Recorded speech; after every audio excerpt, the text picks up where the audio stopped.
hope everybody's doing good, and that you're ready for some feedback, because we're about to go in deep in here as we do every week.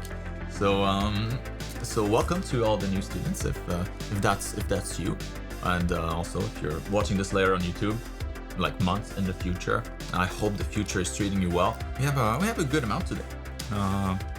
So it's been slowly picking up the pace since summer vacation started and since summer break started. That's good. So let's go through the menu as I continue with the introduction as usual. So if you want to learn more about the program, check out the description. There's a link, like I said, and it'll probably answer most or all of your questions, hopefully. So no requirements in terms of skill levels whatsoever. The program is great for any skill level, to be honest. Like it was made for to be good for complete beginners that have no experience in arts at all. And so the same goes with the submission. So you can submit stuff if you're in the first term, if you're just starting in the program, or if you're a little further ahead and have a little bit more experience. Everything in between, it's all welcome. What's up, Gailey? I did have a great week. Thank you. Actually, oh yeah, we went camping this week. Couldn't sleep at all. Everything else I guess was fine, but the point is sleeping. That was not a success. But aside from that, yeah, had a great week. So made some. I hope you did too. Made some changes. I made some changes that you suggested last week to the Ethereum Palace, which is this here. If you're wondering why it's called this way, obviously because it has the Ethereum shape everywhere. So it looks a lot better now, I think, but I would like to know what you think of it. Also did a 4-point perspective figure drawing and did not put in much detail yet, because I would first like to know if I got the perspective right. Any feedback would be highly appreciated. Last time here, we talked about a little bit about ambient occlusion, a little ahead of the, a little ahead in the program, I guess, because we look at ambient occlusion a little bit later. When we start looking at the lights and color, the lights and color, or is it color and light theory? Yeah, color and light theory class. That's when we look at that stuff a little bit. So yeah, I mentioned this, just because it's kind of easy to apply and it looks kind of cool. So that's mostly what Gailey's been working on here. Also a little bit of the shadows as well. And oh yeah, nice. The background here, yeah, that reads really nice now. Before, like, there was kind of like it looked like smog almost, like a little like yellow smoke in front, yellow fog, but that looks a lot better. Like it feels distant. It's the right color, the right hue, very nice. Yeah, have the ambient occlusion in here. The only thing maybe I would like diffuse it a little more, like it kind of stops kind of abruptly, so maybe just smoothing that out a little bit. Am I drawing? I'm drawing on a layer that has nothing. Oops. There we go. That's better. So maybe just a little bit more of that, so that it's more of a gradient instead of more of a halo, like of darkness around the lines. Yeah, you want something that's a little bit more continuous. More like that. I mean, it still looks a lot better than before. Like that adds a lot of it just makes stuff feel like it's there for real, like it's not floating. And you did a really good job here. Like nice amount of ambient occlusion here between under these little towers. Yeah, like you could add some here in the corners. That's a nice corner to add some right under the bridge too. Like right here, right in there, just like you did for the towers. Also, yeah, like back here in that corner, could add some more. But overall, like that looks much better. I'm just looking at this shadow right here. Like the bridge continues, right? So the shadow would continue as well, as long as the bridge continues. And might even be able to cast shadow like partially on that tower too. Now that I look at it, depending how long it is and depending how close the tower is to the bridge. Yeah, if like the bridge continues like all the way here, probably be able to cast a little bit of shadow on that tower. I don't think I mentioned that last time. Yeah, that looks really good. The last thing I'll mention, and again, a little more advanced for that particular assignment, but you know, might as well, since you went definitely beyond the assignment, would be like applying a little bit of the same effect that you applied here, so a little bit of that atmospheric perspective, essentially like brightening up the values with distance to the towers here. So up close there, like your ambient occlusion can go real dark, can go to pure black in the foreground. But as you go a little further back in the scene, with more distance, you'll want to brighten up those shadows just a little bit. So like the towers are clearly further back, you know, than these stairs, right? They're closer to the wall. So like more in the middle ground of the scene. And for those, what you could do, lighten. Maybe something a little lighter than pure black. Maybe I'm gonna lose like the line art, but disregard that. But yeah, just like a little bit of that, right? So it's just a little brighter. Feels like there's a little bit more air in between us and the subject, and so it makes it feel farther away. But very nicely done. Very, very nice.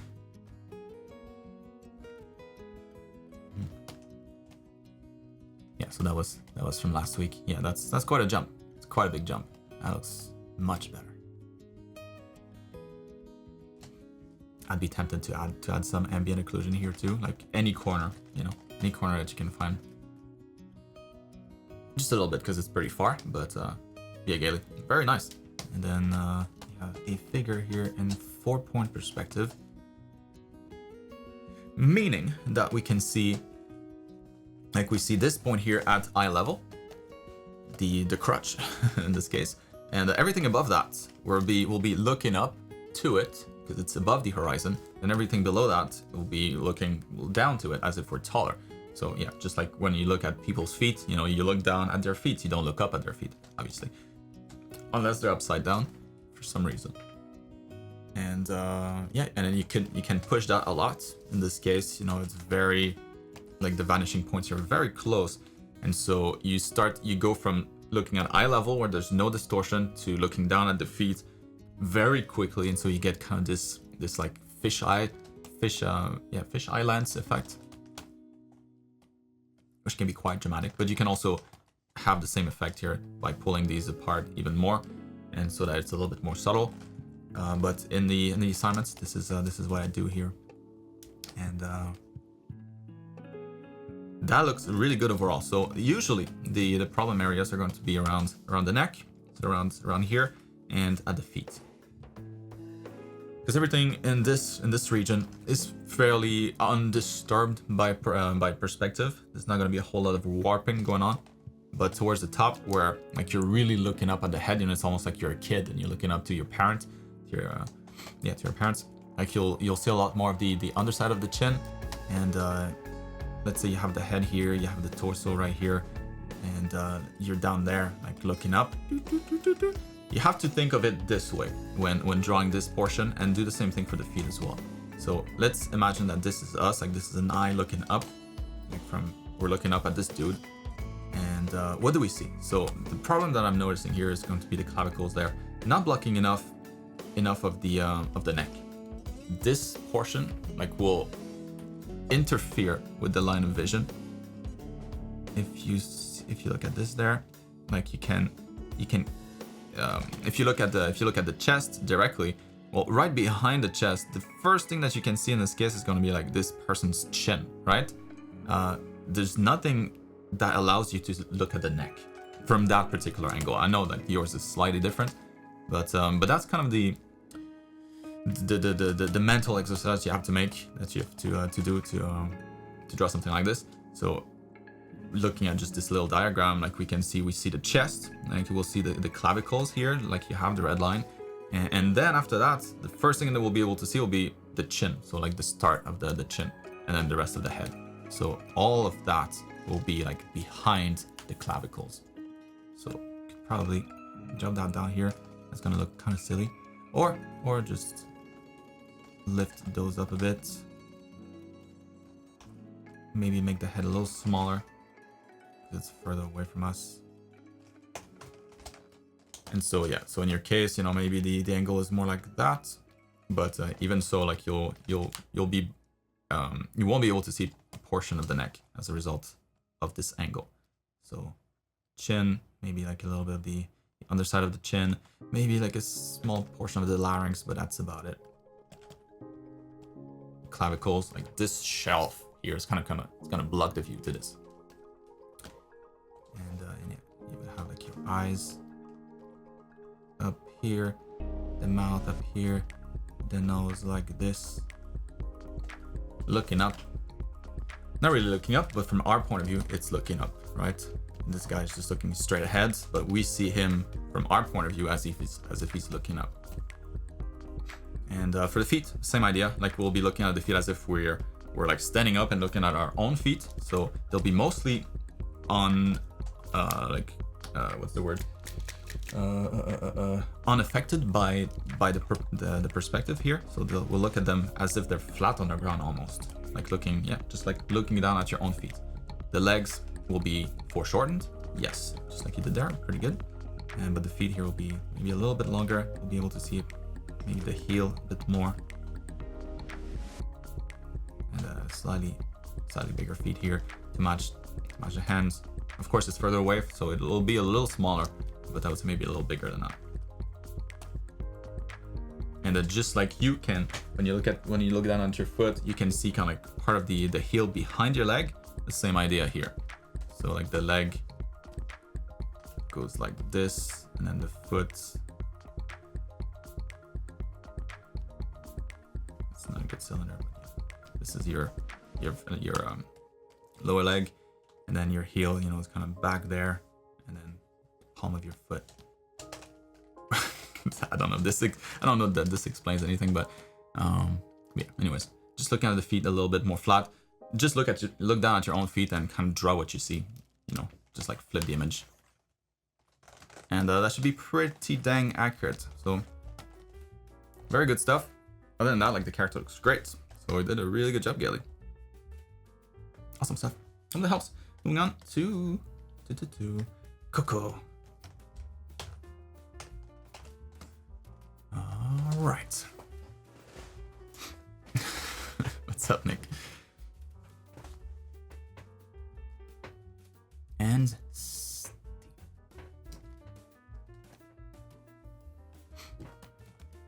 all right, so first time sending you a rough sketch, but I'm currently working on several projects, and this one is with privilege. It's a very special gift, and I'll be happy if you can give me some advice on the anatomy of the girl and the cat, and also on the perspective. The road on which they are jumping will be piano keys. The sleeves on her shirt are transparent. I can't show the references because it will reveal too much. The only thing I can say is that the girl is short, and she loves with her whole heart cats. Makes sense. She's riding one.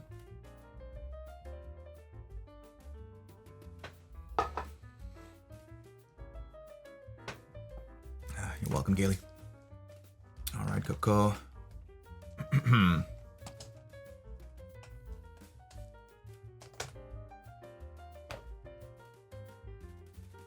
So anatomy of the girl and cat and the perspective. So anatomy of the anatomy of the cat, I kind of won't mention much here because you know, further down the program you'll get to tackle the animal and creature drawing class, and so that's going to answer a lot of questions here that you might have had while drawing this.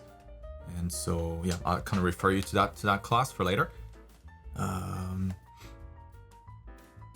But perspective wise, certainly we can talk about that because that's in the first couple terms. So same thing with anatomy.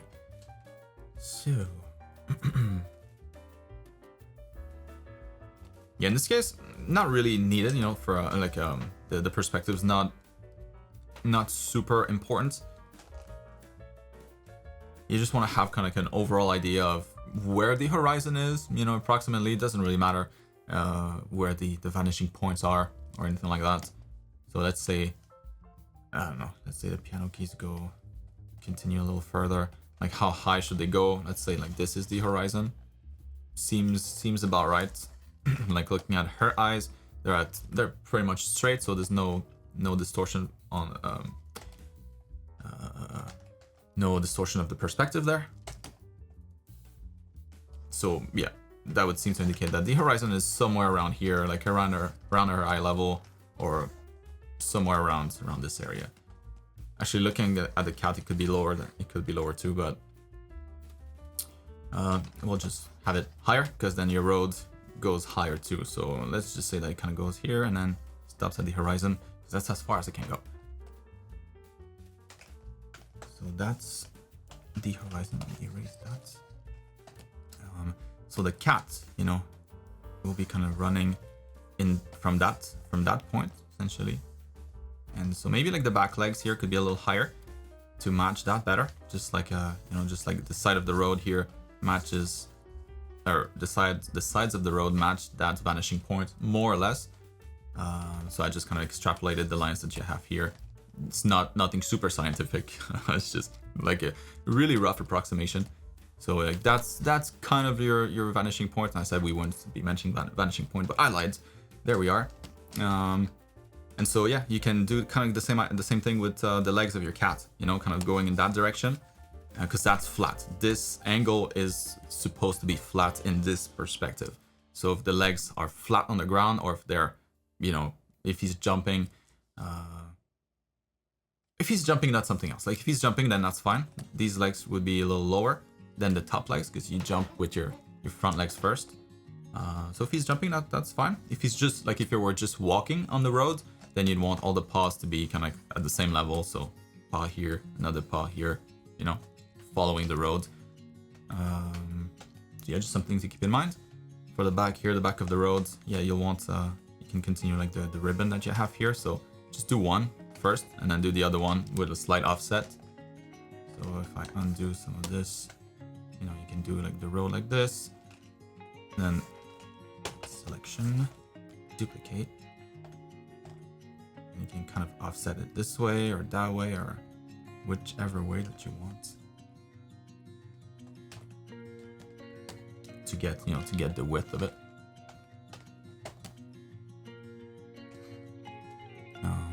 So that's it for kind of the environments real quick. And now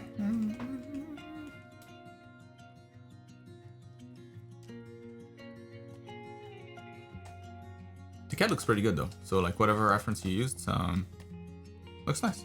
Yeah, like maybe the size of the like the shape of the face could be a little bit more shapely.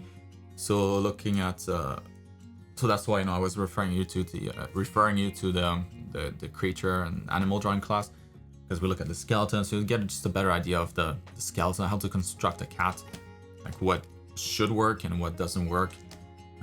From what I can see here, it looks fine. It looks more like a kitten, you know, so very fluffy. So it's structure a little harder to see, but kind of helps you in this case. You don't have to be so strict about the anatomy.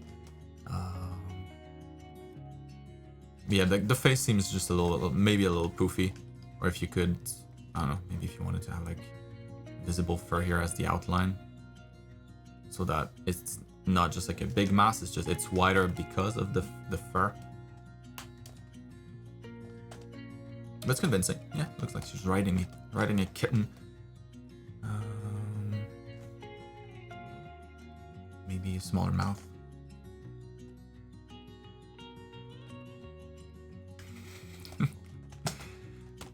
But she looks good.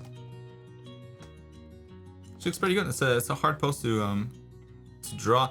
I would just recommend, you know, when you draw something like this, to draw the whole thing. Like, don't try to. I don't know. That's not really what you were trying to do, I'm sure. But like, don't try to save time in a way by like not drawing the other leg. It makes it a lot easier when you draw the whole body, even if you don't need to. It's the same way that let's say you have like a character that's cropped like that. Always recommend to draw like the rest of the body too, just to get a better idea of the whole proportion, just to make sure that it works well.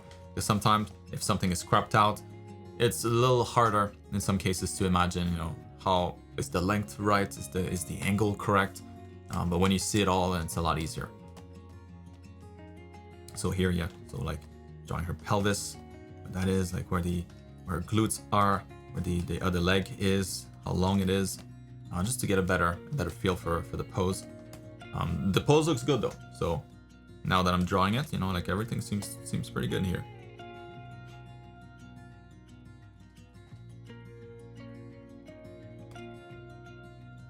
Yeah.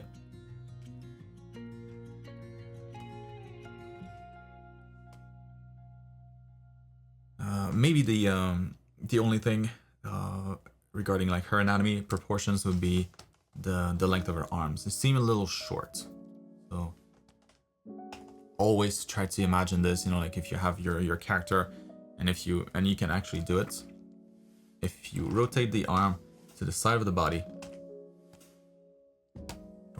like this it should be able to comfortably cover the crotchal area very well. Like the hand should be able to go a little bit lower. The finger should be able to go a little bit lower, and like easily cup, you know, the cup your junk, or in her case, you know, whatever. And that would give you a good length for the arm. So you can always do this exercise. In this case, you know, a little short. She's not able to cup it properly. Like she would have to bend over. Or imagine that she needs to wipe, you know, after going to the restroom. Whatever you want to imagine to make it stick. Yeah, a little longer would work better. Same thing with this other one too. That one's a little short as well. So yeah, drawing like the whole thing. Construction, heavy emphasis on the construction. How long that arm is, where the elbow is, forearm, hand.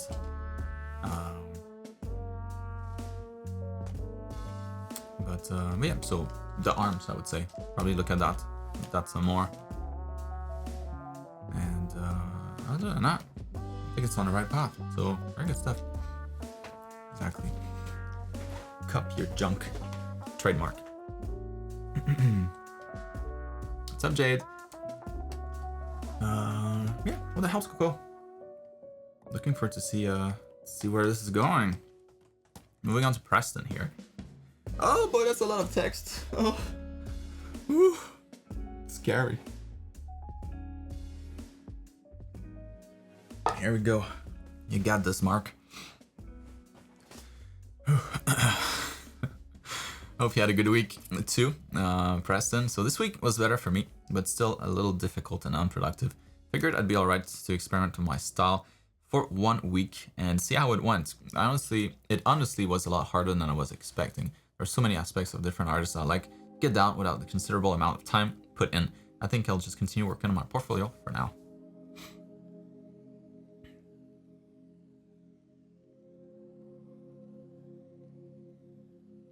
So my questions for this week are related to rendering. I usually do a combination of blending my shading for smooth transition and having more clear, hard shadows. However, I have seen artists show their brushstrokes by layering colors on top of each other.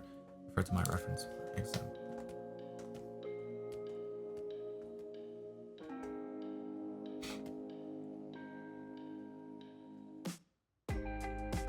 That one a little hard to see, but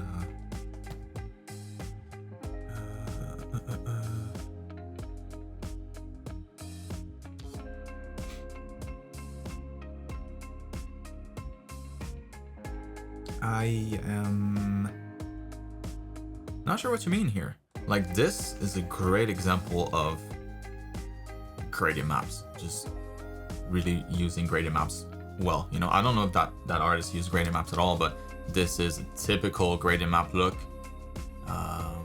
You know, where you can control everything in here. So, you know, in the grayscale, this was probably a little darker.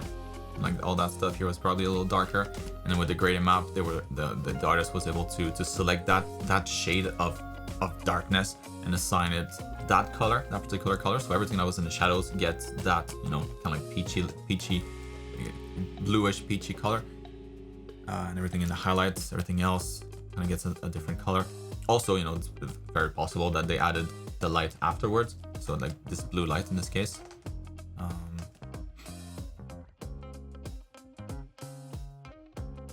But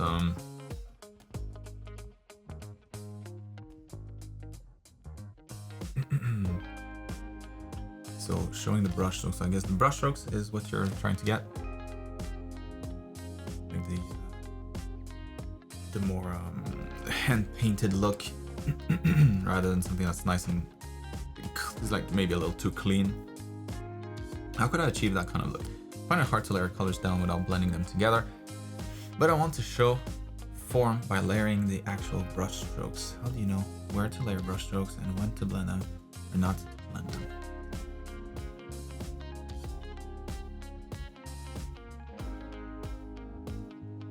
Yeah, like I'm not sure what you mean here, especially with this one here. Like that one, I can't see; it's too small.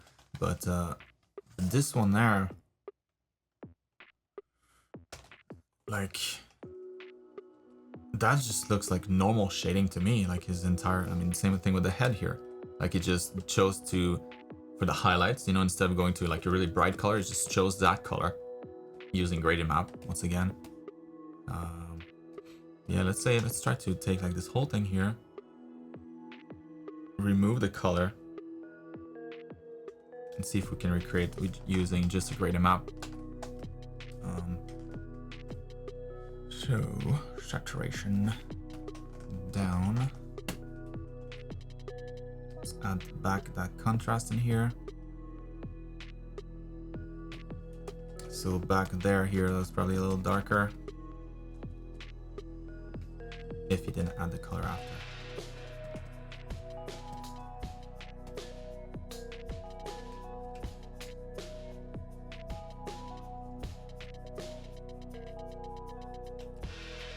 So not perfect, but yeah, let's say you started with something like that. He or she, whoever did this. And then you can go like in the shadows here, like right before the complete, like right before black, you know, the outline's gonna be black, so we don't want to change that, but right after that, the following color could be a little lighter, you know, it could be kind of like this peachy color that you had.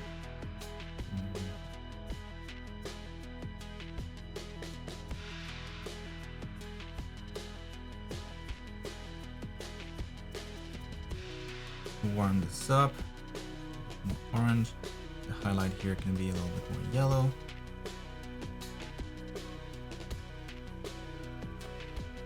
And then in the shadows here, find the right spot for the dark color and the gradient.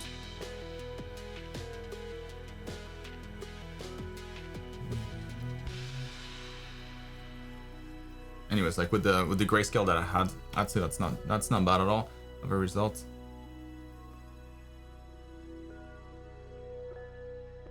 So if I had like his grayscale or her grayscale, I think I'd be able to get something closer to that. Because yeah, mine's a little desaturated here. Saturate that more. Yeah, anyways, like all of this you could get mostly with just gradient maps. So all this to say that I'm not exactly sure what you mean here with like layering the brush strokes and color. Like the color is pretty separate from that. Most of this could be achieved with just the grayscale and then coloring it with gradient maps. Yeah, Preston, this is going to be one that I kind of send back your way for clarification. I don't know if you're here or not live, but I'm not exactly sure what you're talking about here. I think the most important is to like not worry about style too much. I know this is your question. The question is about style, but like all of this just gets a lot easier the more you do it. Like as you improve, you'll see more what they do. It's very similar to let's say like a wine connoisseur, you know, that tastes some wine and it's like, oh yeah, oh it has like a I don't know, like I'm talking nonsense, I don't know anything about wine, but like an undertone of dirty woods, and then whatever, you know, like they can discern a lot more subtleties in the wine versus somebody like me that just like, I know that tastes like crap, or that tastes pretty good. And so it's just like the more you know something, you know, the more you've done art, the more you've observed, the more you can tell those kind of subtleties. And it's really hard. Like it would be very hard for me, for example, to be told that by a wine connoisseur, like going into like a tasting and like trying to look for these things. Like maybe I can look kind of look for it, but you know, like I would need to practice a lot more, to taste a lot of different things, to really get a good range, really start observing that stuff. Don't overcomplicate it. You know, if you like a particular look, I would try to achieve it, but using the techniques that we see in the classes. So kind of try to adapt those as best as you can. But I think the most important is just to at least like have a solid recipe that is known to work. And then from there, like once you get a really good like command over it, once you get really used to it, then you can start to deviate and like tweak it a little bit, and then get those extra subtleties that you're looking for. I don't know. I hope that helps. Moving on to Natalia.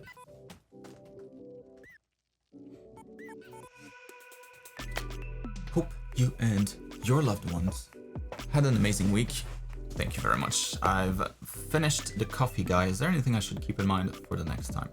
I worked the most on applying the cylinders and simple shape principle to shading that you mentioned last stream. It helped a lot. Do you have any further? Do you have any further corrections? I've applied some colors just to check how it would look, and it looks super off. Is this issue with my lack of knowledge on how to pick colors, or do I need more work on grayscale? Lastly, I practiced a bit of constructing the bodies. Is there anything I'm lacking in the process? Right. So in here, I mean, your skin doesn't look bad at all. It looks pretty good. And yeah, everything feels more like it has like volume. So I think you did a great job with the shading here. It's clear improvement.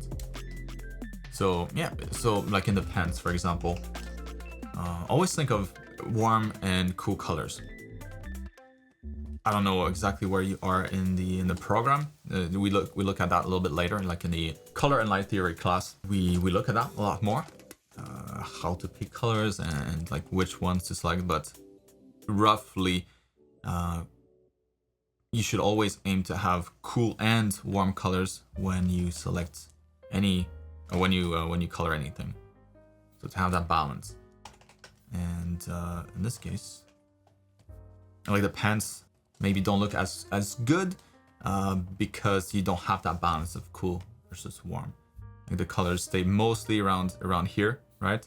They don't change if you're in the shadows or in the highlights. It's pretty much the same color. So that's something that you could add in here to just make the colors look more delicious, more rich. So let's go with gradients once again. But this should move a lot more now, going from the highlight that are blue into the shadows that are a little bit more purple. See, like it goes up almost to like pinks. So that's like that travel in the chromatic circle is what you want when going from shadows to highlights.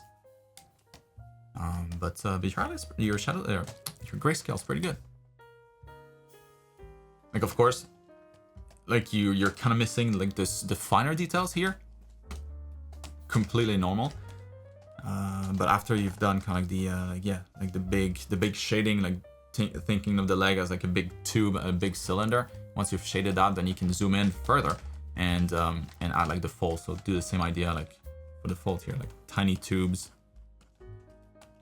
Here, like a bit more shadow, some fold here around the knee. Same thing here for the chest, maybe those abs are catching a little bit more of the light. And then you have your obliques on the side, creating kind of like that 3D effect. And then maybe the ribs, and then under the ribs you can add a little bit of shadow too.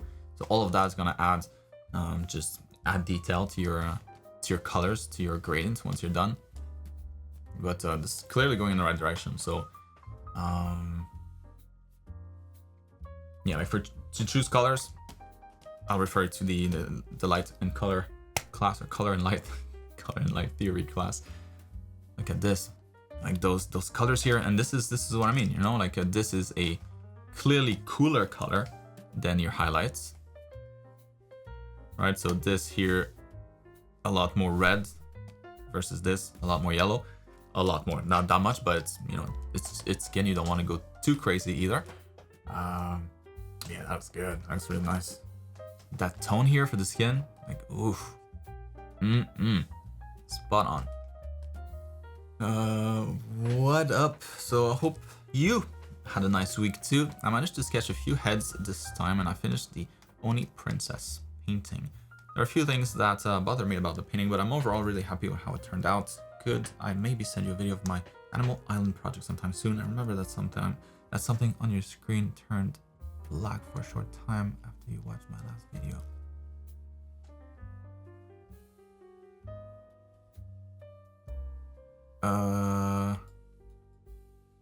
I don't remember. I remember seeing this, but yeah, for sure.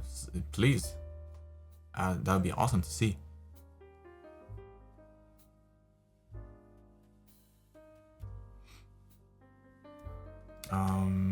Yeah, I don't know. I don't think it was the video. Like, I forgot exactly what happened, but yeah, vaguely remember something. Whatever, just send something if you have it. I would very much like to see this.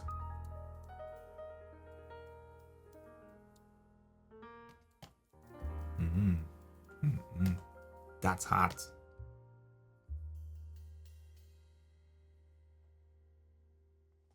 Yeah, that turned out great.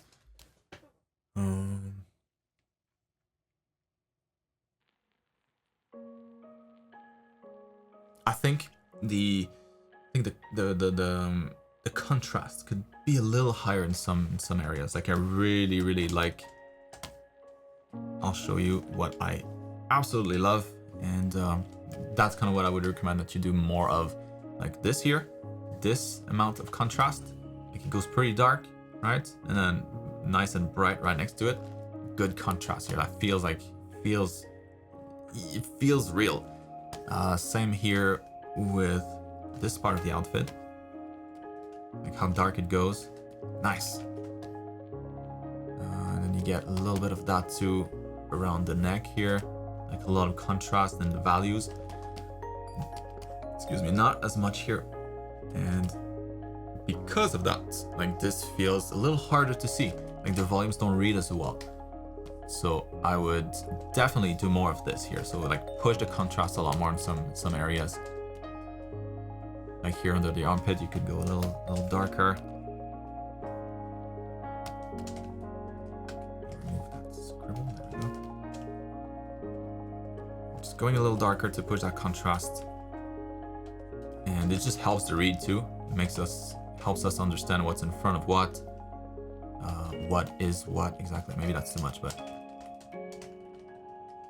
like here, if that goes dark enough, maybe it gets black. Maybe no light can escape from here. Same thing underneath here.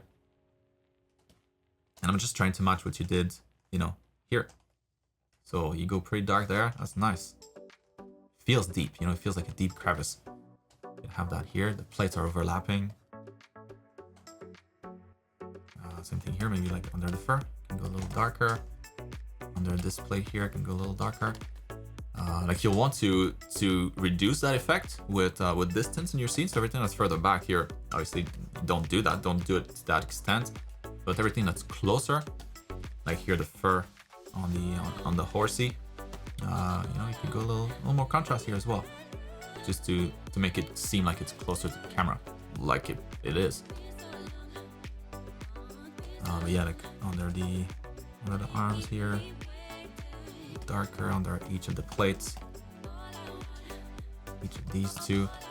So a little bit more contrast, I think, would really make this pop a lot more. But beautiful colors.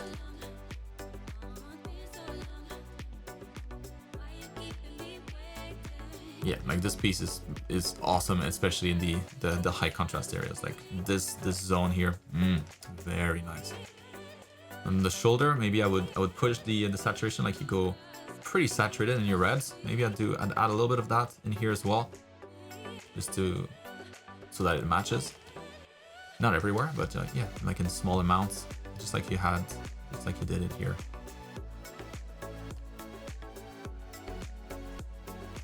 Yeah, it's mostly contrast, a little bit of saturation, extra saturation in some places, because right now this area feels very saturated compared to the rest. Like it has more of that, more saturation. The head not as much, and then the arm, all of this is very desaturated in comparison. It kind of stands out as a result. And then in the face here, I think maybe that right eye is a little high. Shush, Photoshop. Shut your mouth.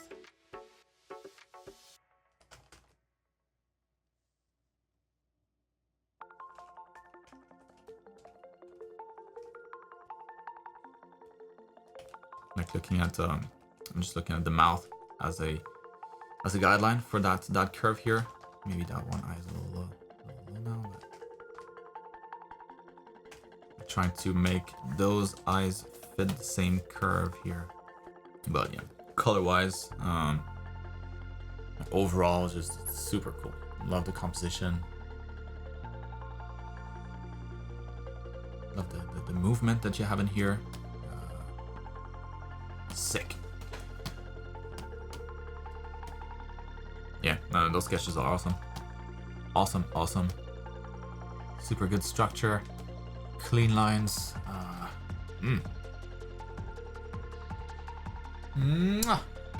Beautiful. Awesome stuff, Robin. Moving on to Sammy.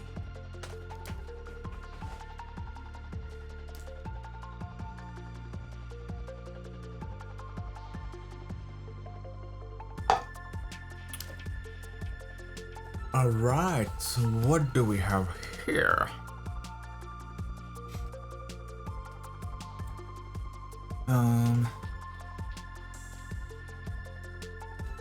Just really quickly in here, like I would try to increase the contrast around the head a bit more, like that kind of stuff here. Like if you could go into those details and like just punch them out a bit more. Maybe like make that just a little more saturated in some parts here. So maybe like the gold, like some really bright highlights in some part of it, just so that it catches the eye a bit more. Because you right now, you know, if you look at it quickly, it's this area that stands out, like that's the clear focal point. So anything that you can find in here to boost that contrast, to make the face the focal point, a stronger focal point. Maybe the eyes too, like maybe making the eyelashes a little darker. Maybe the eyes a little bit more saturation in there. Maybe the ears here can go a little more bloody. Contrast here right underneath the hair, maybe a little darker. Same thing here, like underneath. Just more contrast. Color and saturation if you can, to make the face stand out just a bit more. Because right now it's not winning. It's almost like a sidekick to the chest. All right, Sammy. Sorry, I'm back. What up? Following on the challenge that you gave me last week, everything is just yeah. Don't ask me. I have chosen this nice. Oh yeah. It was last week actually. You're right, and I do remember. So I've chosen this nice colorful lighting, which I'm very excited to try out, pink and yellow. So the challenge was to mix two different portraits into one.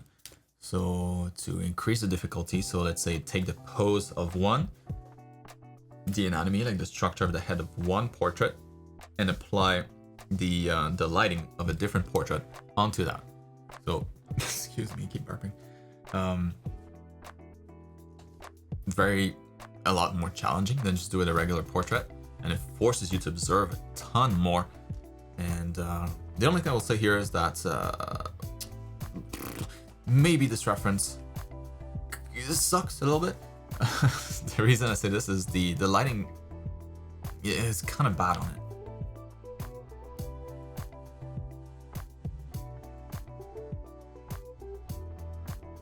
Like, it's very artificial lighting. It's not that bad. But her face kind of looks golden a little bit, and like what I would recommend is something like this, but that has like another light source. So like maybe another light source coming from the other side here. So let's say she had like a blue light somewhere in the scene to light up and help define essentially like the dark side of her face. Because we want to see those details. You know, a good reference to study from is a reference where you can see all the details, when there's nothing that's hidden. Because we're not, like, the exercise here is not to go for style, it's not to develop your style or anything like that. It's really to observe, like, as best as you possibly can, the structure of the face, the features of the face, the construction of the face, and by combining those two parts, that's really what it forces you to do.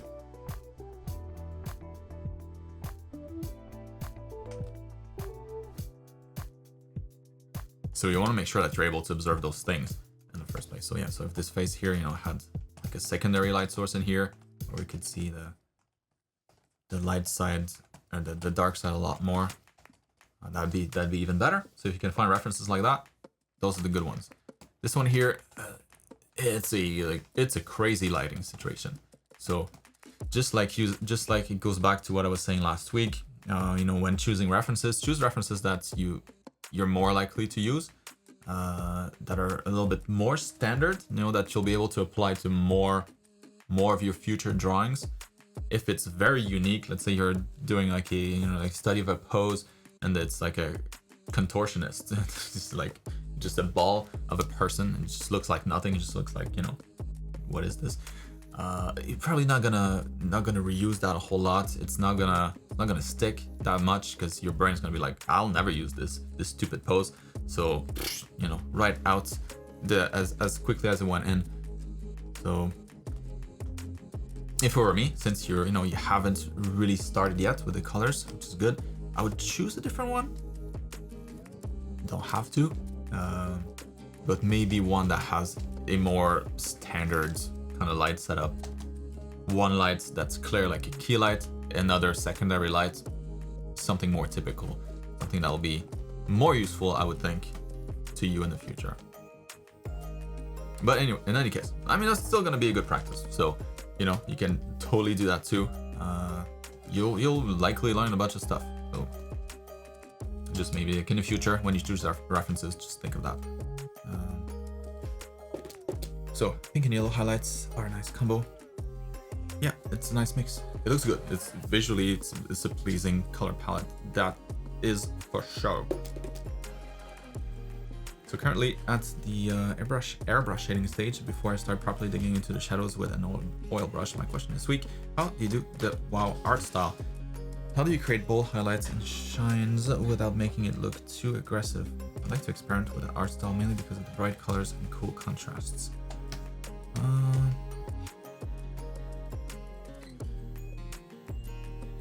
Yeah, I mean, that stuff is super easy to apply once you kind of just understand the logic. And also, again, keep in mind, art style it's like late game stuff, you know.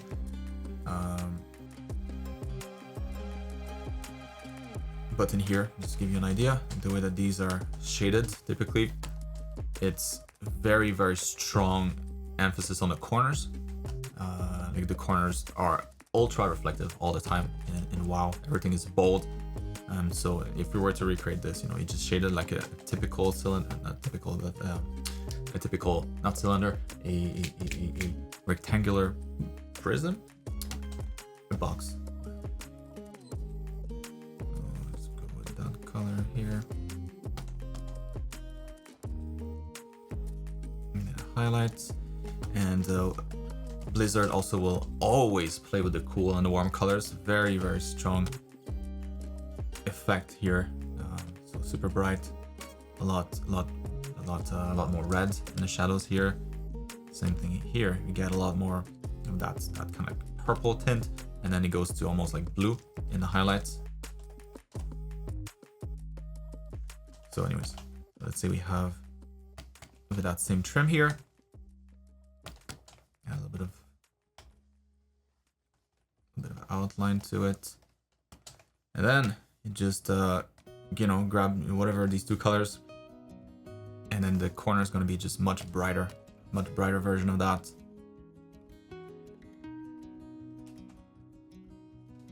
So we start with that. Every corner is going to get that light. Anything that catches the,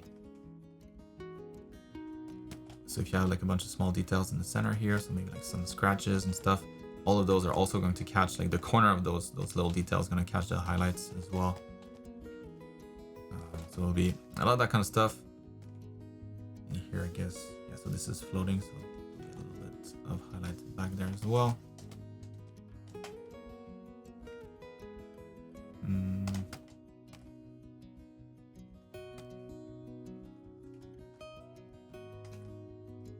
Another way to do it, you can start like pretty bright and darken it. So depends on your style, I guess, but no, you can start, yeah, exactly. So start pretty bright and then darken.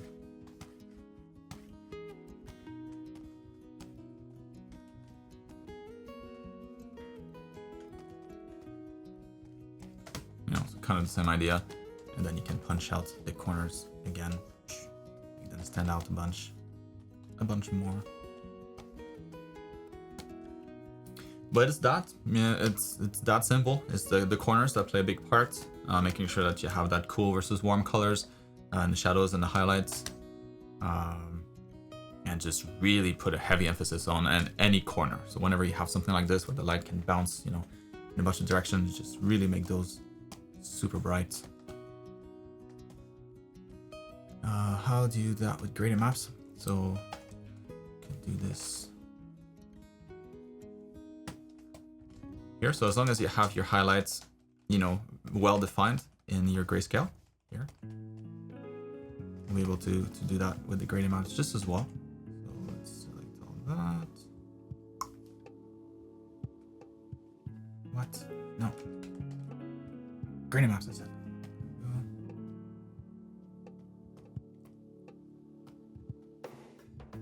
Select a good base for it.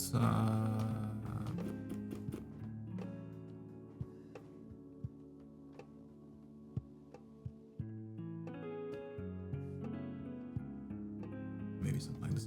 So yeah, so you would choose kind of like you know, whatever color you want for the piece itself. Right here, and then your brightest color, you'll want to make it real bright, real shiny. A lot more than the rest.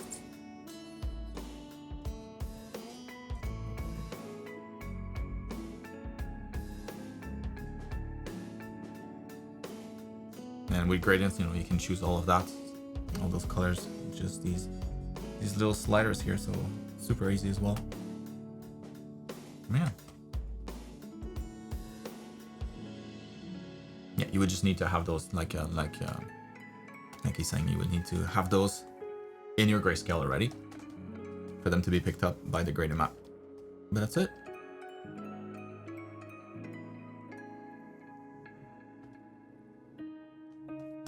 So let's take a look at this portrait here.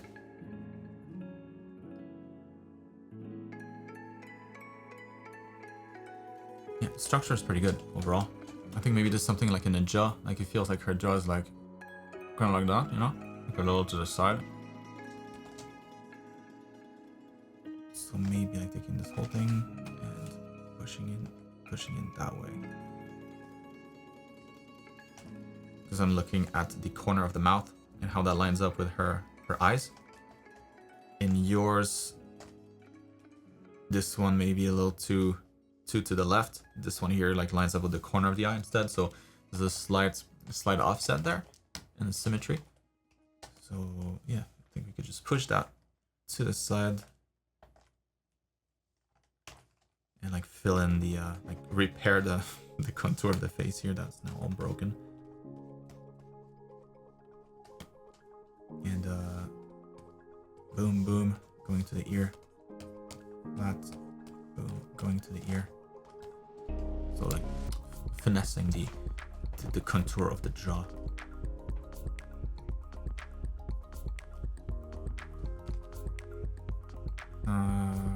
But overall, very nice structure.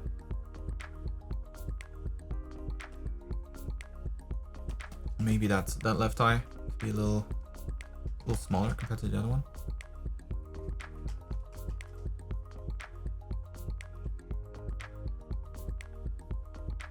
Maybe a little closer to the nose, bridge of the nose here, just like the other one is. Makes her head feel a little narrower, like the face feels narrower this way. And yeah, like measure stuff, you know, like always look at the distances between things, like the corner of the eye to the ear. Why am I not? Why is this not working? Now, there we go. Like the distance between here and the ear. How big is that? How long is that? In your case, oh, it's a little too long. So maybe let's push that in. That's a little closer. And yeah, get used to like looking at those reference points. Like just looking at the relationship between different things.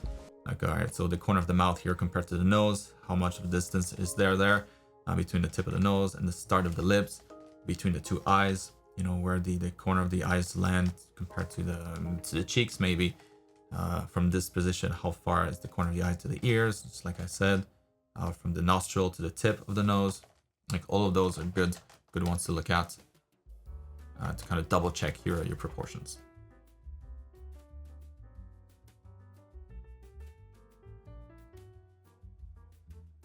And another thing that I'll mention about this particular reference, let's just keep on hammering on that point. Even better if you can find two portraits that are in similar positions, you know. It doesn't have to be exactly like she is, you know, but something like that, like kind of this in this angle. So like facing forward, looking at the camera as much as possible, as close to the first reference as possible. That's gonna not only make it easier for you, but it'll also be just I feel like a better exercise. So kind of going back to selecting better references. I'll stop hammering on that and move on to the next person. Hope that helped, Sammy.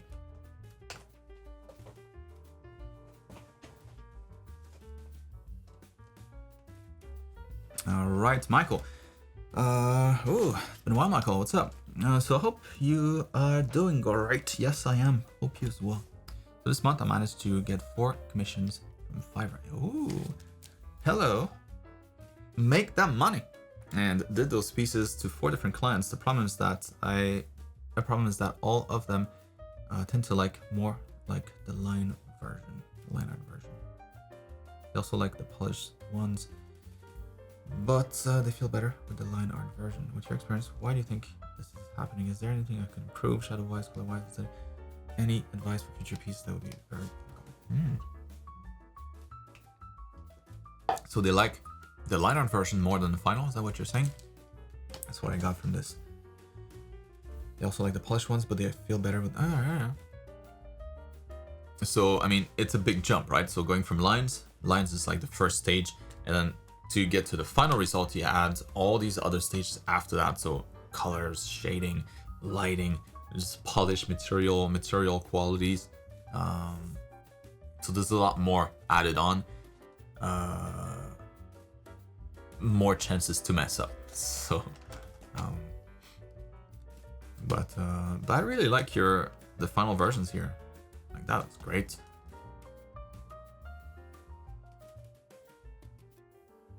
That looks very good too. Like I don't know that I agree with what they're saying. I prefer your color versions better. I'm not like sorry, I'm not your client though, so it doesn't matter what I think. It's what they think that matters. You want to make them happy. Yeah, this looks great too. Beautiful colors. I wanna hang out there.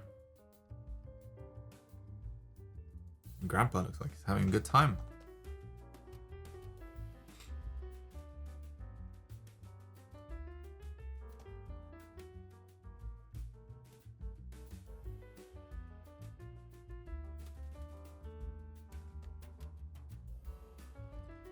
So like this one here. So yeah, about that particular issue, like about the lines versus the final. That's a tricky one. Because I'm not those people, so I'm not sure why they're saying this. Maybe the level of contrast might be playing a part here. Like some of those details might be disappearing, you know, and how dark the code gets. Maybe that's what they're referring to. Because it's true, you know, like you see more details in your line art. It's just clearer, you don't have those shadows. And then here, like that strap's a little harder to see. Detailed belt, maybe a little hard to spot. Like what happens in the code here, a little harder to spot again because it gets pretty dark. So, you know, one thing to keep in mind when applying colors, especially if you're and shading, especially when you plan to keep the line art in there, like if you know, if that's the style that you're going for, like it seems like it is, you know, you can clearly see the line art still. Just make sure that the colors don't go too dark, because when they go too dark and when the line art disappears, that's when it starts to look a little not as good. So if you're going for the line art style, or visible line art, just make sure that the line art is visible everywhere. So in here, like we're losing it. We don't know where the line art is anymore. Kind of just this big black C. So I'll just make that whole thing just a lot brighter. You can definitely have shadows in here, but maybe not that dark. Maybe instead just brighten stuff up instead of darkening things. We can have a little bit of shadow underneath.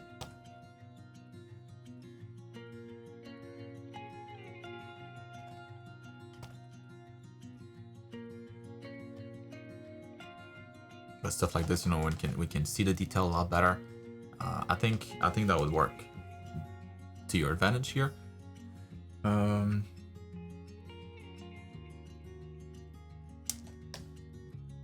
Like yeah, because like choice of color wise, I like it. You know, it looks good. Clear focal point.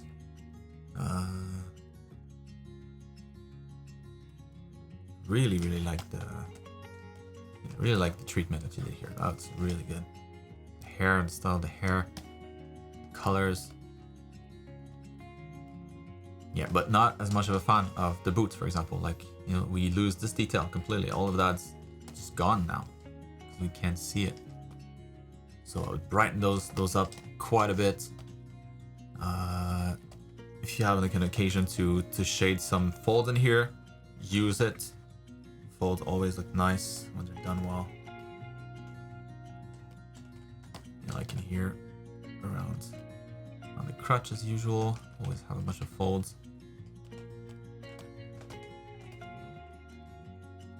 Maybe like around the boots here to kind of lose the like the typical cylinder volume look, to break that up with some stylized folds. It's very easy to make, just tiny zigzag, boom boom, done. So yeah, like color wise, just make everything not even color wise, but just value wise, make everything brighter. I think that's gonna help for that one. And here too, you know, like instead of going like to pure black, just go a little lighter overall.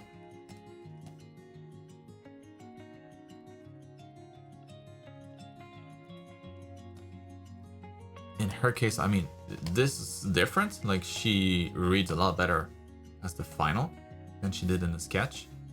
That was good to me. But you could introduce a little bit more light. Maybe that could look cool. So like making the top of her head a little bit brighter. Let's say, you know, there's some light coming from above or something. Maybe like a rim light all around her, since she seems like she's got like this pink light behind her. So maybe adding a little bit of that light on her as well.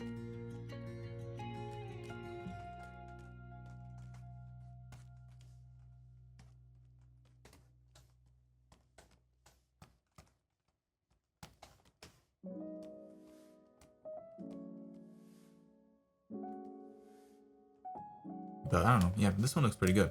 In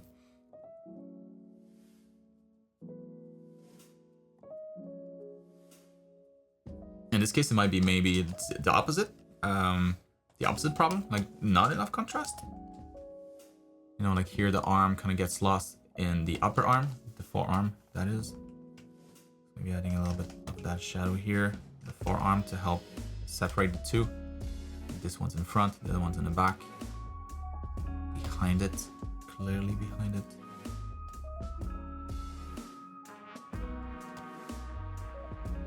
In here, what happens with the fingers, making sure that all different fingers kind of read well individually.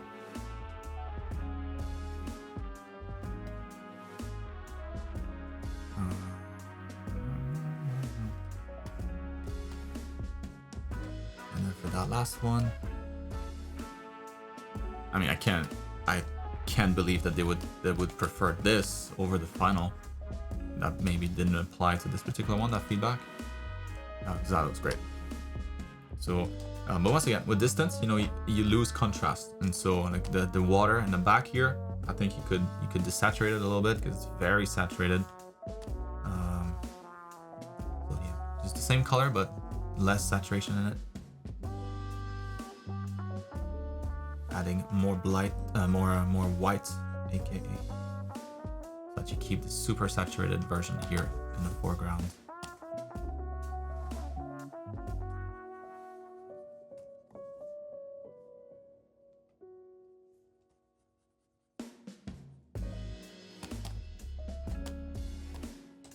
Kind of just what you did with the mountain here, so that looks good. You know, not too much contrast here, a lot more contrast in the foreground. But that's with the values, and do the same thing with the colors too. You did already actually with the mountains here, so just the water, maybe a little too saturated.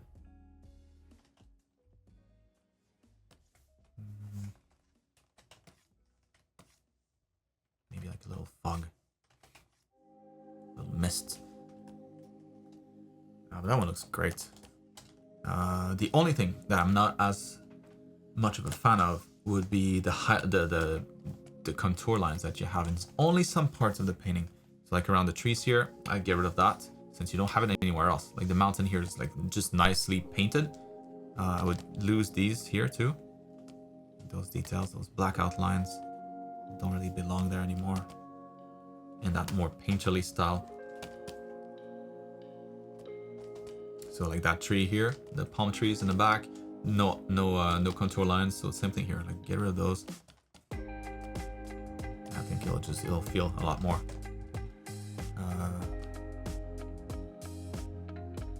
cohesive. Is that the word? Like it'll work better together. Well, how's Michael? Really cool stuff. And yeah, congrats on those commissions. It's awesome to hear. Tomas, what up? So in the past few weeks, I've been working on my 3-point perspective assignments. I made a ton of mistakes. I hope I fixed at least half of them. I drew the stairs last. I could not make it work unless I redrew a lot of things, so it's not really correct. I struggle a lot with shading things, and I tried to draw the shadows, but could not figure out how the left tentacle would cast it on the walls. Any advice would be appreciated. Right on.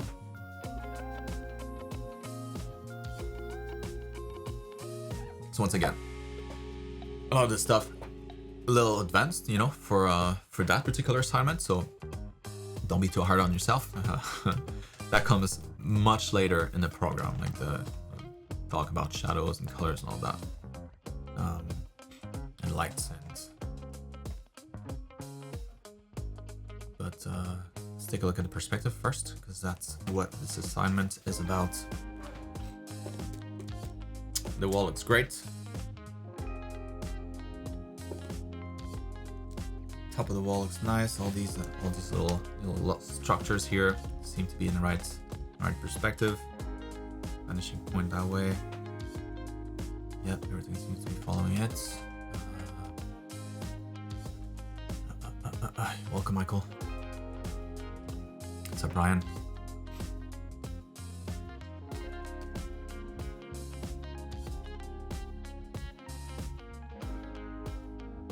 So these I would look at a little bit more closely, because there seems to be something wrong with those circles. I'm guessing they're like holes, right, in the wall. Seems that way.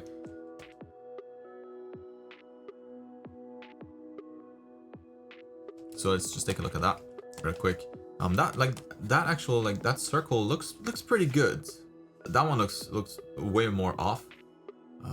So let's find out. Maybe you did like construct that one. That's why it looks so accurate. Let's double check. Kind of creating this bounding box. This container box for square here, using your vanishing lines. Going to the horizon. Where is it? Right here. Something like that. Yeah, it's about right. Alright, so we have a box for that sphere. That circle. And then from here, X marks the spot. Let's do it properly. X marks the spot. And we trace another one straight through here. Same thing from that top vanishing point as well. Just eyeballing that one. Approximately something like this. Yeah, so you definitely measured that one. That one's right on the money. So 1 point here, 1 point here, 1 point here, 1 point here. A perfect ellipse touching all these circles, all these points rather. Boom. There you go. That's very good. So you'll just want to do the same thing with that one here as well. Same logic, creating a box for it.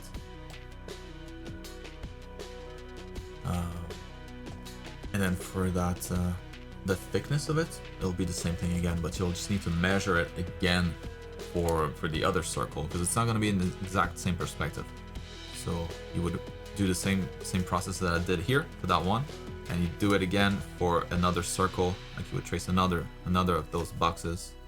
Let's see in green here. Another one of those squares, but that's a little further back. And then you would do the same measurement to create another of those ellipses, and then connect them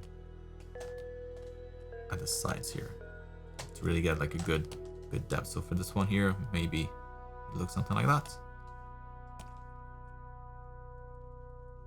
I think that would be the thickness of that one. Just eyeballed the bazonka out of it, but there you go. So the same thing here. So it feels like maybe it's a little too wide.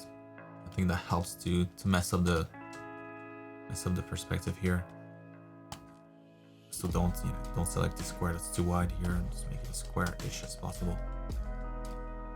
So that the ellipse is not gonna be too flat. But you did great here as well. It's it's a tricky one. There's a lot of circles in here. But yeah, that one was great. Right in perspective.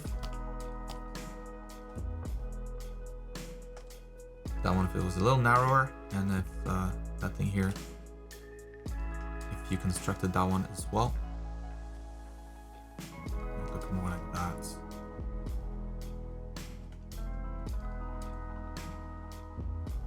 Maybe you constructed. It's just, it looks too wide. So that's why it's messing up. It's messing up with my eyes. Oh no, I did this all on the same layer. No. Undo. So we're talking about shading here.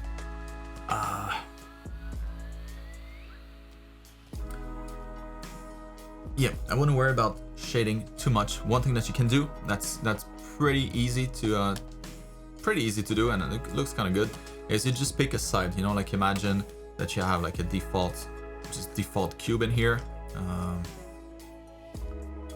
something like this in your scene, because we're looking at things from below. So you just pick one side to be brighter, and then that's gonna influence the rest of the scene. So let's say the sun is shining real strong on that particular face here. So everything that's facing us, straight ahead. So like this entire wall, not the sides here, not this, not on the inside here. But everything that's facing us more directly will receive a shade of gray. So maybe it's the light shade of gray here. And then everything that's on the side, maybe it'll be a little darker. And maybe everything that's underneath will be even darker. And you kind of just color pick the same color for everything in here. So yeah, on the inside you did good here. On the inside of the stairs, you know, all of these are kind of like this side of the box once again. So you could use that color here, make that darker. Or in this case, make the front brighter. This side's already dark.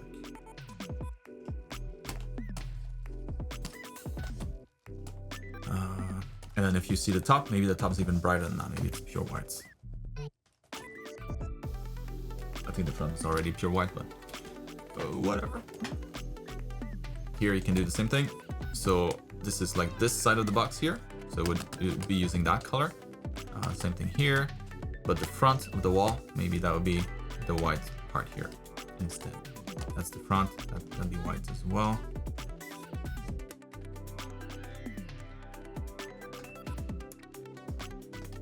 And kind of treat, yeah, every piece of every volume of your environment the same way. Already that's gonna look pretty good. And then of course it's going to be missing cast shadows, but we look at that much further in the program, so I wouldn't worry about that too much. You could do the same thing that Gailey was doing. So a little bit of ambient occlusion, that always looks nice. So every corner that you have, you add a little bit of shadow. Because whenever you have a corner, the light is more likely to be trapped here, bounce around a bunch of times. With every bounce, it loses intensity. Some of the light gets absorbed, and so as a result, it looks darker. If it gets completely absorbed, no light is able to come out of that corner, then it looks completely black. If no light is absorbed, like on a flat surface where there's just going to be one bounce and no further bounce, then that's it. That's going to be the brightest. Anyways, all of this to say that the corners here could be a little darker, and it would add like a nice level of shading to your scene without having to worry about stuff that's a little more advanced that we see later in the program. Whenever you have a corner, concave corners, not a convex corners, concave, where the light gets trapped like a hole, you can add that effect here. So side of the walls, where the stairs meet the walls, right here in front of these little steps. I mean, for all these steps here in the corner of these steps, you can have that as well. In deep holes, like here, just like you did for your entrance, you could have some of that effect as well. You know, kind of just like in your nostrils, look pretty dark because the light that goes in doesn't come out. And so same thing here, the deeper it is, the darker it'll get. Same thing here, maybe with that stuff here, you get pretty dark. So yeah, I would do that first. So it's just simple shading based on the sides, you know, based on how the different faces are facing, and then ambient occlusion for the corners where there's going to be light loss because it's bouncing around a bunch of times.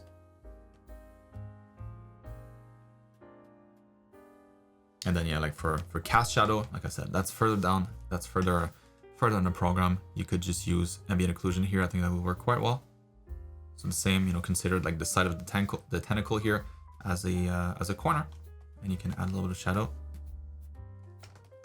And I mean, if you spend your time to do it, it can look pretty nice. And it'll look kind of like shadows. It won't be like super clear cut, like you won't be able to see all the little, you know, the little suckers here, but it should still look like shadow, because that's what it is. Ambient occlusion is shadow. That helps. But the scene seems very. Oh, you were talking about the stairs here. Let's see how these are constructed. So it's your vanishing point right here. Yeah.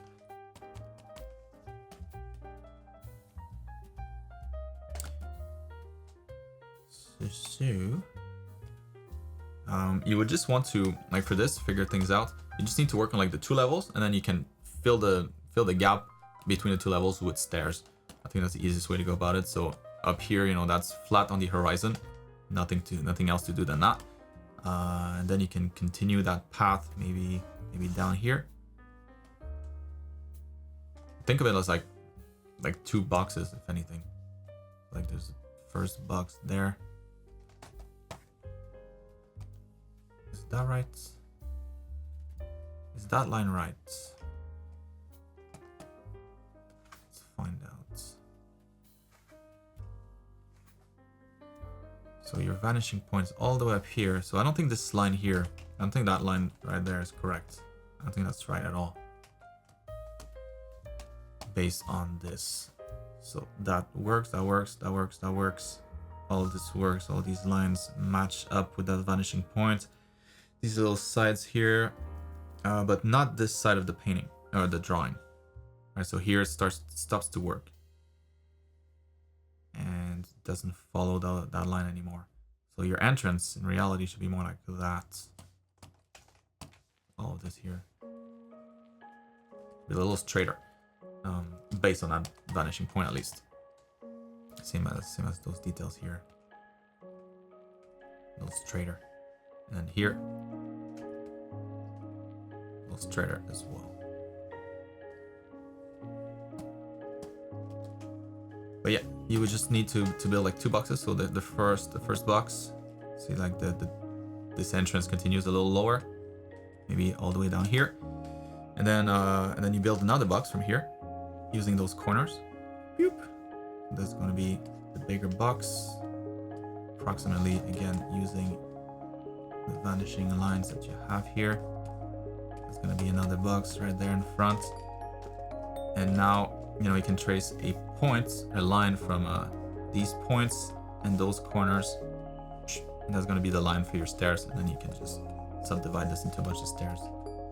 Right, so you end up with like a half box cut diagonally, like this volume here.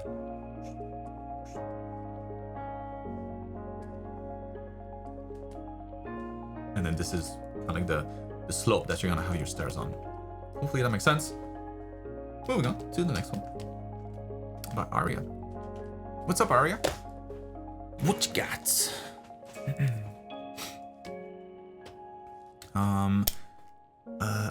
I hope you're doing well as well. For this week, I wanted to show you this couple. They are my personal characters representing the sun and the moon, and I'm building this whole story for them. Awesome. Super cool idea.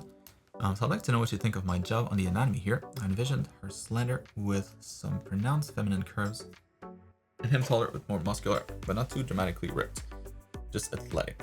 Tips for their outfits are also very welcome. I wanted to go with a fancy, light fantasy style with plenty of gold and silver and flowy fabrics.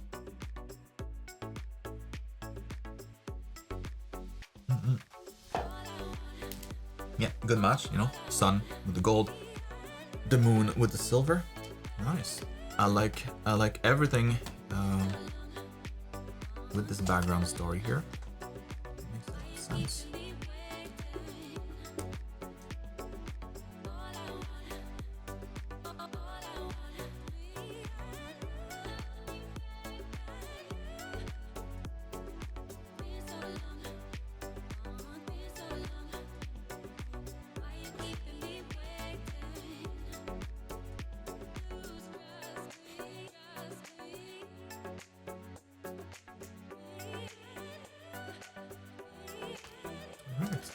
Take a look at the anatomy. Overall, it's great. So, I think it'll be pretty minor.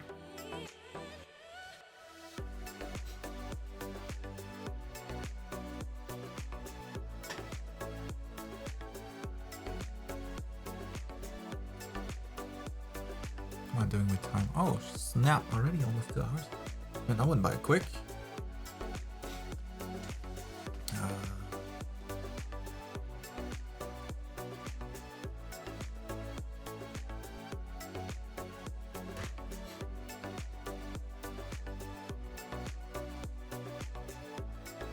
Yeah, looks really good. So maybe a little stiff, like the guy's a little stiff. So maybe I would try to loosen him up just a little bit, like introduce any kind of bend anywhere. I think that's gonna help. Like could be the arm, could be just like a slight bend like this.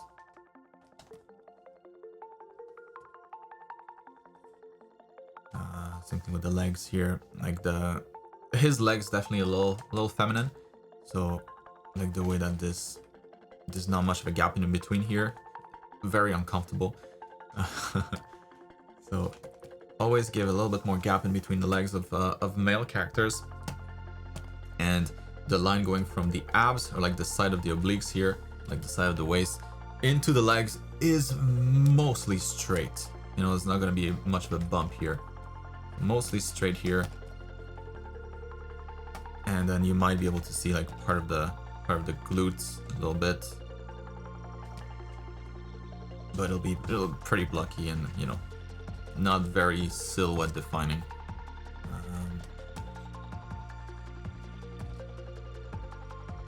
Same here, you could go maybe a little narrower and the knees. Since I made the whole leg narrow, now the calves look a little, or the knees look a little wide. But yeah, again, that stiffness, you know, like the legs are not that straight. Usually there's going to be a little bit more of a an offset between the thighs. That's the thigh, and then the lower leg, calf, and then foot. So instead of being like perfectly stacked, you know, the thigh is going to be a little forward, the back leg, the lower leg is going to be a little behind that. So more like a slight curve there. Help make this feel a little stiff, a little less stiff.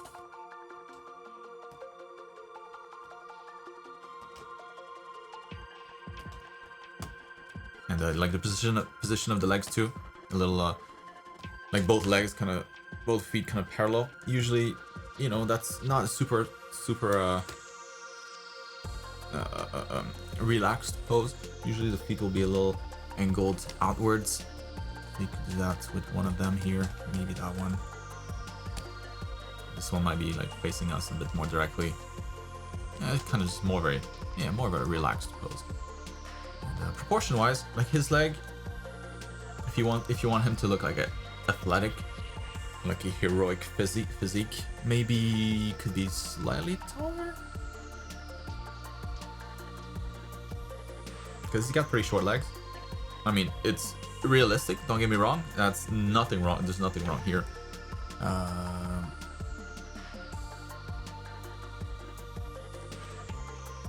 But she's got, you know, clearly longer legs in relation to her entire height. The crotch kind of in the middle, and his is a little bit lower. So he looks, in comparison to her, like he's got short legs. So maybe could make those a bit longer.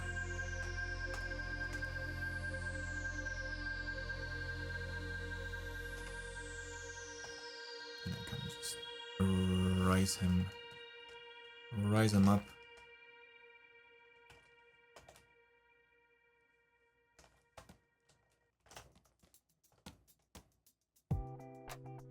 Or you could just make the torso smaller. Same idea.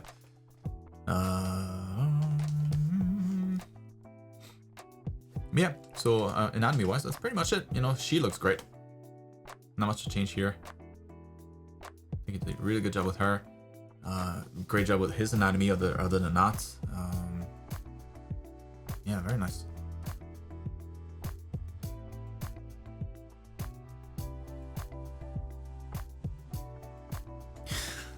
With the outfit, just like from a male perspective, you know, like that's not the manliest outfit. Looks a little feminine, you know, like he's trying to cover his chest. What looks like dudes like to show off, especially if they have good physiques, you know. So if anything, like that would be open so that you can see like the, you know, the muscle definition or whatever he's got going on. So maybe more like that, like open up, you know, and jacket opened up. You can have like all his jewelry, of course.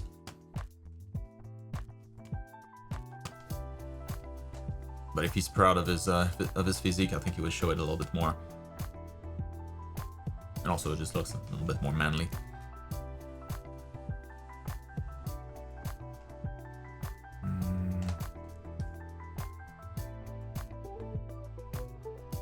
Same thing with the capri, you know, when it stops a little, just a little more feminine. Nothing wrong with it. I have shorts like this.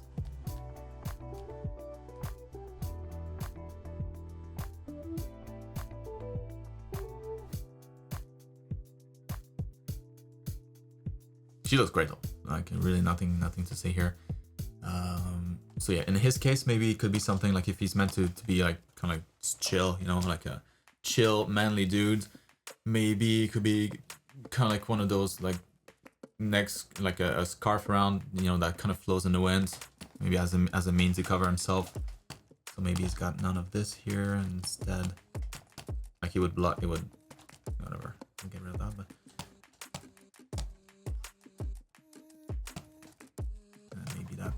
Flows in the wind. Maybe he's got like a sash again that kind of flows just to match her flowy outfit. And maybe instead he's got like some pendants that are hanging here. With the pants, I don't know that you need to change the pants at all, but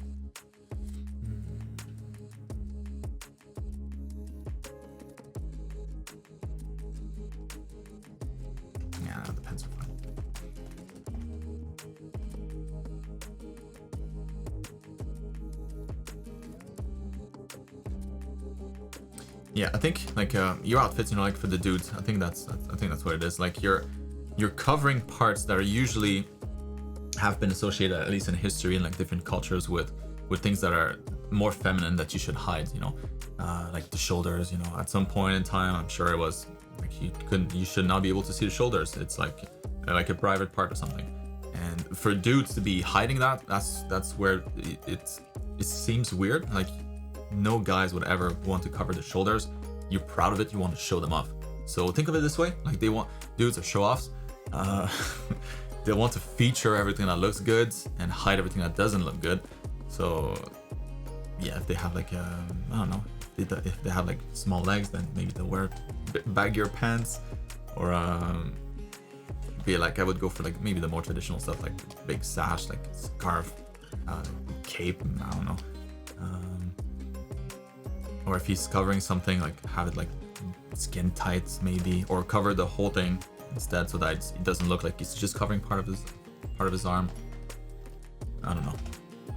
Just my input from a dude towards his outfit. Just make it more manly, since you mentioned that he's supposed to be a bit more athletic, more ripped, more manly. What the hell's moving on? It's okay now.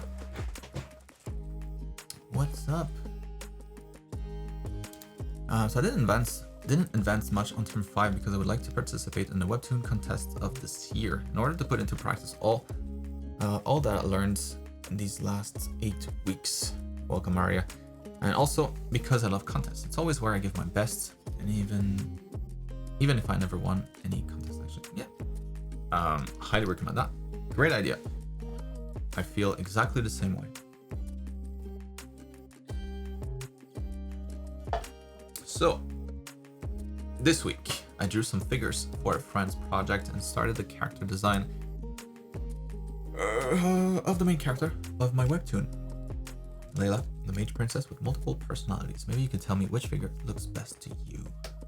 Right. So, I don't know what the contest is about exactly, but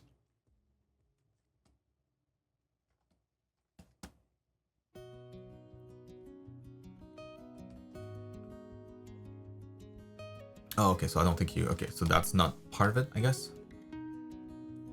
This is for your friend's project, right? Not the contest. Am I getting this right? Hopefully. So character design of the main character. Oh, okay. So character design for the main character of your webtoon. That's what it is. I'm guessing. Which is which? Anyways, doesn't really matter. Let's just look at the whole thing. Alright, so hero shape. Okay, so in here, hero shape, real quick. Like you're, this is like, you know, think of the hero shape as your pantry. You know, if you're about to cook something, the less stuff you have in your pantry, like the less varied your ingredients are, the more restrictive the more restricted you'll be in what you can create out of it. So, you know, imagine you open your pantry and you only have like salt and flour. That's it. You know, can't do a whole lot. So I would recommend that you just add a few more things in there. Like your big shapes, very nice. The medium-sized details, very nice. But maybe something more. Like in this area, maybe there's something here, like some smaller details, perhaps. Like some small patterns, maybe that you could use as an ingredient. You have a lot already in here, you know, that gives you a lot of content. So it's not like your pantry is empty, definitely, but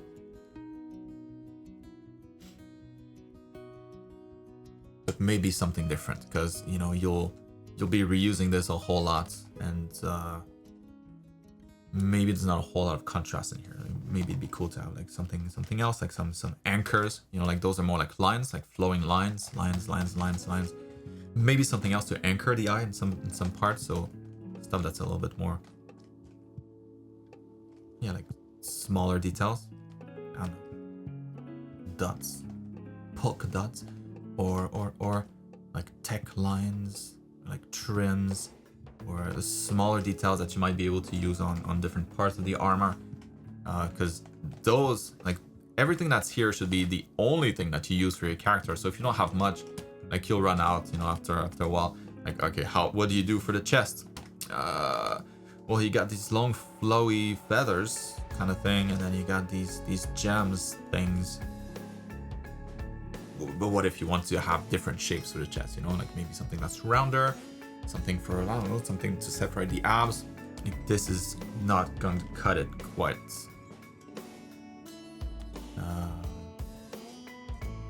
So yeah, maybe a few more things on here.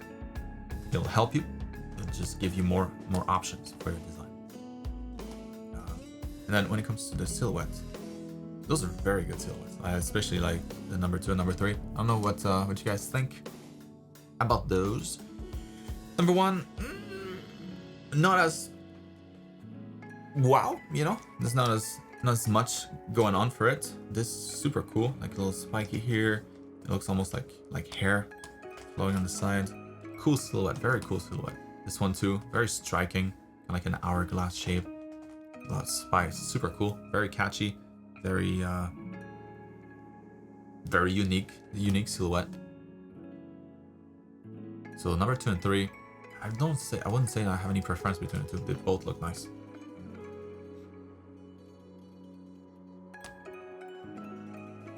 And then when it comes to these bodies,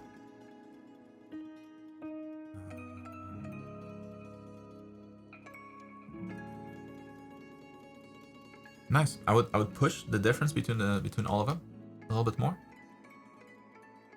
because they are fairly similar.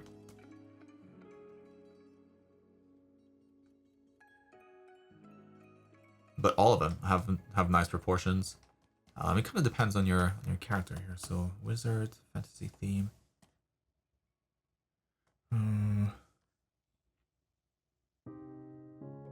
Yeah, see, so when I was talking about the hero shape like this, like more of this type of ingredients, points and dots.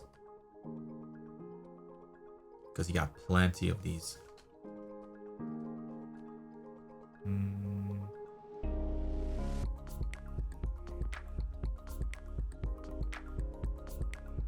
Yeah, it depends. It depends what the character is supposed to be. Double personality, wig kind, psychologist. Like tall characters with long legs usually feel more imposing, more commanding of authority. you know, a lot more than like a kid would, for example, like a small kid, like, hey, don't do that. Not the same, you know, not the same level of authority there. So if you want the character to look imposing, then go with the bigger one. Double personality, weak kind, cycle destruction. Weak kind is like, which one is the most important? You know, is the dominant personality the most important, or is the most submissive one the most important?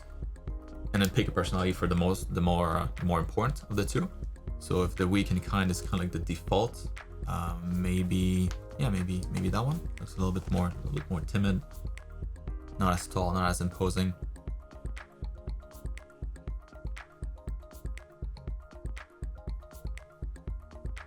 I don't think this is the right one. You know, they're all nice. So you did a great job. All of them. It's a good spot to be in. I think the middle one is the most boring to me, at least. So any of the other one, I think I would choose, and you can do something great with them.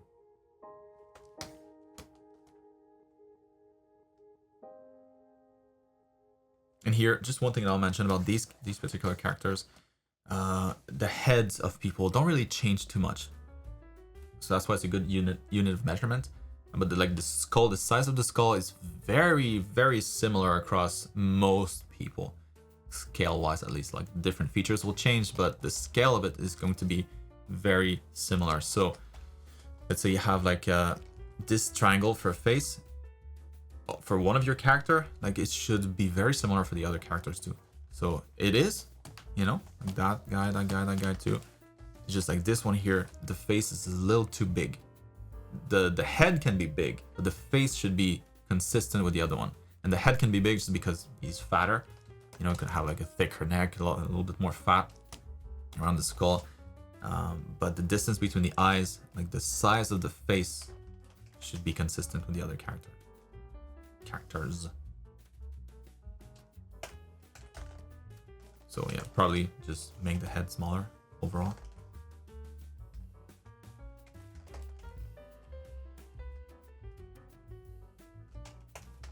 And then maybe a combination of the two, actually. Head plus face. And this way, you know, that works a little bit better.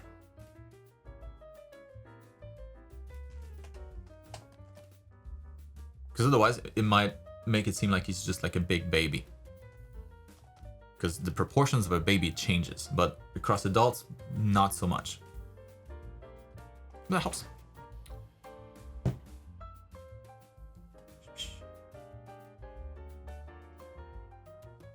So those characters are part of your webtoon? Oh no, so the designs, so the silhouettes were part of your webtoon. Got it. Hope I got it. What's up, Bruno? So, question about hero shape. Can it be used, for example, a hero shape for a faction on a book game, which like 4 characters and made based on it? So would it be better to make that? Oh yeah, totally. So I highly recommend actually that you do that. So if you have like characters that you want, and you want them to look kind of consistent in style and just make them look like they belong together, yeah, use the same hero shape. Perfect. And that's the goal of the hero shape. You know, when you consider that it's like a demo of a game, of a video game, you know, the story is still unknown when you're playing that short demo. It's just, the demo is just for the visual. It's just like you get a taste of what the bigger thing is going to be, but without seeing everything. Like all different ways to combine what's in the demo to create like the bigger game. So same idea here. You know, when you're playing a demo, the story could go in one direction or it can go in a completely different direction, but still be based off of the assets, the visuals, and everything that's in the demo. Same idea here. So yeah, you can choose to focus on certain parts of like certain parts of the shape language for one character, maybe push it a slightly different way for another one. Of course, change the colors, change the ratios a little bit between all of them.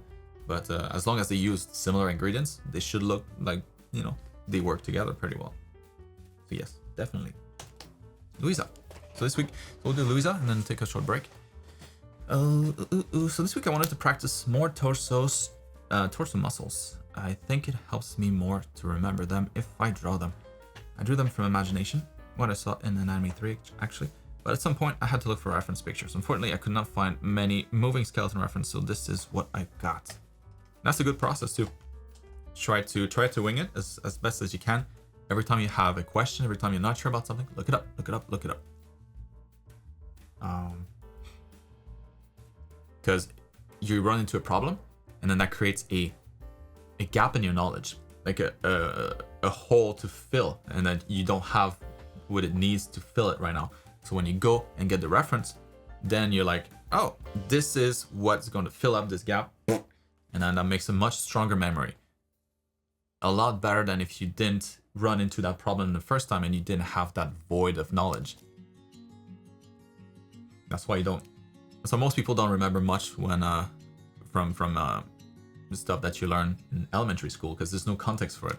Maths, like learning divisions, multiplications, and when you're a kid, there's no need for that. There's no voids in your life, in your knowledge for that kind of information. So when you learn it, you're like, what's that used to me?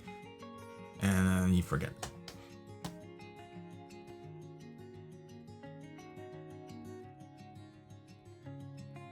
Let's take a look at these muscle bros.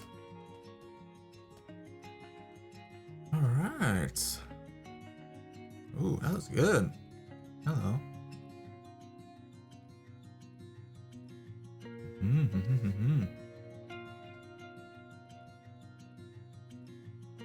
Wee.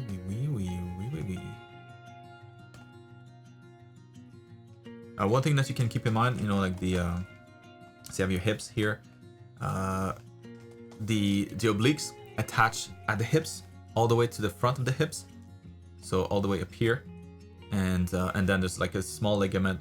No, there's a ligament between that point and the pubis.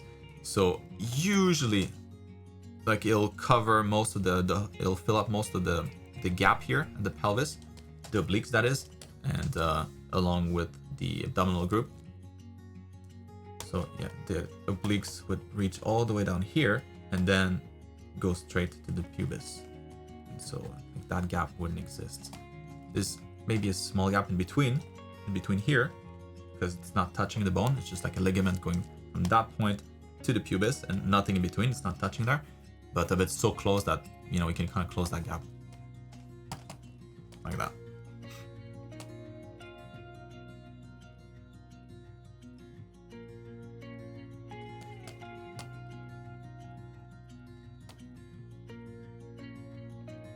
Oh, and you did a really good job with these.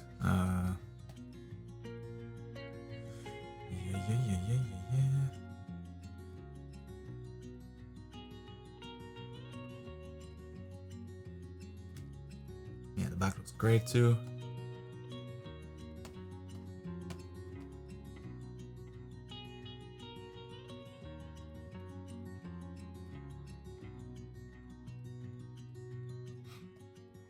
That's all I got. You did really good, Luisa. Damn. Yeah, good proportions for those muscles. Like the way that they're attached, the origin, the insertion points for all the muscles look great. Easy breezy. Very well done. So I don't know how much you were able to do on your own here, but the end result is awesome. So great use of reference to fill that gap in your knowledge. And yeah, it's a great process. So I'm sure you learned a ton from this. Good level up. Really nice. So we'll be back with Jade. Just gonna take a little break, like 10 minutes or so. I'll be back. Just wanna snack on something real quick. Alright, let's keep going. So, what do we have here? It's almost 5 weeks away.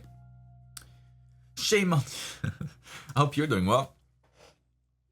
Once upon a time, I used to work on this, so to seek forgiveness, please accept my 2-point perspective assignment as an offering. Background design is really tough, but no pain, no gain. I hope I suffered enough to get it well. So I'd like to hear your feedback on the whole piece, especially composition, lighting, and color.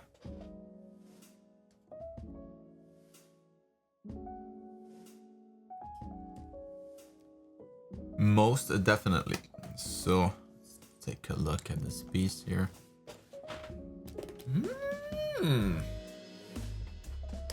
Oh yes, I remember this. Well.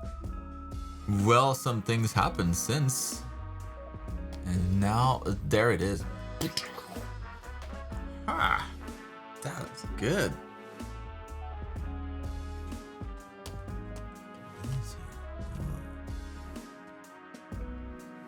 Collection of water.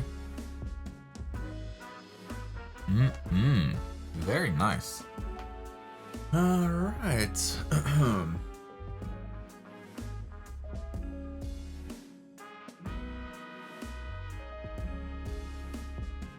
So, composition-wise, I think you did a fantastic job. Everything in here is really, really cool. Maybe regarding the composition,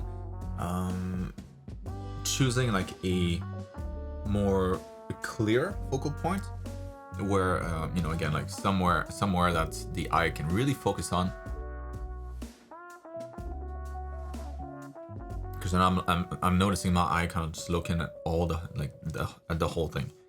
So, you know, this would be like a great piece if you had like characters in the foreground that are like chatting, you know. So the background doesn't need to attract any attention to any particular area, but in this case, since it's on its own, and it's it's like this is the environment. Usually, you want to attract the attention to somewhere, so somewhere that the eyes can kind of lock in, and then kind of just explore the scene, but from there. Like this is a pretty strong shape, so that attracts the eye a little bit. Back here you have a lot of contrast, so that attracts the attention a lot. Like that's one of the things that I keep noticing myself, like looking back at. So I don't think you would need to move anything in here, or like change the layout of anything. I think you could achieve a better focal point with just light, just better lighting. Like value-wise here, it's very successful. Like we have that clear transition of contrast from the foreground to the background.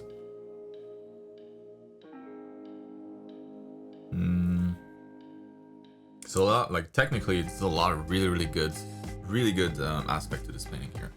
So yeah, so light-wise, I mean, you have a lot of light, it seems, coming from this side, right? So that's why like this dome here is lit on that left side. That's why the facade of this structure is a little bit brighter, a lot brighter actually than the opposite side of the other corner, the other facade. So maybe I would recommend that you carry that here as well. You know, there's no real reason why this would not be as bright. It doesn't seem like there's anything to block here. Like, it doesn't seem like any of the buildings are casting like a big shadow onto the facade of that particular building. So yeah, if you brighten this whole thing up, I think it would bring it maybe more into focus, and like that could be the focal point. Like this entire building here, like maybe the entrance there. Like making the red carpet, now that the facade's gonna have a little bit more light, maybe that carpet gets a little bit of light as well, and as a result maybe gets a little bit brighter. Down here, it's late in the day obviously, so it's not gonna be super bright like it was midday, but maybe a little bit more. And like you could warm up the inside here as well. Lights is always a great way to attract attention, you know, using it just like in theater, you have the spotlight on the person, everybody pays attention to that, nobody pays attention to anything else. Same idea here, you can guide the eyes with light very effectively. Super strong tool that you have at your disposition. So first, let's maybe with a little bit of hard light, warm up this area here. It looks more cozy.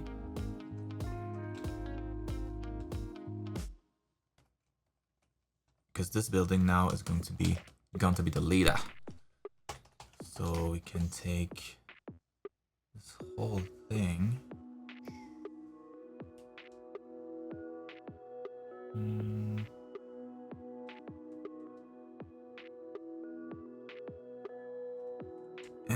And once I'm done with this selection, make this whole thing brighter, much brighter. Not the inside of the windows though.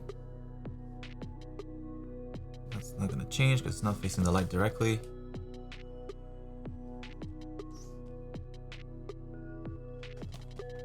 Alright, so here too.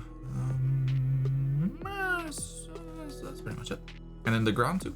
You know, like you have a little bit of light here, but you could have more. So let's first do that. The wall. New layer. Overlay. Let's try that.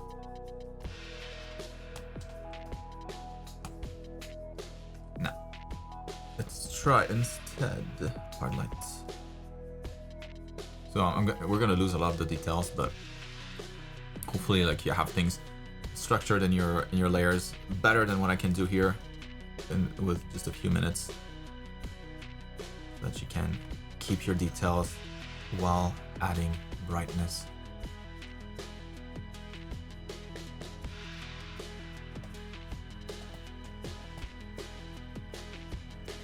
I think the best maybe would be like half of that, and then maybe overlay on top.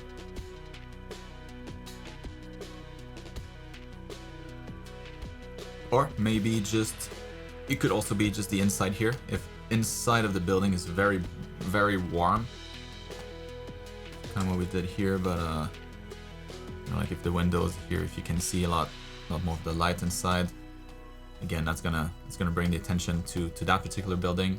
That's another way to do it. If you want the tone to be a little darker overall, that could be pretty cool too. Kind of like a more localized focal point. Like the entrance here would be kind of the focal point now. Yeah, overall, very, very nice. Hope that helps. I'm done to Peter. So Peter, so I've seen on YouTube that you're planning a video on how to replicate a style. Yeah, not set in stone yet, but yeah, I was thinking about it. So if somebody, yeah, if I get like, you know, enough recommendations, and if people like all seem to want to see how like one artist does things, then yeah, maybe that could be a cool video.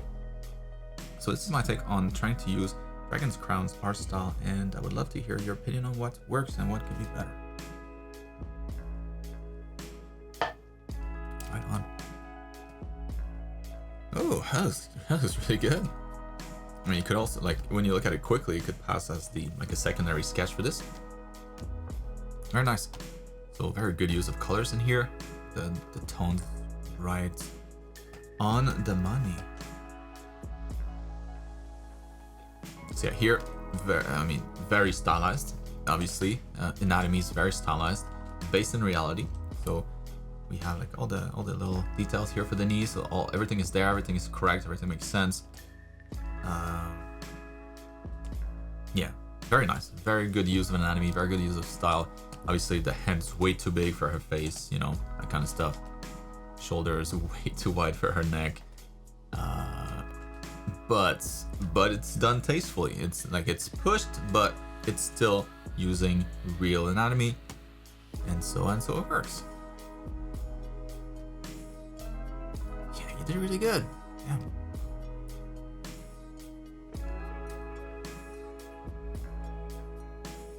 Yeah, just looking at the style here, like your hands would be too small. Like that's a clear style choice here to have the hands this big.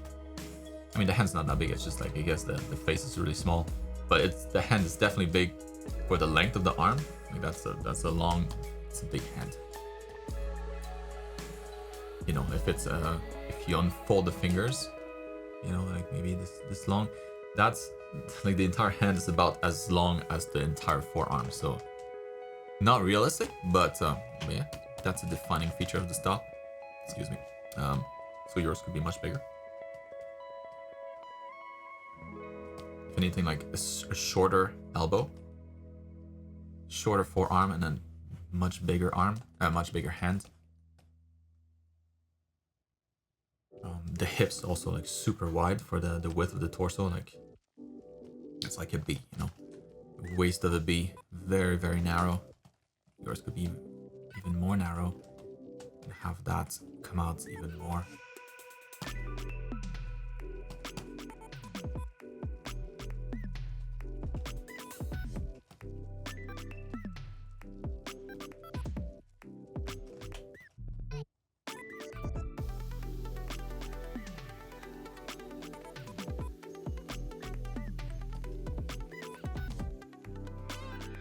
But I mean, like, color-wise, like, you're spot on. Did a really good job with the values overall too. Like the hits of, you know, a little bit of line art here that's left over. Did the same thing here. It's very nice use of bounce light in here. So, you know, like you get like that super saturated yellow. It's very, very good. And this is the same idea as you would have when you transition from light to shadows. It's just that that art is like extended a little bit more. So you get kind of like that extra saturation right in between the highlights and the shadows. So that's kind of what that is.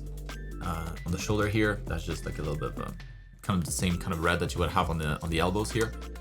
Some people add that on the shoulders. It seems to be the case here too.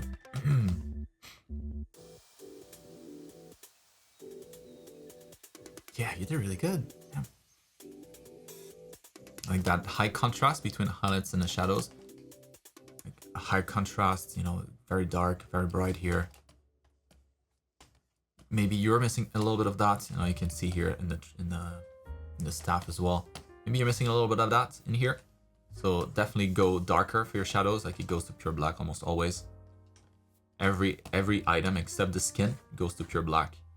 So the skin is the only thing that kind of stays in the light brown shades. But that's what makes it kind of glowy. So yeah, in here, just go darker. Your details in between here.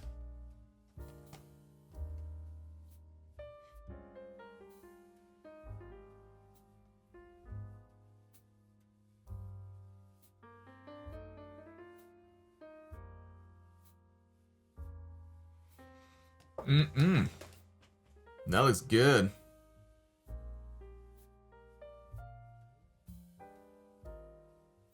Yeah, maybe the face, just adjusting the left eye a bit more, like maybe making it a little wider, so that you maintain kind of this like V shape almost. So big eyes, small mouth, small nose. And if the eyes are big, you want to pull them further apart so that there's still like an eye width in between the two. As much as possible.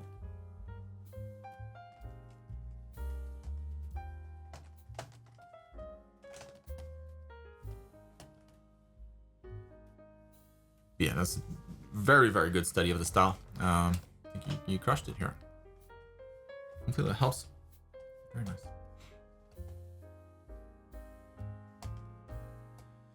Moving on to Mips. What's up? So the second time submitting for feedback. Last time was a while ago because I've been busy. So this week I drew over the anatomy of the torso. Have I placed the muscles correctly? I've also put down some question marks in place where I was unsure. Let's scan this. See. So great model here. Very well defined muscles. So pecs in red, delt in blue, serratus, sternomastoids in purple, abs, clavicles, straps. Right.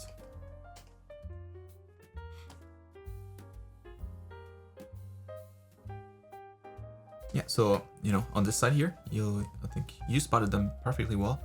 So those right here, a little hard to see from this angle, but those would be the serratus anterior muscle, and those would be it here somewhere in there as well. And then you have the lats right behind that in yellow. Kind of wrap them up nicely. He's got like a very wide midsection, so like really wide abs, and so a little unusual, like this type of physique. But so that's why like we're not gonna be able to see too much of the obliques. Usually we see a lot more obliques here, like the obliques in blue. Usually that's gonna take up a lot more space and leave much less for the abs in the middle. But you know, whatever. Everybody's different. But yeah, that's right. So on the side here, the outside on the inside here of the armpits, that's like that line is always going to be the lat. So and then inside of that, you're always going to have the serratus anterior muscle. Depending on the angle, like if you were to rotate that way a little bit more, maybe the obliques would be the only thing that we can see. Like maybe we wouldn't be able to see any of that. But usually the latissimus, the serratus anterior muscles and the latissimus dorsi, they kind of come as a bundle. If you can see one, you can usually see the other one too. But very well spotted. Everything else here, nailed it.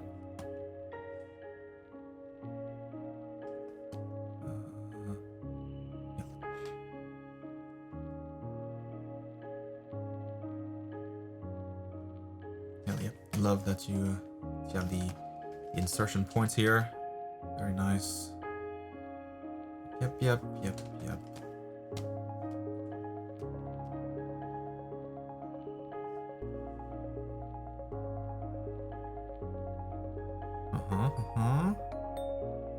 Wait. Maybe that one here, you could go a little lower, like for the rotator cuff group. It's all of that, like you can see almost like the nice outline for the scapula. So you could go just a little lower for that and have the latissimus dorsi kind of wrap around that thing here.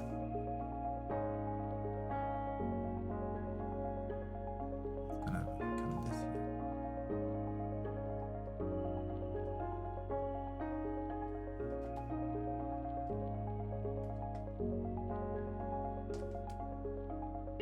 But everything else, very good.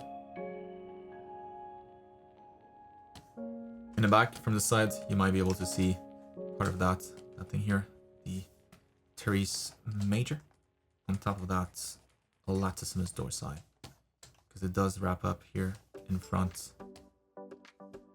wraps all around in the front, and then sits right on top of the latissimus dorsi. Usually it'll be kind of like the same chunk of muscle, so they're harder to discern, but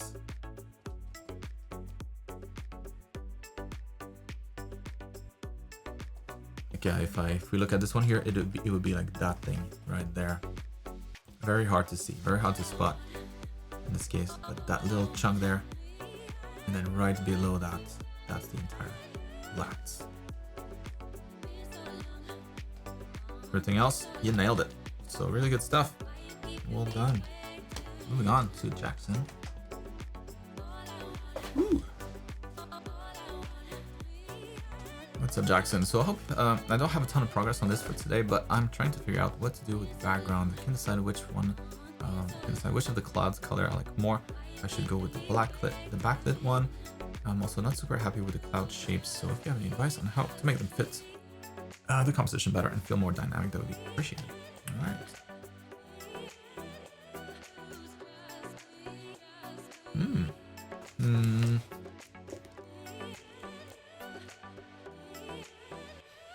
Ooh, I like the first one that you have here.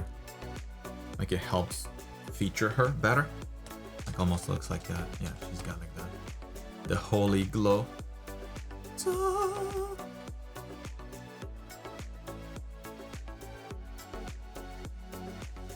And like the saturation of the colors of the sky doesn't compete as much here. Everything's super desaturated. Yeah, I think the number one's the winner. Not a fan of this one here. Too much of these lines. Everything kind of going in that direction. Makes it a little too much. This one here looks good too, but yeah, like the dark blues, I think it competes a little bit too much with the purple. In here, like the purple reads really well. Her silhouette, her hair reads really well, and it's super cool. I mean, maybe you could even have like have a little bit of that glowing at the tip. like there's some light behind her. I mean, if that's maybe the light, maybe the sunlight's behind her. Crazy epic shot.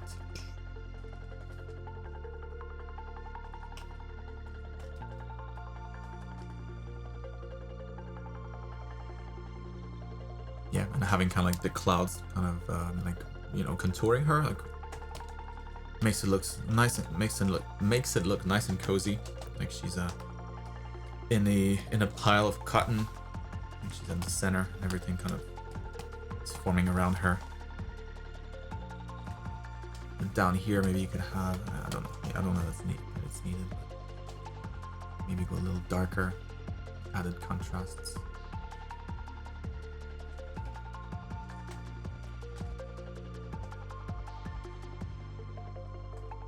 Yeah, and in any case, like I think this one is the winner. I would pick that one any day over the other ones. Like this one feels like it's kind of midday. It feels like there's a disconnect between her and the lighting of the scene. So, you know, from this, from the clouds here, we can kind of get that the light's coming from the right side.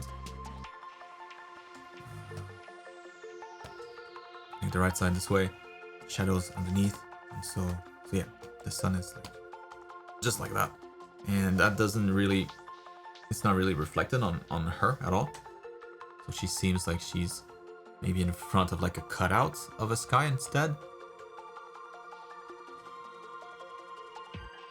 Similar issue here, like the lighting in the background on the clouds doesn't really match with her lighting. So yeah, unless like you redo the entire lighting in the back here to make it work. You know, right now the highlight's in the front, so the highlight looks like it's going like in that direction towards her, and so that's what should be reflected on the clouds. So the clouds should be lit in that direction if anything, and the shadows on the opposite side. That would probably work better for the sea, but it could also be just kind of just the sky reflection in front of her. That's why it doesn't have any particular color. It's kind of overcast, and the light behind makes her feel a lot more majestic, more striking of an image.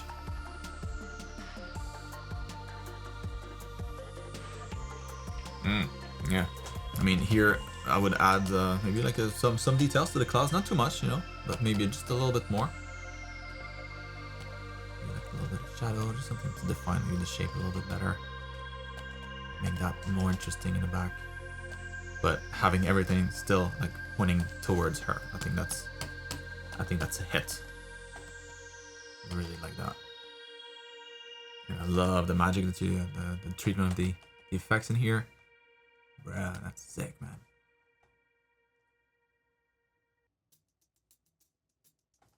Something that you could push the blue here, so if that lighting here, that light is on a separate layer, I think you could punch that out a bit more.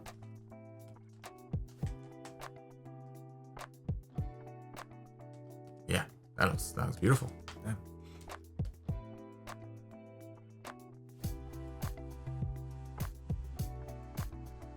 I'll be very proud of this one.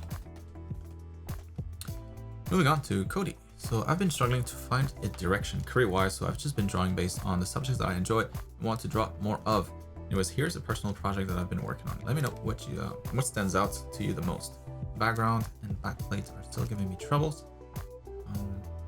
I'm sure there are quick fixes that I'm just not seeing. Also, might need to find alternative references to figure out the deformation of the clothing around the armor. Maybe looking at people wearing heavy satchels or something. Yes, good idea. Actually, that would probably be, yeah, that would probably be perfect. Or somebody wearing like maybe like overalls,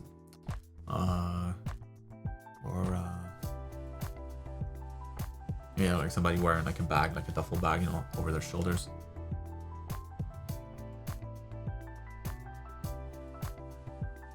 So, you know, career-wise, I would try to, and it's, you know, it's not necessarily a problem. It's just like that should be part of your goal, to figure out what the goal is. you don't have a goal, the goal should be to actively find a goal and look at just try to look at things like what's common across the things that you like, the things that you enjoy. Do you find yourself looking at art from video games more, or do you get inspired more by TV shows or by movies? Is it a particular style that attracts you more? And try to find where that is more prevalent, in what kind of industries you would find that more. For me, when I was younger, I was really into video game art books. So I would look at the Diablo art book, oh wow, and try to redraw all the drawings inside. Same thing with the Warcraft, manuals, whatever. There's always a bunch of small drawings in there. Oh, that's so cool. And I didn't really know. I had no goal of ending up in video games, but because that's all I was kind of drawn towards, that's all I drew. It kind of forged my art style into something that would be a great fit for video games, thankfully. And so that's why I was approached after a while by a video game company. And so yeah, you just want to start paying attention, to the kinds of things that inspire you most, and see what's common about it. And sometimes you need to make some adjustments. The stuff that I draw is not stuff that I 100% enjoy. You always need to find kind of an overlap between what you like and also what other people like. So that might be everything that you like, and then when you post that online, or the feedback that you get from your family, your friends, that might be what they prefer. And so yes, this is all stuff that you could do, that you love, but the part that overlaps here, the part that you still like to do, it's part of your thing, and it's also part of what other people like, other people enjoy. This is what you should focus on the most, because that's what's gonna lead you to places. Because if you only focus on that and kind of ignore this part, or just do whatever, kind of randomly, you're not really helping your case long term. So just be aware of this cross section here, what both you and others seem to enjoy, and focus more on that.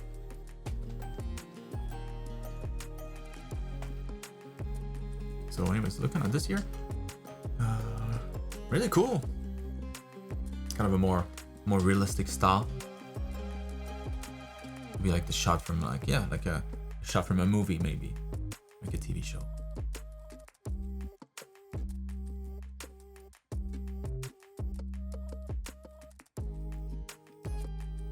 That's really good.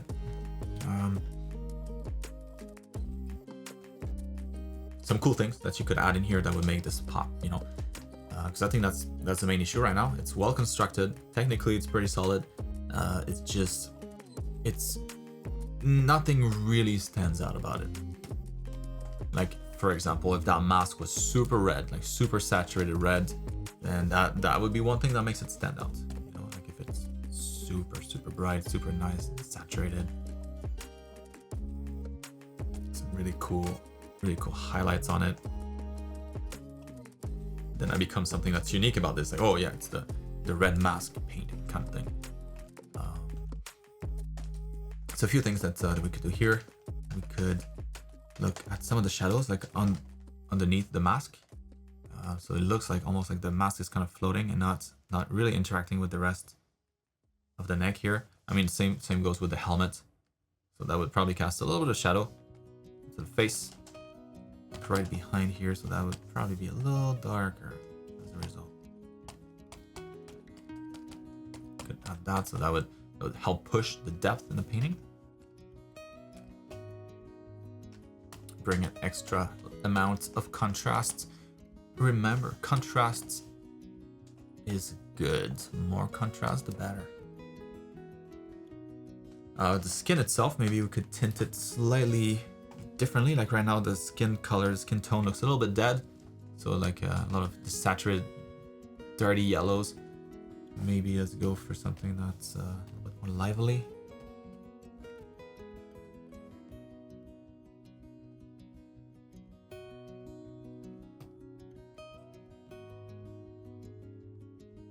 red in there. That's too much. Calm down right there.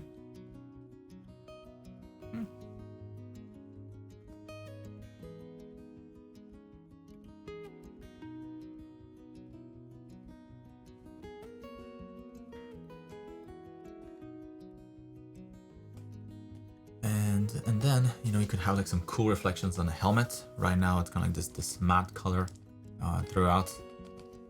Not much material definition here. Maybe it's a little shiny in some areas.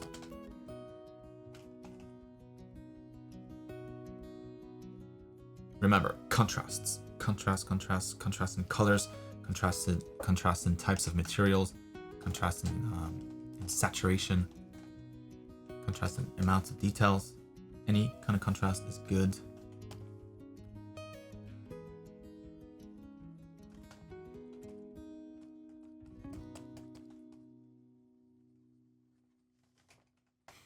That just looks like dirt.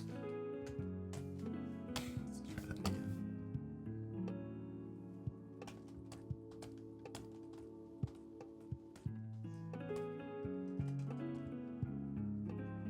Like picking a direction for your light too. That'd be kind of important, so that it makes the whole character look like it's, you know, coherent, part of the same scene. So let's say the light is coming from here. So kind of like in this angle. Then you would have a strong highlight here. Strong highlight on the side here of the helmet. Strong highlight on the shoulder. Maybe not as much in front of the body here, because the light's not, you know, hitting that as directly. Yes, like that would make sense for the cheek here. Maybe this side of the mask would get that highlight as well. Maybe the gold trim here would be a little brighter, where the highlight's facing it a little bit more directly.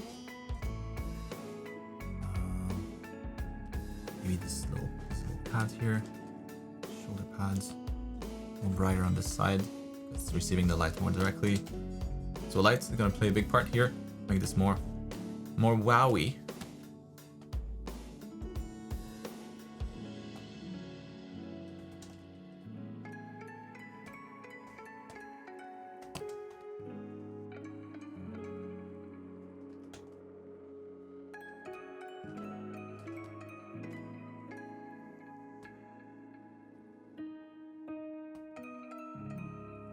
So stuff like that, and then you could even have like a shadow in the back cast on these doors. Just really quick, gonna select this whole thing here.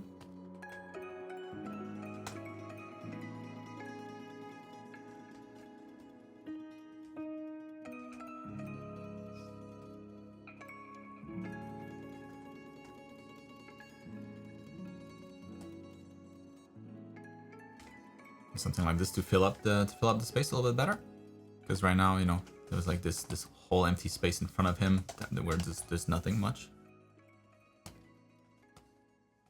So light plays a huge part here, so keep that in mind.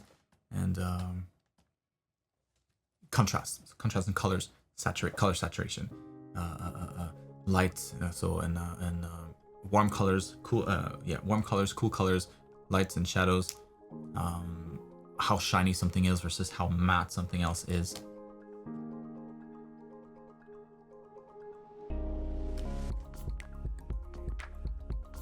So hope that helps. Moving on to Philip. What up, Philip? Sending you my character's work in progress. I would like to hear some advice or direction where I should continue. Or what should I make better? Was finally finished an anatomy class and tried to do assignment. Looking for feedback. All right.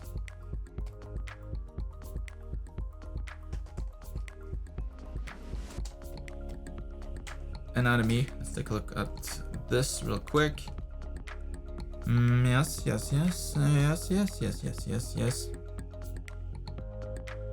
Great. A+. Nailed it.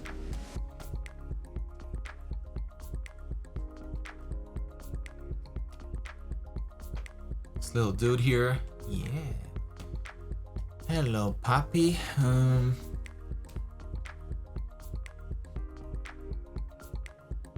That was good. Great colors. Maybe I would find a way to bring that yellow somewhere else, because right now, like, the yellow is the most attractive color in this piece, and it screams real loud, like, look at me, look at me. And so we alternate between the head, the hat, and the shoes. So if he had something, I don't know, maybe the hat here is a little more vivid, so more of the attention is going to be directed here instead of the feet. You could maybe like warm these up so it's not quite the same yellow. Maybe it is, but because of the lighting, one yellow is superior. So now the hat will be a little bit more attractive as a result. And the main problem here though is the values between your character and your background. So the background is very dark and your character too. So it tends to blend together a bit too much. So what we could do, just add a little bit of fog behind him, or brighten up the entire background, but probably you want to keep it, you know, kind of darker. If that's the case, then we can just add fog, and that's gonna create the same effect. So, look at that dude.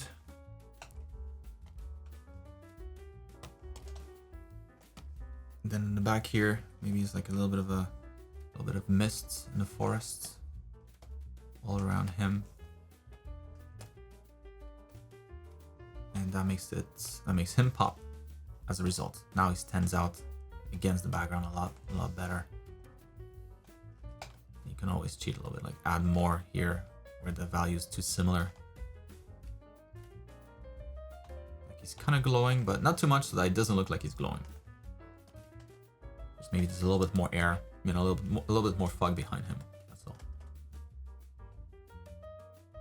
But now, like, he pops a lot more. I think it's a lot more successful this way. But super cool, super cool little dude. And here,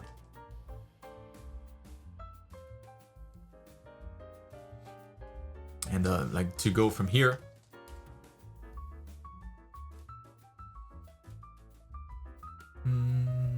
I mean, it's a full illustration, right? So it's already, there's a lot going on here. We're juggling a lot of balls.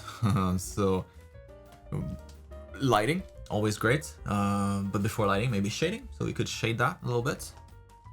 No need to go crazy, but you know, imagine like a light source in here. Just imagine that the light's coming straight from above. So anything that's not facing up, everything that's kind of facing the ground, maybe gets a little bit more shadow. So, and everything in between will kind of get a range of that, so more or less. Maybe like at the bottom of the beard here, since that's facing the ground more than the top of the beard. And maybe there's a little bit of shadow down here. Right? Same thing under the arms here. That's not pointing up, that's pointing down. So maybe a little bit of shadow here. Same thing with that side of the arm. Maybe a little shadow there. Side of the body, that's facing mostly down. Maybe a little bit of shadow here. Shadow here. Shadow here. On the side here, maybe that's facing up a little bit, right? It's not parallel, it's inclined that way. So kind of like a slanted table, but it'll be able to catch maybe a little bit of light. Could add some sunlight here. Boom. On the other side too, on top of the sleeves, on top of the shoulders, top of the sleeves here, on top of the beard, go a little lighter, top of the mustache, and slowly, you know, you start to feel like the 3D a little bit more come across, and then after that, yeah, you can push it to add by adding lights. That's an extra step. But yeah, a little bit of shading I think would be nice here. Get a good base for it. Some nice clean lines and like simple volumes, but they're just ready. They're prime for shading. Perfect. And up here, oh, too dark.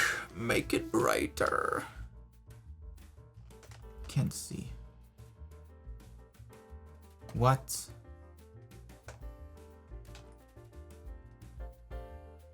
There we go. Nice. Yeah, that's much better. before, after. And similarly here, I would try to separate the character from the background a little bit more. So same idea, just adding a little bit of fog behind the book too.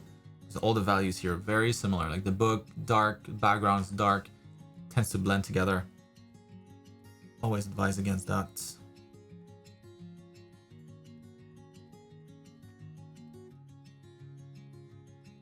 Beautiful selections.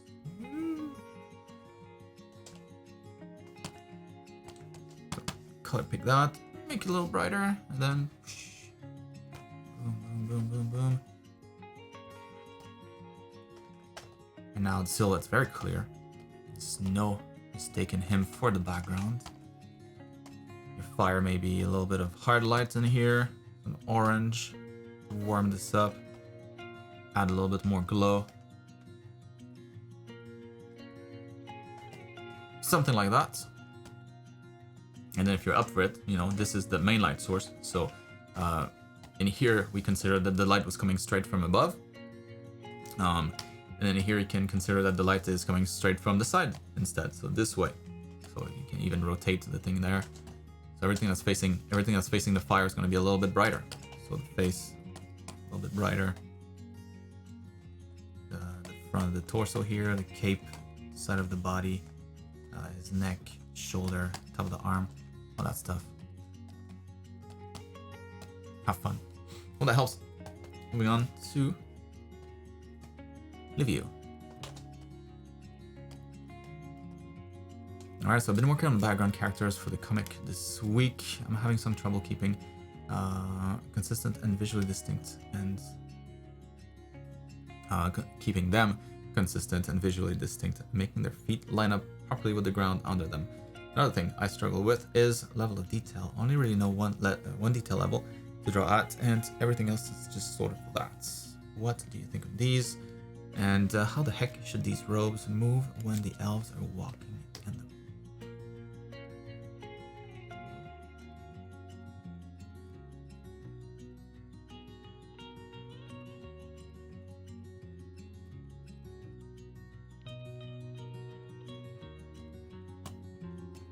Yeah, so for the feet, that's always a little tricky because, you know, when you introduce perspective, things get exponentially more complex.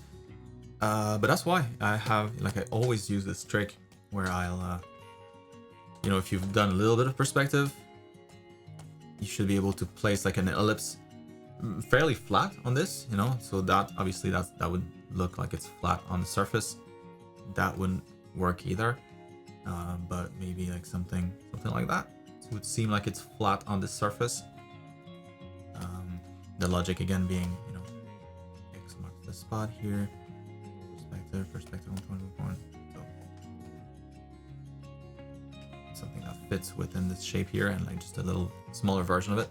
Anyways, so that's why whenever I draw feet, I draw like an ellipse for the sole, the heel, and then for the body of the foot, based on whatever ground it's on. So starting with this helps you kind of build the shoe from there, or the foot from here. And that gives you kind of like a good direction for the cylinders that the leg's gonna be made out of, right? So that's the bottom of the cap of the cylinder, and the rest of the leg will just follow that same angle.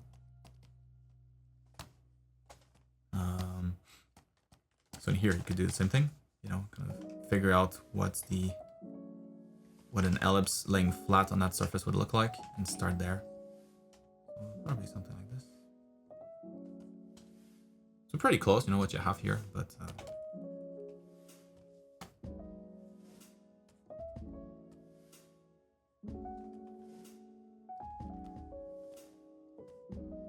and to be honest, like they look pretty good. That one's pretty solid. Maybe just put this tool a little closer so that, you know, she's not about to fall off.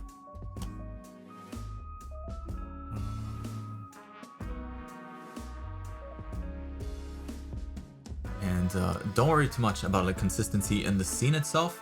As long as the characters are consistent, and again, it's all focal points, you know, like a lot of the stuff in the scene is going to be just seen as just peripheral stuff. Like most people won't look directly at those characters.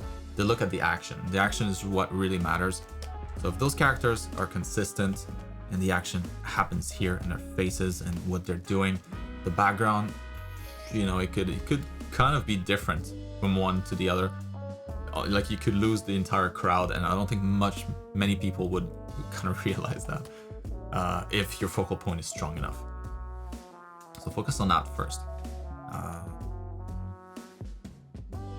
And if anything, like the more abstract the background is, the better it is for you, because then, you know, let's say you look like from one particular angle and you see like a face that's very distinct in the background, and then you see another angle that's a similar angle, but you don't see that person anymore. You're like, hey, oh, wait, that one was different, and I spotted it, and it almost acted as like a focal point, but now I can see it again. I can't see it anymore.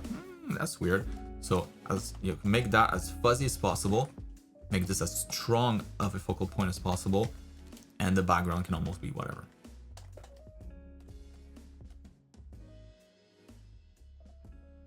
These look good though. That's right.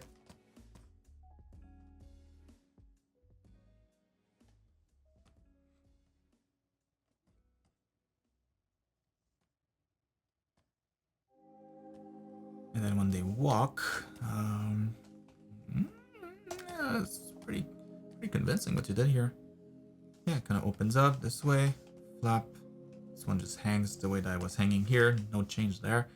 This one kind of wraps around the leg. This accordion thing, fold, kind of unfold. That looks really good to me. Kind of what I would expect to happen here.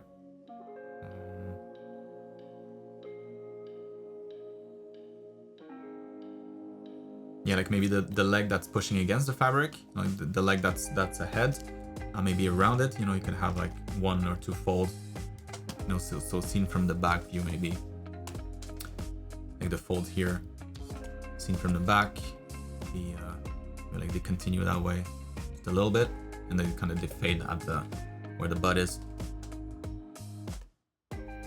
just to indicate that there's a little bit of tension here. So like this part of the flap. This part of the flap here is a little higher now because the knee's pushing against it. So this one's going to be lower, this one's going to be higher. So there's a little bit of tension, extra tension there. That part's higher, that part's lower now. And since it's higher, it makes sense now because there's extra fabric here. So that fabric kind of pulled down the flap at the bottom.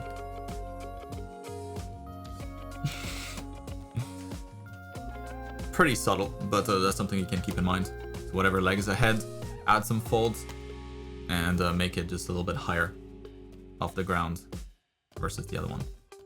And in this case, no need because they're all at the same level. That helps the view. But yeah, it's pretty damn good. What I would recommend though is I don't know that it works with the comic. I don't know if you guys are planning to go like for super crazy amount of details everywhere, but these are probably too detailed, I would say. Like I would look at let's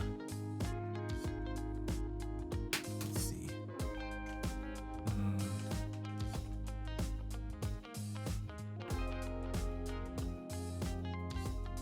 Like crowds in anime. Usually, I don't think they have much facial features at all.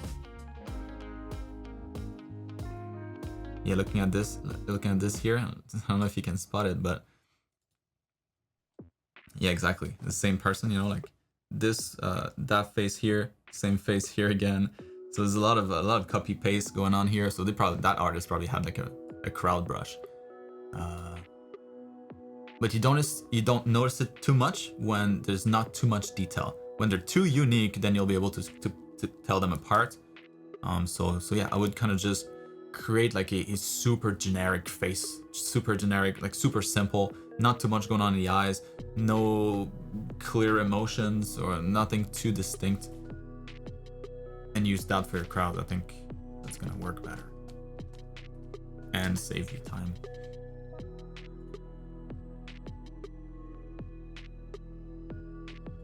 be like, you know, these faces are way crappier than yours, but it still works because you don't pay attention to any of these in particular. It's just kind of just like you look at it, you can glance at it, but that's about it.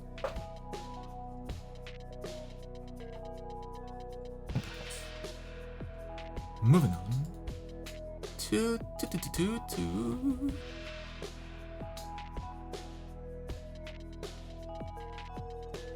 just keep removing stuff until it stops working. So like the line here for the nose, maybe you don't need that. Maybe the nose can be just, and that's why like animes look so simple. I mean, just that, like a little dot, done. The eyes. Yeah, I mean the eyes are simple enough. I think that's fine.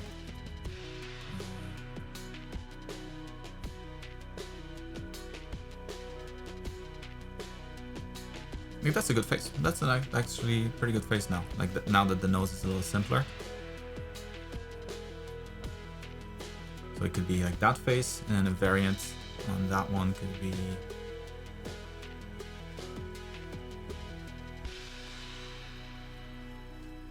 this. That's another face, and then another variant could be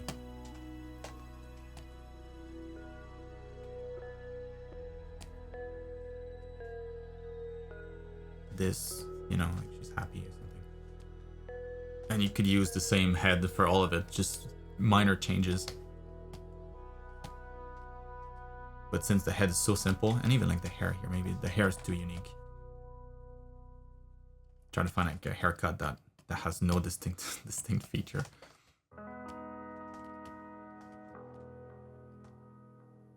Yeah, so it's not like a lot less than what you have, it's just a little bit less. And always trying to find tricks to get more bang for your buck, get more mileage out of your drawings, especially in the background. Like you can cheat in all sorts of ways. What's up, Warren? So I did have a great week. Hope you did too. This week I've been ill. So sadly I haven't been drawing much. I'm better now, so I can draw a lot next week though. Awesome. Good to hear. So last week you mentioned how much I've improved in comparison to my older pieces. I wanted to compare some of my submissions from when I first started to see what I've improved on and what I could still work on. So lately I've been trying new techniques. A new technique from Kenan, where he takes his line work and sketches and then erases them to be more smooth. Takes the line work, sketches. Okay. I call his line sculpting technique as well sneaks in. So I've studied that a lot. I think my line work has improved a lot through this and think it's going well. Any other suggestions are really appreciated. This is with a flat round brush and an eraser with a slight opacity. Okay.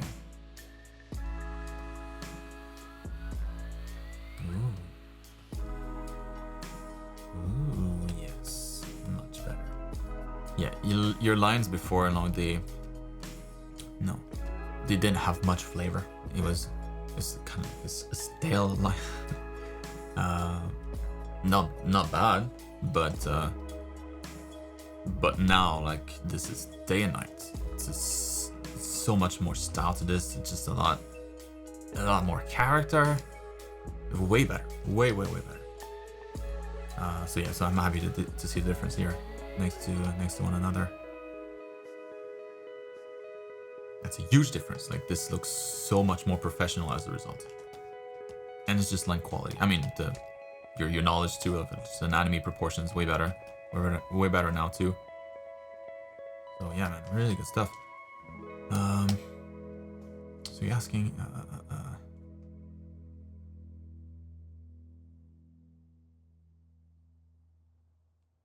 So I mean, a lot of the stuff I think kind of it's very similar to what I explained in one of my YouTube videos, like the YouTube video on line art. So like the line thickness and what that thickness represents. So, you know, thinking of it in terms of it's not so much line sculpting, it's just that you give your lines some extra purpose rather than just being an outline, like a contour line for something else. You can have it also express a little bit of little bit of shadow. That's what makes it so nice and just cool to look at. So that's why, you know, like for something that's up here, a line that might be facing the light source maybe more directly, you know, usually the light comes from above, rarely from underneath, and so every line that's facing the ground will usually, you know, have a little bit more thickness to, again, to help reinforce that it's the shadow side, and it gives such a nice style to your drawings. So that's exactly what you're doing here, right? And at the same time, also like the lines on the inside of the volumes of the shapes, not as thick because they're not silhouette defining, so they don't matter as much, and so they shouldn't take as much of a shouldn't make as much of a statement. They shouldn't be as bold.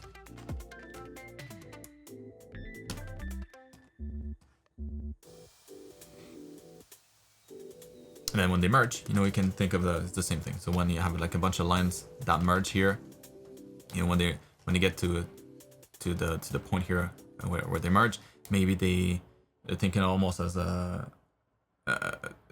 thinking about like ambient occlusion, a little bit of that. So considering it's almost like a corner where the light gets trapped and can't escape as much, and so maybe here it's a little bit more shadow, making those lines appear a little thicker at the connection points.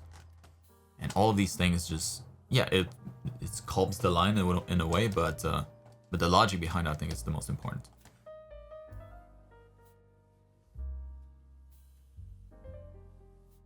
Like, I think this one here would be a better line if the top one here was a little thinner, because it's facing the top, it's facing the lights most likely.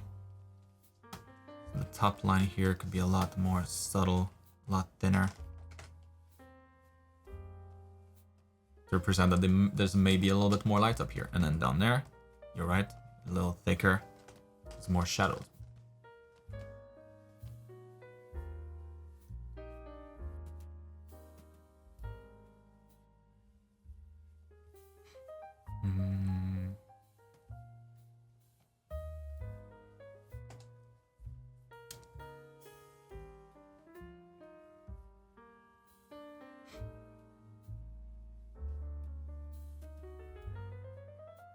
I'll leave you just to address that. I mean, the first time, yes, the first time you have to do that exercise. You know, you have to remove until you get like the bare minimum. But after that, that becomes your goal. So you don't need to go like all the way to fully detailed to go down to that. You know, this is all I need for this to work. So you just, you know, the future drawings just need to hit that, and then you stop. So it's just like the first time, the first couple times maybe, to get that look, but after that becomes your goal. So I think it's a lot easier, a lot faster over time. Not just I think, it is. It's a fact.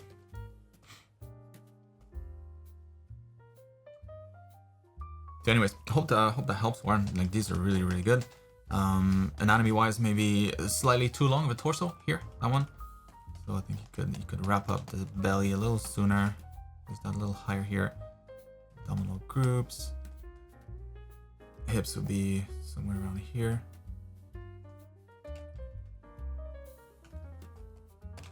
Pretty close, but just like finessing here to contour the body. Take into consideration those hips. Maybe a little long still. Let's move that up.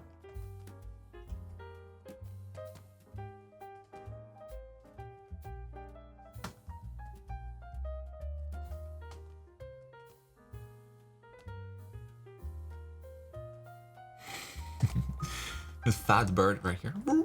I've been eating too much. Delicious worms. Maybe it's slightly bigger head. Be more in proportions. These birds have big heads compared to their bodies. Usually. Most birds, at least small birds. That's why they look so cute. They're kind of like babies. Big head, small bodies. And then that horse. Maybe slightly bigger head as well. Bigger head, bigger neck. The neck of a horse is really thick. Very strong muscle. Maybe that's a little too big. More like making the neck bigger, the face smaller. A little long, maybe. Not much. Head still doing.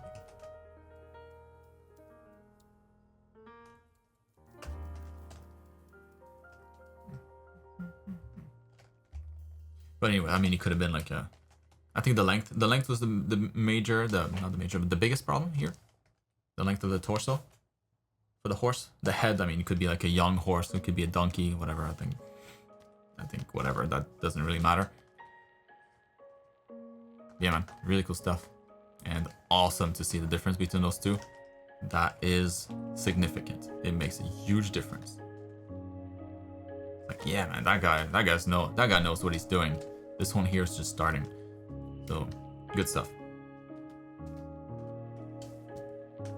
Emilio, what up? So it's been a while. Hope you've had a good week. I hope you've had a good week too, yeah. So if you don't remember, I made this piece for Art War 5. I'm done with it, finally. But I wanted to hear your thoughts on changes I made based on your feedback. So I know it still has flaws, like the wings perspective that I could never get right, cast shadow that the wings would give on the men, and the general stiffness of the piece being rather boring. I lowered the contrast, tried to get the details to recede into the shadows to make the rendering feel more natural, change the background, framing, among other things.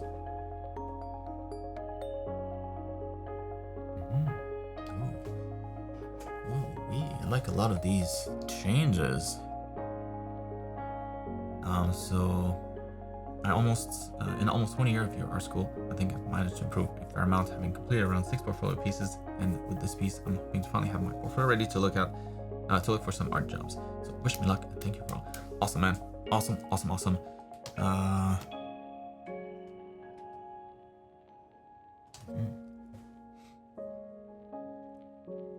Yeah, I think the biggest one here is the light. The light just works way better.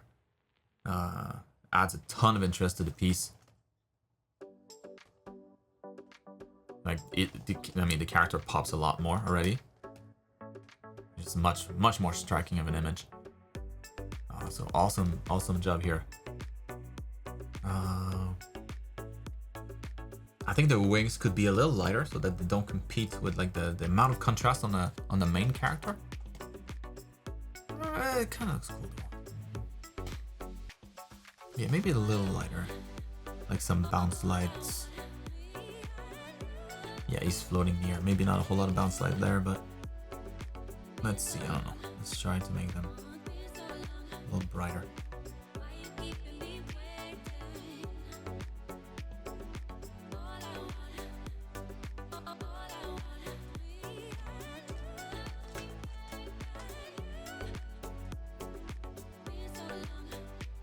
Some light is shining through it, maybe that'd be kind of cool.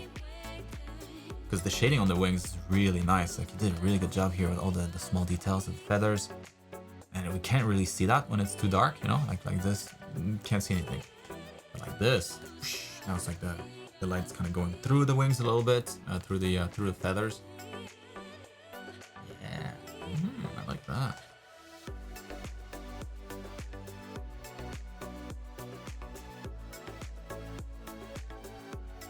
Maybe desaturating the wings a little bit so that the character himself, and like the warmth of his skin wins overall in terms of brightness and warmth and overall interest. And if it were me, since there's blue everywhere in the scene, like I would definitely have a little bit more of that blue bounce light from the sky kind of applied to everything in here. So like the pants here would take up some of that blue tint.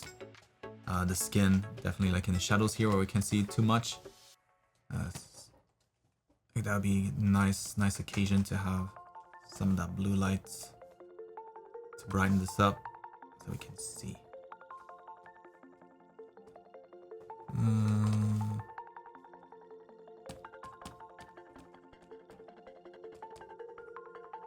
And also, once again, warm versus cool colors, always nice. And here it's almost just all red, all warm. And the shadows to have a little bit of that, man. It's so much glare, I can't see anything. Yeah, here, a little bit of that blue underneath here. Cheeks, arms. just makes the colors look more tasty. But yeah, dude. Nice. Very nice. Great improvements. Moving on to Bruno. Woo! Hello. What's up, Bruno? So I've been very busy with work in the past weeks. Finally released a demo of the game that I'm working on, that I'm doing with friends, and also doing this RPG characters. Ooh.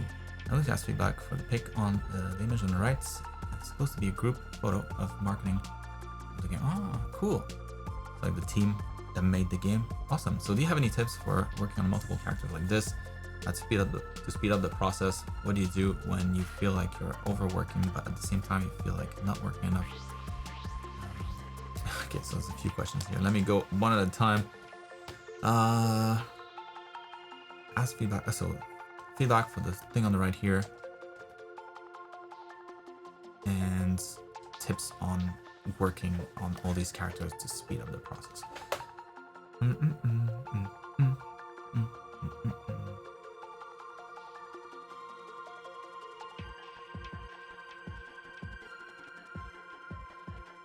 So one thing that you know, you'll see in photography a lot is when you take a group picture, there's very rarely any space in between the people. You know, like the cameraman will always like, you know, can you squeeze together a little bit more?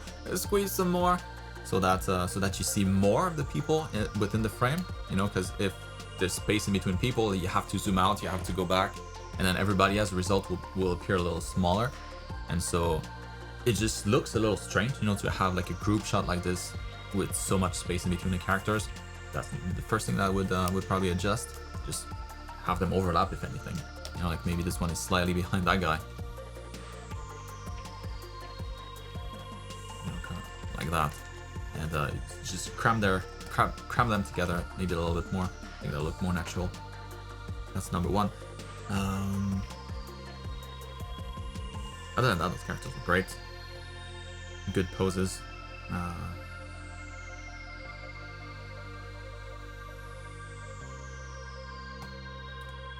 Tips on like working on multiple characters like this, speed up the process.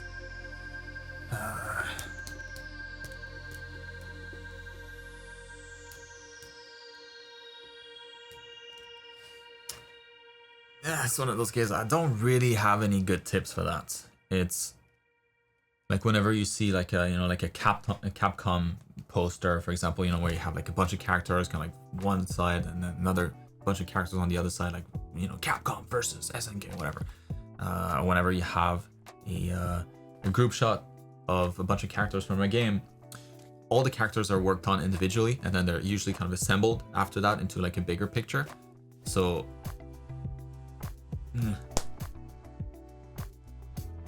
like what helps me at least to go through an image like this, because it's a lot of work, you know, it's pretty intimidating. You're looking at all these characters, 1, 2, 3, 4, 5, 6, 7, 8. Oh Jesus, 8 characters. That's gonna take a while. But kind of hide them one at a time so that you're always working on just one character, and then it makes the whole thing a lot less intimidating. You kind of just hide everything, and then you're just working on that one, you know. Start with this, and then once you're done, move on to the next one, to the next one, to the next one, and then after that, once they're all kind of in a good spot, where you have a little bit of shading, maybe like some flat colors, something simple, then you can assemble them, and then maybe work on lighting that affects them all the same and that kind of stuff. I feel like the biggest challenge here is just it's a mental challenge, just to get through this, to get the the motivation to do it all, because there's a lot of stuff. But they're all in different poses, so it's not like you can save much time in like repeating certain body parts or anything like that.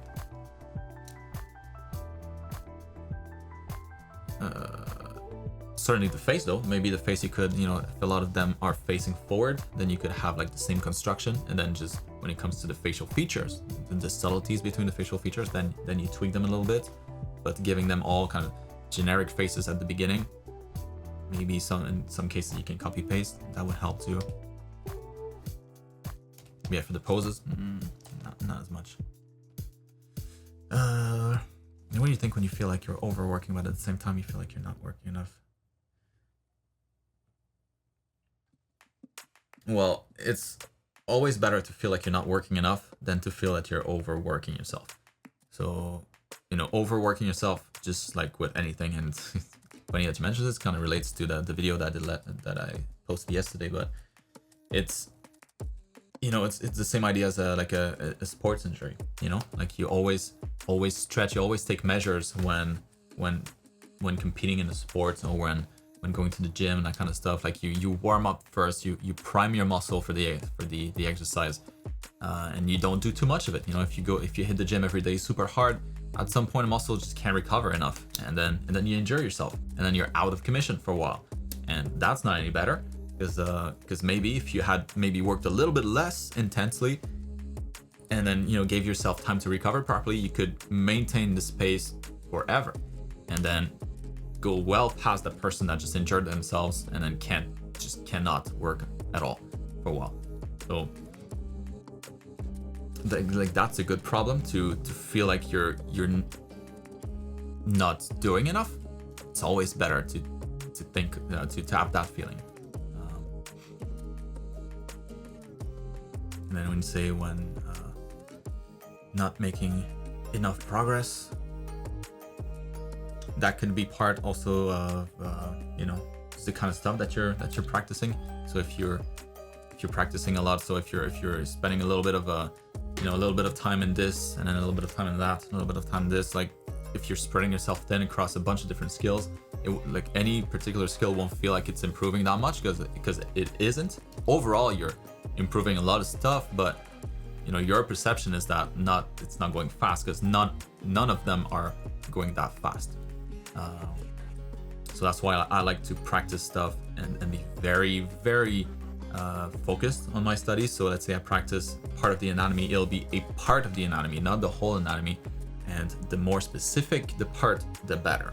So, you know, it could be for a week I practice drawing knees. That's it, just knees. Whatever the problem area is, I'll just focus on that and fix it. And then after that, it feels good. Like, oh yeah, man, I fixed that. I spent a good amount of time just on that thing versus spending a little bit of time on that, a little bit of time on that, a little bit of time on that, and essentially never fixing any of the problems. Now I fixed one, all the other ones still need to be fixed, but at least I got one done. And then similar to work on characters here, like you break it down into smaller chunks and focus one at a time. I think it works for a lot of stuff in art. I mean, with the character has their own. I don't know if it'll be nice to post here. Yeah, so don't post some stuff that's under NDA. Don't want to put you into any trouble. So actually, let me make a note here, because probably shouldn't send it to me at all if it's under NDA. So let me make a big mental note for me in the video, so that I can edit that out. Just to make sure that you're not into. Oh yeah, no, you should be fine actually. So if it's in 2 or 3 months, by the time this comes out, it'll be months from now, so it should be fine. So anyways, hope that helps, Bruno. Let's move on. What's up, Sid? So I've been trying to study some famous silhouettes and trying to come up with some of my own next to them to understand shapes that work in a silhouette. So I derived the character from altering and doing art. Let me just read that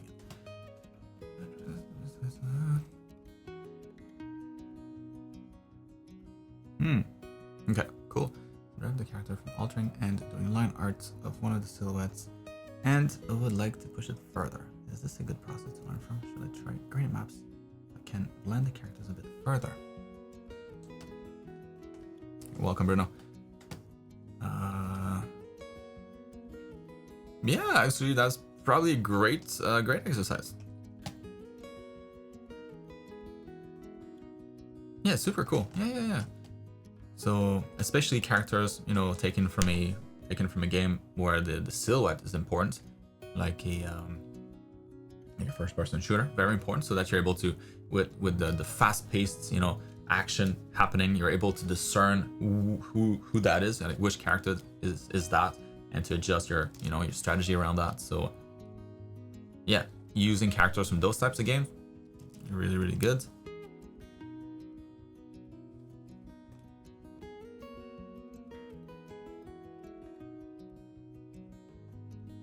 So it's probably a good sign. So if all of these, or if half of these were yours, and the other half were characters from video games, if that's the case, I'm having a hard time, you know, spotting which one is which. So maybe that one is yours because of the feet. I don't know. Like the way that the feet stand on the ground, not as good here. So I'm gonna guess that's one of yours too.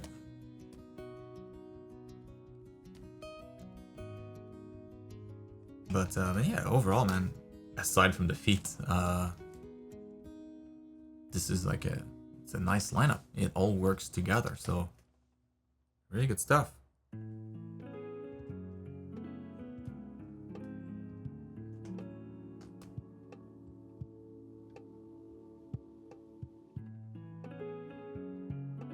Just you know, make a conscious effort to know to try to understand here, like, why is that interesting? You know, what's different about that pose? What can you take from that? Not just looking at like the shapes and stuff, but like overall this character, like what do you get from that silhouette here?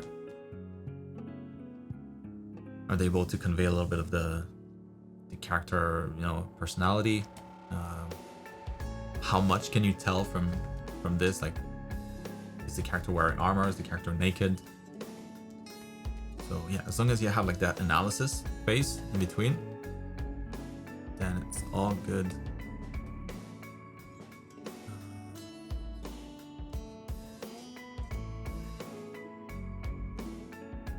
So here we have, yeah, kind of like a McCree skin almost. Is this a good process to learn from? Should I try graded maps if I can blend the character a bit further? So in here, yeah, so graded maps, you know, wouldn't do anything in this case yet. So you need that shading. You need that contrast, that transition, that gradient from dark to highlight, shadows to highlight. So for example, you know, you have like nice folds here for the cape.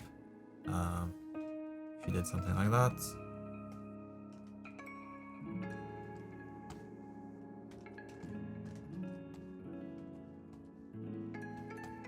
Very rough, but if that was kind of like your shading for that that part here.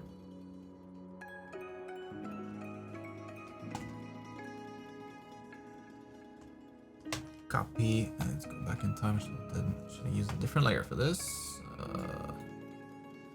No, I messed up.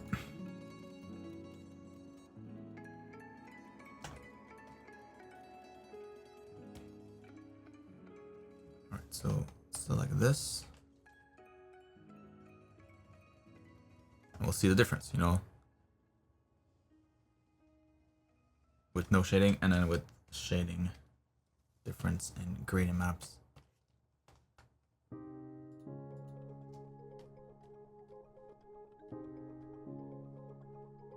I think it kind of speaks for itself, right? So with shading information, looks pretty good, almost like any shade, any gradient that you select, and otherwise it just looks like flat colors. So if you have that gradient, if you have that transition between light and shadows, then yes, it would be great candidate for gradient maps.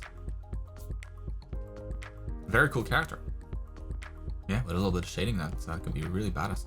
And just one thing that I'd probably fix if I were you, would be this foot here. So that foot looks kind of broken. Like the, you know, the heel right there, like you would expect. The front of the foot kind of lands on the little lower. But then there's like this weird also bend in the knee here. A little too intense probably for comfort. So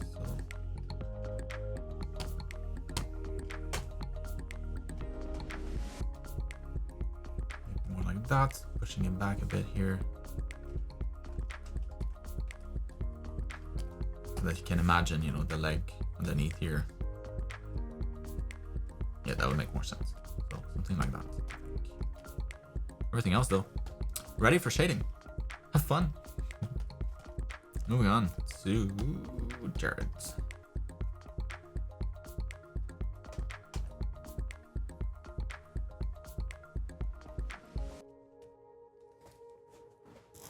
All right, so what's up, Jared? So I'm back again with with the mannequin exercise.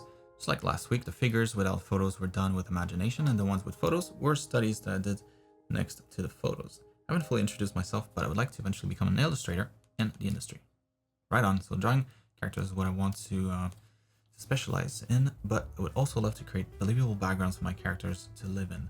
I feel like I understand the overall concept of term 1 and thinking of tackling term 2. Let me know what you think. Right on. So beyond that, like what kind of illustrator? So would it be, because there's different different venues for that. You could be an illustrator in a video game company.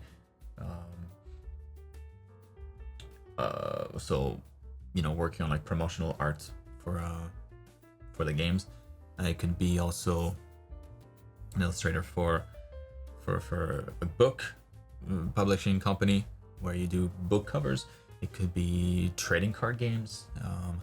So each have kind of like their own different niche.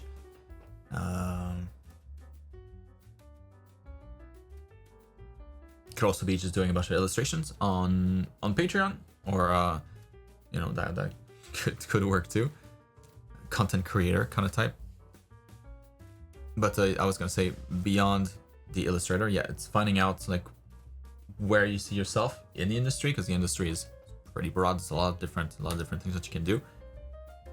And so being a little bit more familiar like with the different directions that you could take, and like fine-tuning your goal, like making the goal a little more clear. Maybe it is already, just mentioning, just in case.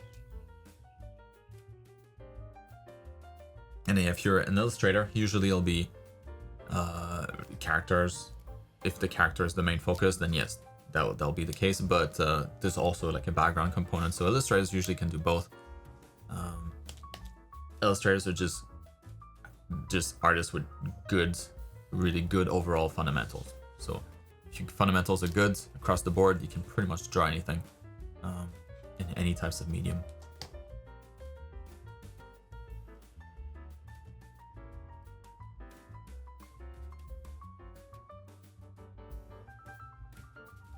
So in your case, I'll just to say that for some people, like people that focus more on character design, for example, like the final term of the program would not be as relevant for them.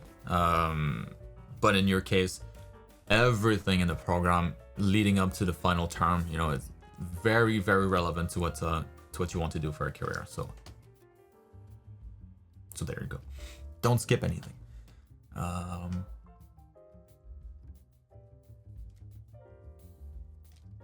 Yeah, the first ingredient, though, the first fundamental is a character. If you want to focus on characters, you better make sure that your characters are good, proportion, aesthetic, and this is a great exercise to get there.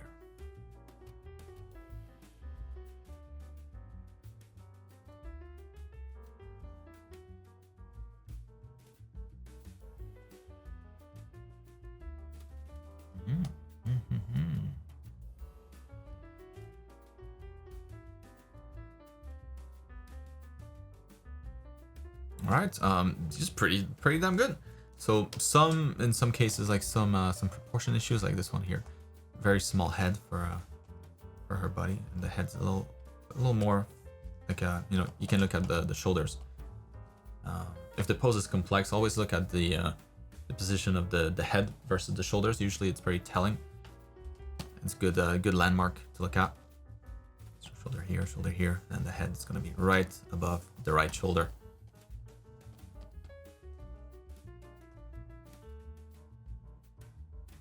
And here, like the hips may be a little bit more,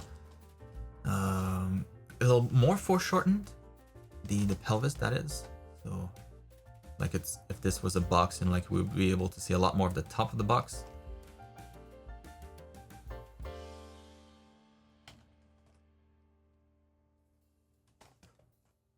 Versus yours here, where we can see the front of the box a little bit more.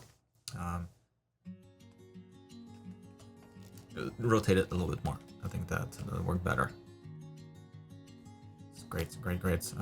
Also make sure that you look at like the length of those cylinders. They should be pretty consistent. especially if it's the same limb without too much distortion for the perspective, like this one here, longer than that one. Problem here. And then yeah, if you want to make the legs as long, then that's why like this here is stretch versus that one being too short. So slight imbalance there. Be careful about proportions.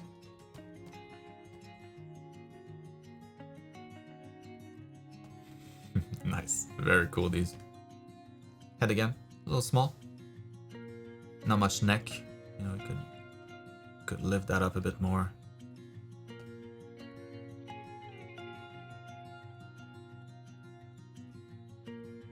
Yeah, basically be careful about the head, and then just the length of the limbs in some cases. But these are really good, very, very good. Like that one, very on point, on point, on point. That one too, with the, if you rotated the hips, I think it would be much better. And it would kind of solve most of the issues. So yeah, man, really good stuff. Yeah, I think it's a good exercise. Like some of them are really good, some others are a little bit more off, and so I would just keep doing that. I think it's a great exercise for you right now.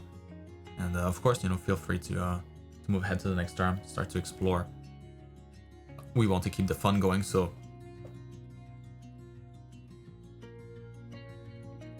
yeah, if you think you're up for some new things, by any means, go for it. All right, moving on to who is this? Who's this stranger? Varia. What's up, Varia? That one is so weird, man. Like this kind of looks like my mom when she was younger. It's pretty trippy. It's like very close. Like obviously not the whole thing. Was like there's something like in the eyes and the nose and the mouth. That's a weird feeling. So currently following the Anatomy 1 class, I tried applying the things I learned to my elf portrait. Do you have any critique on proportions of the face or the shading? Ignore the bodies. On the left piece, I spent 2 hours after following the class, and on the right piece, I spent 3 or 4 hours before following the class. Right.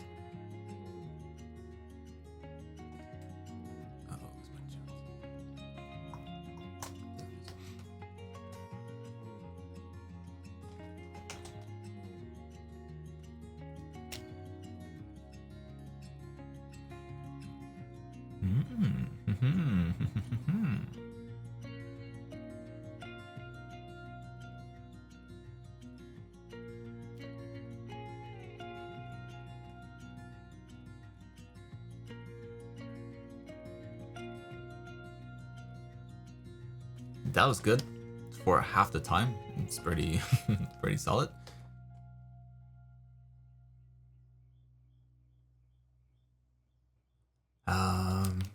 Right on. So proportions pretty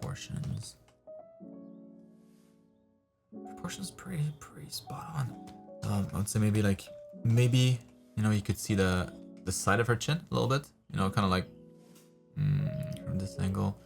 I don't know if you can see on mine here, but like there's a little bit of a bump here, you know, like it doesn't quite go in, kind of sticks out a little bit, and it's this thing here. It's the side of the jaw.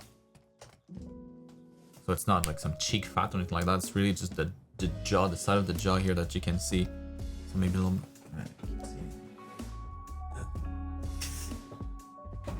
Slightly better. So maybe a little bit more of that, like filling up that curve a bit. And then you can add a little bit of shadow behind that, indicating that this is not the same plane as the cheek. You know, the cheek is kind of more flat, and then this side is going away to the side, changing how the light behaves there.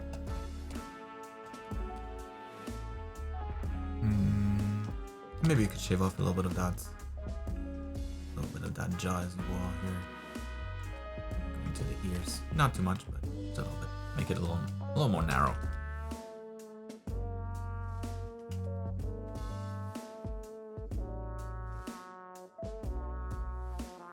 Yeah, other than that, proportions are great. I think you did a good job here. Really good. Like when you're not, and this was an issue for me too. So like I totally relate.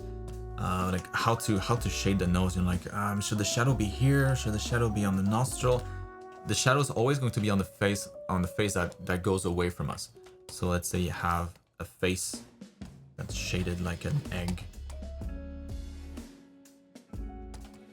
You know, like this is going to be her face, let's just say. And then how do you add a nose to that? Well, it's gonna be like a smaller shape. The same thing though. So like that would be the nose. That would be the logic for the nose. So the face structure itself doesn't change, right? The shading here doesn't change. It's bright.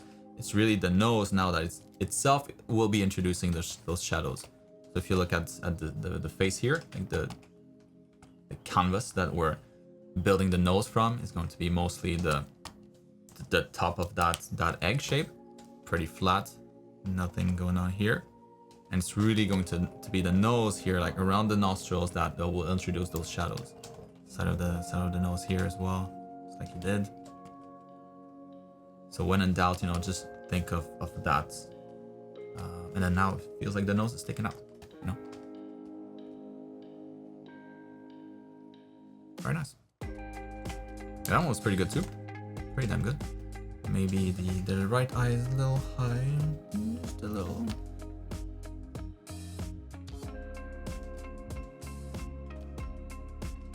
Looking at the distance, you know, between like the corner of the eyes and the corner of the mouth, making sure that remains somewhat consistent. That the line of the corner of the mouth here and the corner of the eyes, pretty much on the same line as well.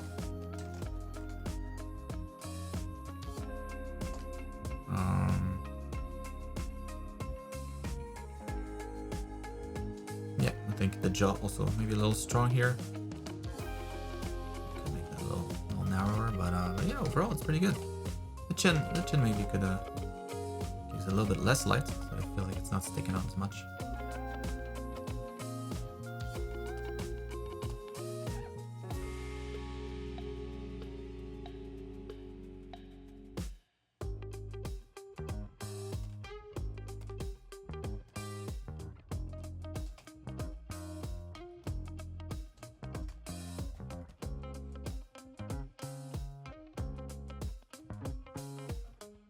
Yeah, overall it's pretty good.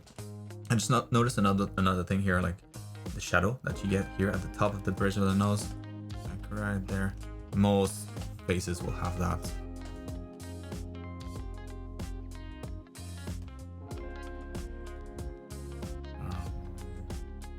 Yeah, that helps. Very good. Is that you, Mom? Mama? Alright, what's up, Alex? So this seems to be the preferred communication method. I'm looking for feedback on this development process. I haven't finished the piece yet, but I was hoping for a tip on how to render this properly. I feel like my method for rendering is to tweak until I like it, no priorities, no formal thought process. Yeah, that's not good. Obviously, we want to not do that. We want to make conscious decisions throughout the process, because unconscious decisions are very hard to recreate when you don't have the reference. And so you want to break it down to a step-by-step process that you can then recreate, you know, without anything else to help you do that. The process itself should be the foundation for the art. Eventually, at least that's the goal. Until then, use references for sure, but always think of the process. Always. Looking for feedback on the development.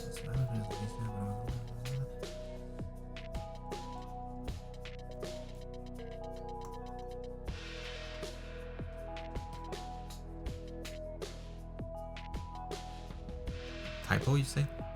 Oh, like yet? You're not. Who cares? Who cares about that? No worries. I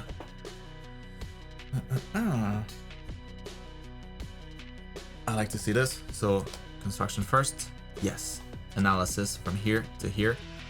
That just forces you to observe. You don't have a choice. You need to look at this and turn it into something else entirely. You know, this is not the same person, but it's the mannequin in the same pose.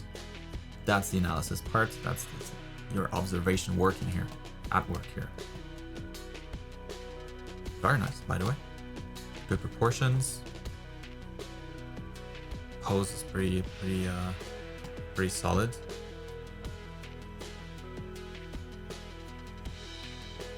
Yep. And after that, move on to this here. Right on, right on.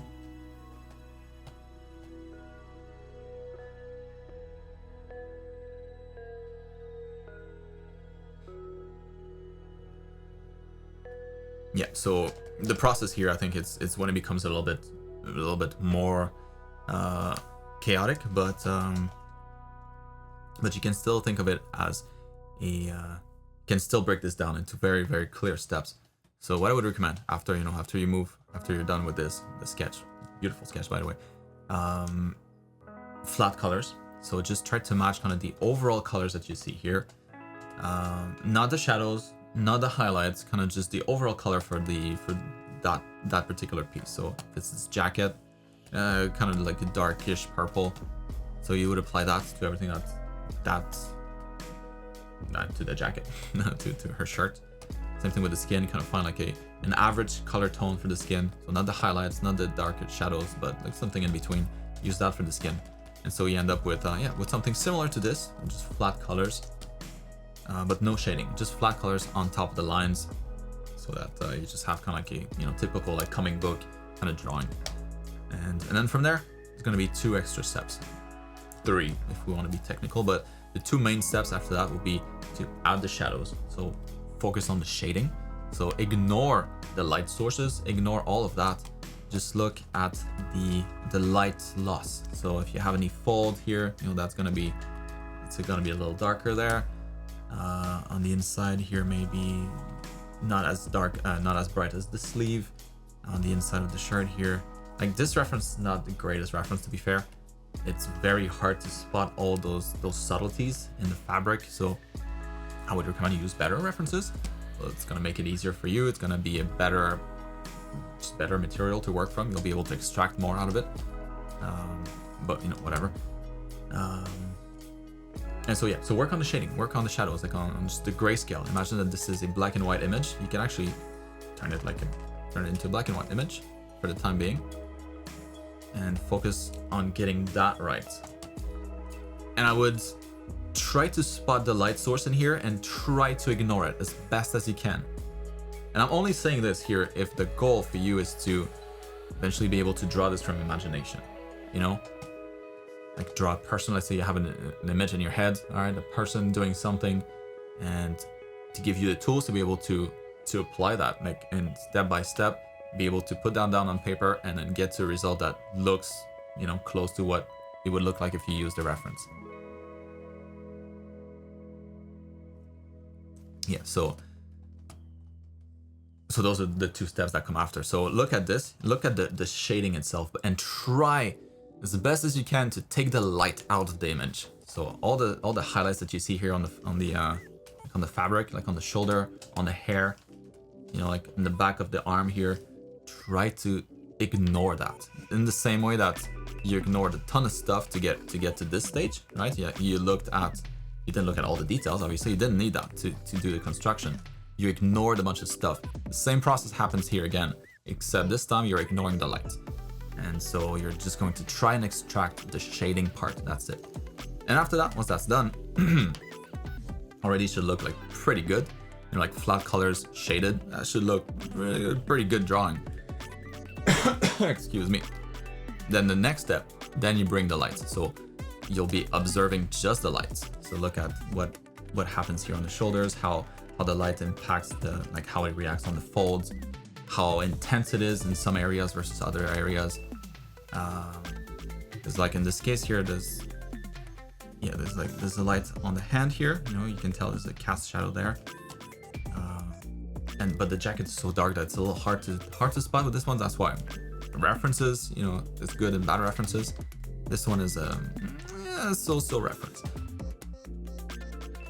And so after that you apply the lights, and so it'll be like a clear step. You go from shading only and then shading plus light on a separate layer every time, so that you can play with those individually. And after that, maybe like a final step would be to add like the small textures in the fabric, maybe, or like the you know, the small detail in the hair here, that kind of stuff. But I would follow these steps.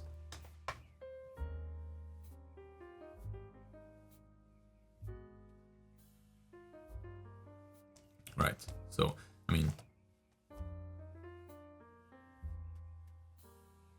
sure. But for the reference, you know, just keep that in mind for future ones. The better the reference, the more you learn from it, the more you can take from it. So, but yeah, keeping it in those clear steps, and after that, you know, when you get to work on your own stuff, then it'll be the same process. There's no confusion. There's no like trial and error. Really, it's just those are the steps. One next to the next to the next to the next until you're done. And initially, you know, a lot of people they'll and you might do that too, but a lot of people kind of tend to rush through those steps to see the final result, to get to the final result as soon as possible, to see if it worked. I would advise against that. You know, try to work on each step and make each step good in their own respect. You know, to be proud enough of each step, each individual step, to the point where you'd be able to proudly post them online as like a final piece. Like this, great sketch. You could post that totally as its own piece on social media, and like, you know, this is a sketch study done. But then you add shading on top of that, and then you could post that like a shaded sketch done, post it, and then the final, obviously. That helps. Because yeah, this way, I mean, you'll probably get there. It's just there's a lot of trial and error, like you say, and that's just time wasted. Trial and error equals wasted time. The health, man. Moving on to Luke. So only a simple piece this week. I wanted to focus on building a visual library for backgrounds, so I went back to drawing from photo references. I wanted to start off with a simple background without too much going on as a jumping off point before looking towards more complex environments. I mean, it's not that simple. There's a lot going on here. So I took some liberties with the reference, but I think it turned out okay in the end. Please give feedback on any elements that you like, and any that you think can be improved. You're welcome. You're welcome. Very welcome. Luke.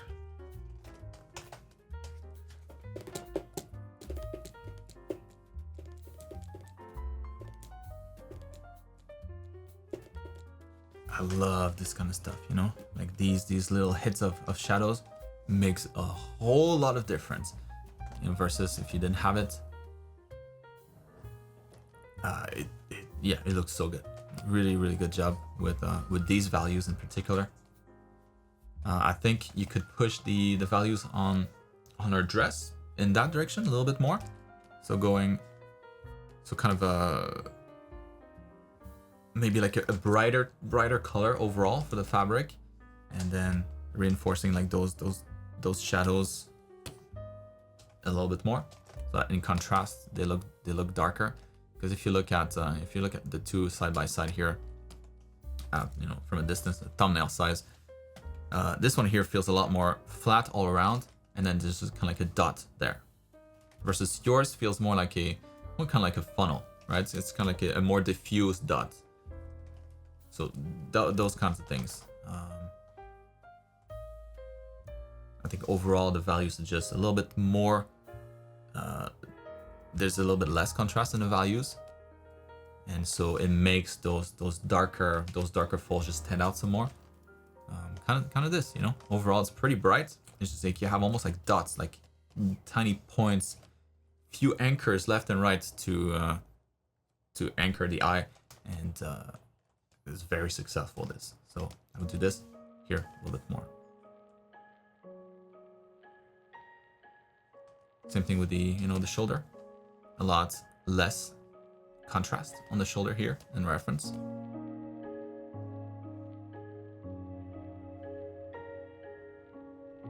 But overall, overall this looks really, really nice.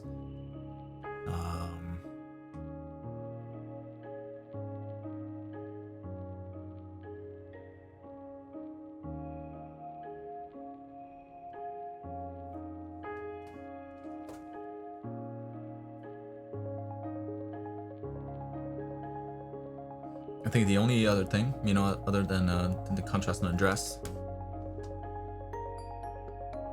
would be maybe like the hands too. I'm just looking at the size of the feet and the size of the hands. Usually those go kind of hand in hand. Long feet, long hands usually. So, not to say that she has particularly long feet, but she's got decent sized hands. Pretty standard.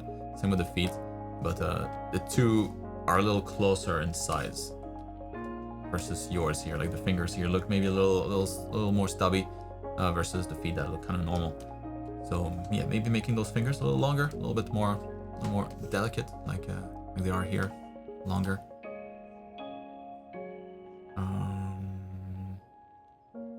And then for the face, no problem with the stylized look that you went for here, but feel like the face is a little too small for the size, the shape of the head, the size of the head, and the size of her body.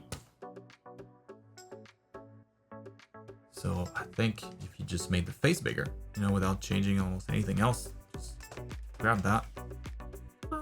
Oops, that's not the right layer at all. Oh no.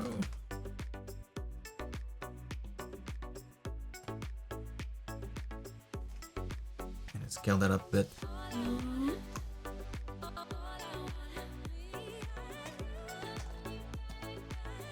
I think that would work better for the size of her body. So obviously it probably needs some adjustments in here. Like now the size of her eye is kind of sticking out like an alien. So obviously finer tweaks would be needed, and maybe also like the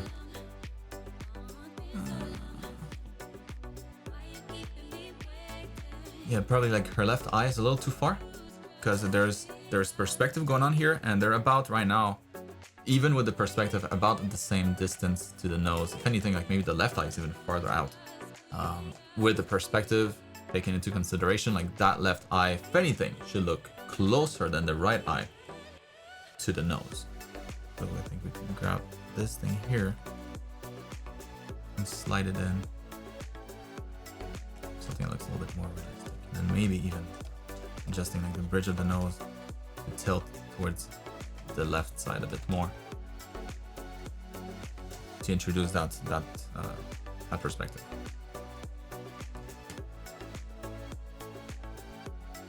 Yeah, because like the corner of her eye is kind of obstructed by the bridge of her nose. Can't really see from here too well, but I think the corner of her eye maybe goes in here, except that the silhouette of the nose kind of covers just a little bit on the inside. So in your case, it didn't cover anything. So that's why like pushing the eye in a bit more and having that nose kind of really, really close to it, it's gonna help the perspective. Well, that helps. Other than that, it looks pretty good. Did a really good job here.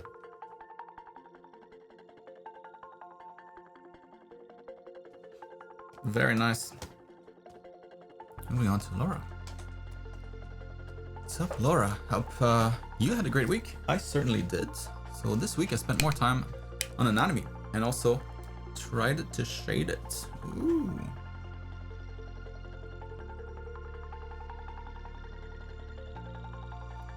I drew this one pose with reference, and also tried another one from imagination. I did choose a reference with clothes, challenging myself, drawing muscles that I can't see in the right spot. I didn't want to touch, didn't want too much for likeness, but more to draw the pose itself anatomically correct. So in both cases, I noticed a lot of mistakes I made during the process and fix things during shading and or outlines with transforming or liquefying. I think I still have problems spotting mistakes. It's a simple sketch. I'd appreciate if you could point out mistakes I've made and also tell me what you think about these exercises. Do you think I'm on a good enough level to do advanced exercises like this, or should I rather use references where I can see the muscles clearly? Let's go. 4 a.m. Woo!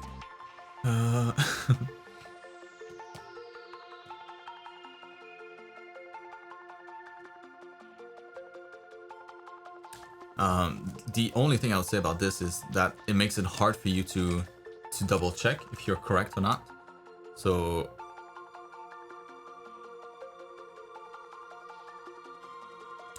like if I were you, instead of using a reference like this, and if you want to challenge yourself that way, if I were you, I would take a naked dude and temporarily, as you're drawing him, just give him a shirt, you know, like this, like on a separate layer. And then after that, once you're done drawing him with the shirt on that you added personally, then you can remove the layer. Not like that, obviously, but and then you can remove the layer, like the fake shirt that you added, to see if you were right after all or not. So that's the only thing. So you always want to have like the right answer to compare in the end. Because if you don't, not as effective, because you're not sure, you know, did I get it right or no? Obviously you're asking right now, so that's good. But it's way better if you can always, with every exercise you do, double check yourself. More effective that way. And there's no problem with liquefying, you know, or transforming things after the fact. The end result is all that matters. So if you can get it to the end results, you know, on your own with liquefying and all that stuff, that's fine, completely fine. You were able to spot the mistake and correct it. That's good. The more you do it, obviously, the more you get to it the first time around without using liquefying. But that's not a concern whatsoever.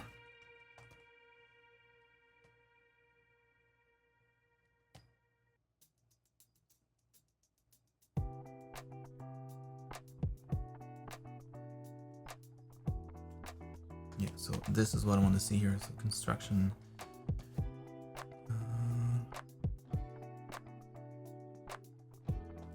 Yeah, from here, Laura, I would maybe add another step, or maybe you can like replace, like if you're comfortable with this, like the idea with those sticks, you know, like stick figure limbs, is to make it easier for you to measure the length of different things for proportions sake. So, you know, if you draw the upper arm and you draw the upper arm on the other side, and there's no real distortion in perspective, then I think it's a lot easier to look at two sticks and be able to see, yeah, they're the same, versus two arms that might have like complex muscles on top, and you know, that might confuse, like, where does it start really? Where does the shoulder start? You know, is it here? Is it here? Is it here? So if it's just a stick, it makes it very simple. There's no confusion. But maybe like another step beyond that would be to transform these into cylinders, kind of the stuff that we see in the beginning of the anatomy class. You know, to draw like cylinders over reference photos. And so this gives obviously your mannequin a little bit more of that 3D feel. It makes it look a lot closer to the real thing than the stick figure. So maybe I would add that, because then it forces you, and like it adds an extra dimension essentially, because here you're in 2D, you know, with just sticks. It's actually 1 dimension, just little sticks, and then you jump to 3D with those cylinders.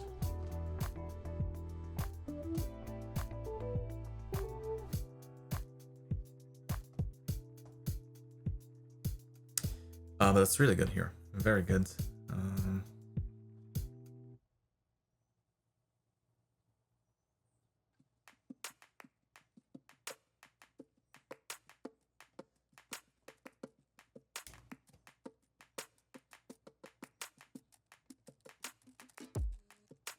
Like some of the anatomy here, this minor stuff, you know, like I love that you drew all the individual muscle groups. That's a really nice step. Really forces you to observe well. So excellent stuff. But like the bicep, for example, you know, the bicep would be pretty stretched from this point on, and keeping in mind that the bicep needs to attach at the scapula, you know, like all the way up here.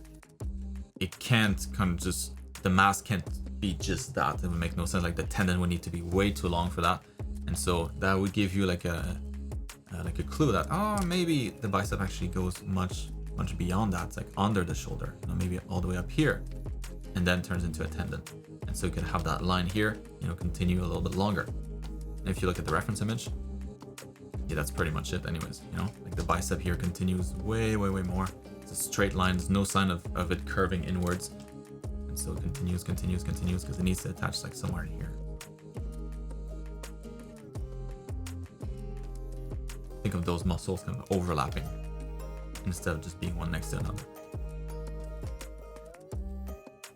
Same idea with that one here.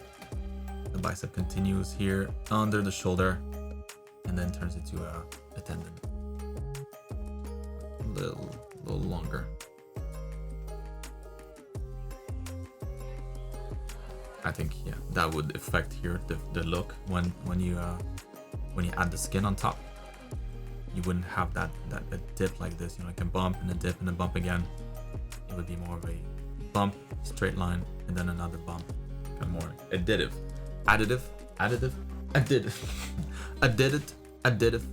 whatever. No way to know how to pronounce that. Simply impossible to ever find out. Yeah, other than that, I mean, this process is great. That's exactly it.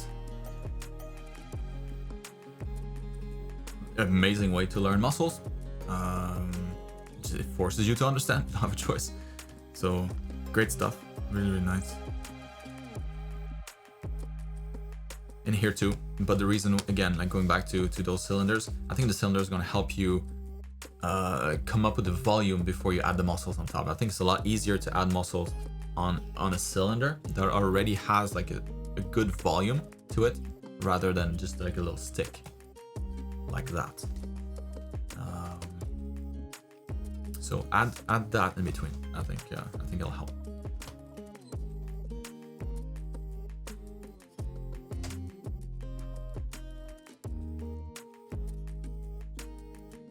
And it's a hard pose, a very hard pose. So that is. So it's completely normal that you would struggle with that. Yeah, I'd be curious to see what you can do if you want to move along. Try the next classes. Go for it. Usually, you know, the way to know if it's too much is if you feel completely overwhelmed with the next class and you're like, oh my god, I can't do any of this. Then you know that maybe you're progressing a little too fast, but unless, you know, if it's just challenging, not overwhelming, it's probably good. Moving on to Alessandro. Right on, what we got here. Oh, that's really cool, man. So I've seen nothing the last 2 weeks for no reason. Oh, I've sent nothing. Like I've seen nothing. That makes no sense.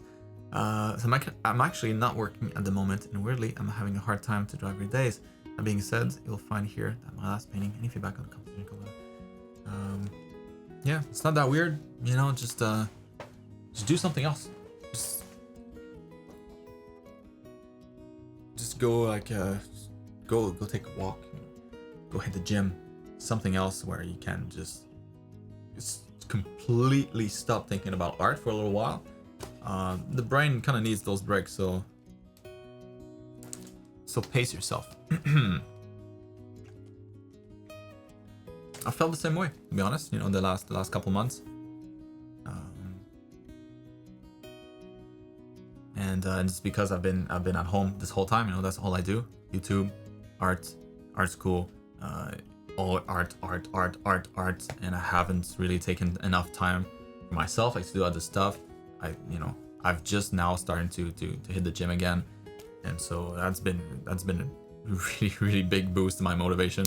I've started to paint more now just after starting to go to the gym. So you really need to kind of take a break and just put the art thing on a shelf for a while and then go do something else and then come back. It's healthy. for long term at least, if you want to keep doing this long term. So that being said, you'll find my last painting. Any feedback on composition, colors, light, no stuff would be appreciated. All right. Yeah, that being said, you did good. Look at that. Very nice.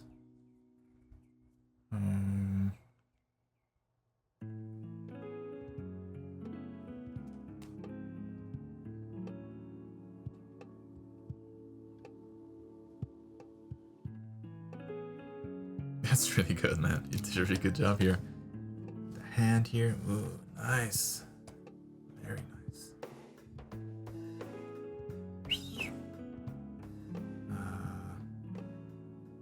Nice anatomy for the foot here. Yeah, like maybe you could have that like the latissimus,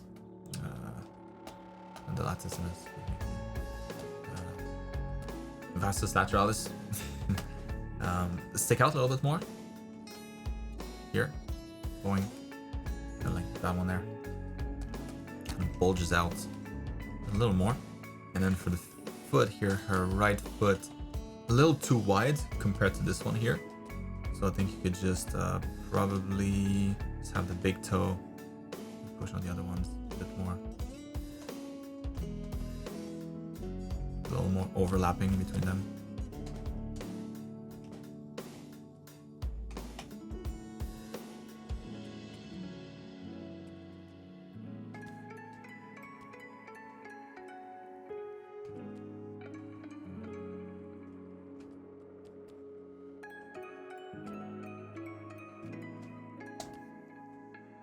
Just so that, you know, the tip of the foot kind of goes back in a little bit, so you have like the widest part, so the heel, it gets pretty narrow, and then it gets wide again, and then you have the toes, but the toes kind of just, you know, point into like a point towards a convergent point, kind of like on the horizon. That word doesn't want to come out properly. Kind of like on the horizon when working with the perspective is what I was trying to say. So have those toes kind of, yeah, go back in a bit.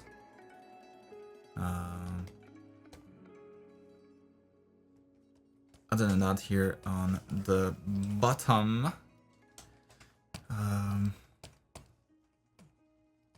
think you could flatten out that part here a little more. And you'll probably be able to see, yeah, kind of like the part of the tensor facial here and part of the gluteus maximus. So you have like the joints are going to be somewhere around here, and then around that joint you're going to get the gluteus medius up here and bulging out this way, and then gluteus maximus kind of wrapping around here and attaching a little bit lower on the leg, on the femur, on the femur. And so you want to have kind of like that shading here to reinforce that. Reinforce the volumes there, so.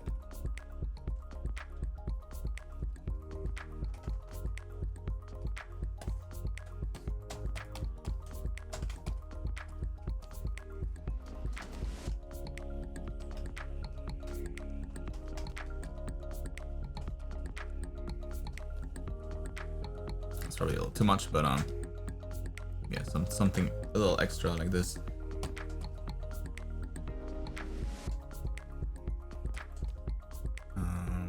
Because it's not just like a big bubble, right? There's a structure here, and then you did the structure so well everywhere else. Like you can see the anatomy just through the skin very well. So we'll do the same thing here. And you might be able to find like another reference for a woman body like this that's not covered, so that you can see everything that happens back here.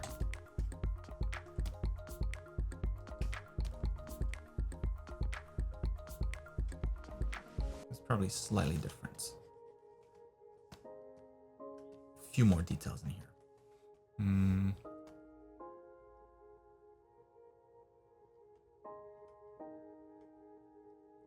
And then the only other thing would be the perspective on the couch.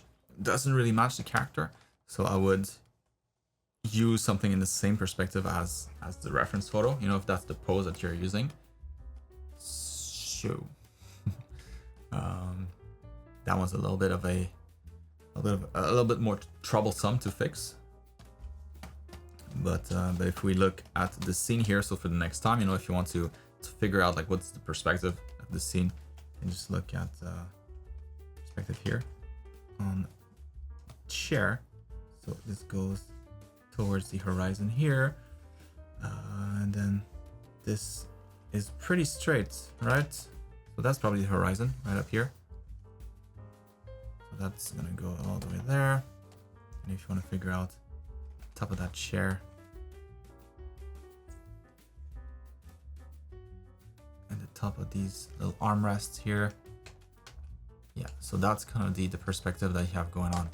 So the horizon would be right in the middle of her back here, right there.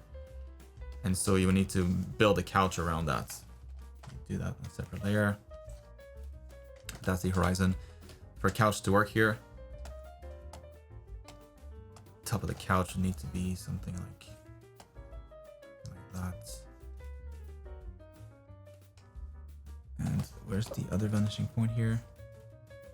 Use the legs for that. A little further back. Somewhere around here. So for the cushions, for example, you know, if you want to figure out where the cushions should be, what the angle should be like, it'd be more like that. So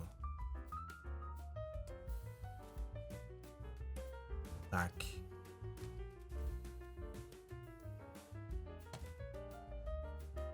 So a little different, you know, than the perspective that you have going on. I think it's the biggest issue in the scene. Other than that, the character looks beautiful, but the perspective of the couch is a little off. So that's all I got for you, Alessandro. Really good job. Very nice study. Why do I have two of these? I don't know. Santiago, what up? I hope I didn't skip anyone here. When I double paste something is because something else I tried to paste and missed. Let me double check the list real quick. Yeah, no, it's fine. You're the next one. All right. What up, Santiago? So I'm back with something more spicy, using my original character again, just for fun, really, and to keep me motivated. Experiencing with 3D background tools and posing. So please let me know what you think so far. Thank you. Wait. Out on this one. Right on.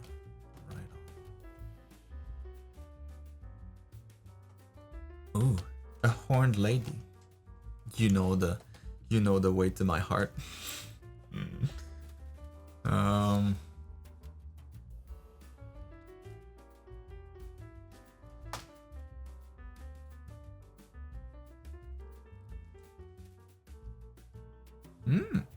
Looks good, man. Looks really good. I shall nitpick away then.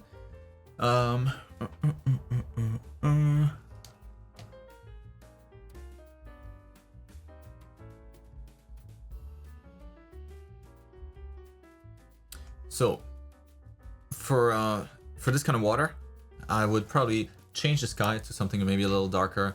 Like I always try to avoid having sky and the water be the same kind of tone, same value, same-ish color. Like if one is more turquoise, go like more dark royal blue for the other one. It can be either, to be honest, doesn't really matter. But usually the sky will be a little bit more cool and the sea will be a little bit more warm. So maybe for that one here, could go a little darker, maybe more saturated. And darker sky is actually gonna make the rest look brighter in comparison. Win-win.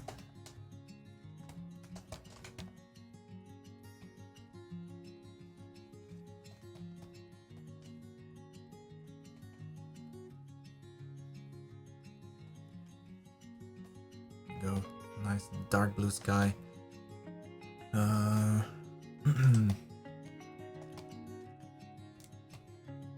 Now, for when it comes to her, ooh, very nice.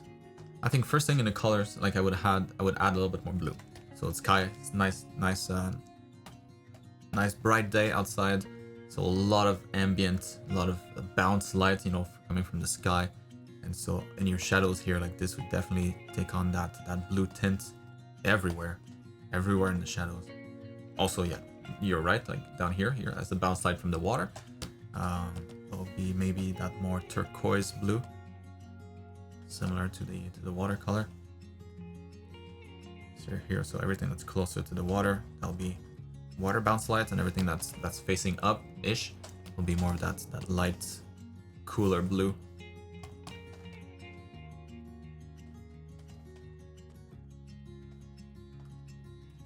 So color-wise, maybe that, and also you could perhaps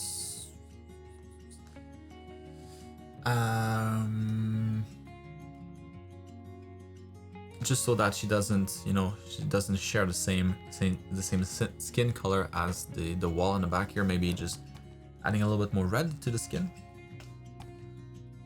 at least in some areas. Maybe let's try multiply shoulders where the skin is maybe a little tighter. Around the neck, maybe cheeks, nose, maybe stomach here.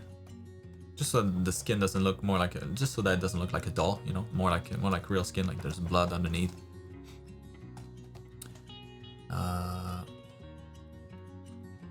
And then maybe under the rib cage, usually, you know, there's gonna be a little bit more shadow there, so maybe you can reinforce that some more. And then anatomy-wise, it's going to be the most important thing here, since it's a character.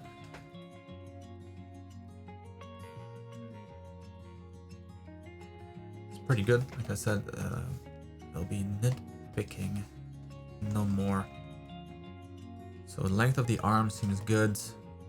The shoulders, a little strange here, like maybe. Like that one feels okay, but it's like that's a good shoulder, and that's a pretty good. There's a lot of mass here, so I think for the other one to work, you just need to make it a little bigger, a little wider, to match the left one.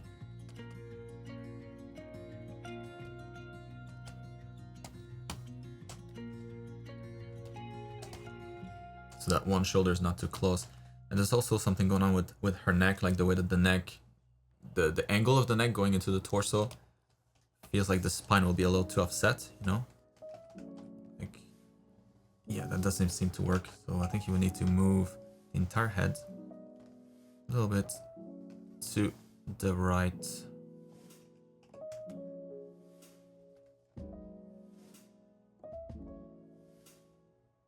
Just think of the spine. Always think of the spine.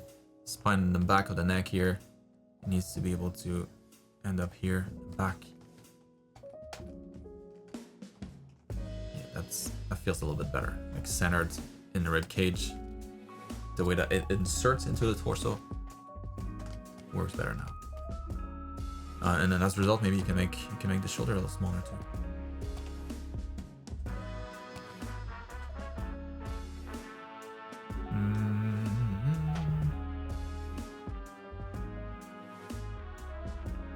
And maybe more shadows here in the front of the hips to push the arch in the back. But no, actually it looks pretty good. So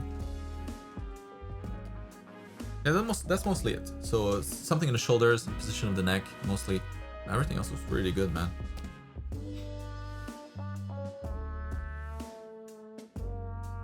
If the light's coming from this direction, that little bar here is casting a shadow, and probably her arm here is gonna cast shadow as well on her body somewhere.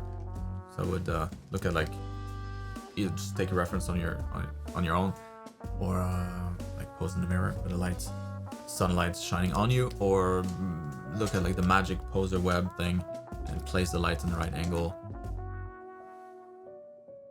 to know exactly like where that arm shadow would be cast.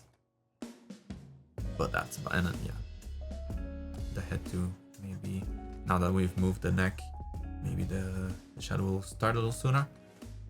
Just double check. I hope that helps, Santiago. Really cool start.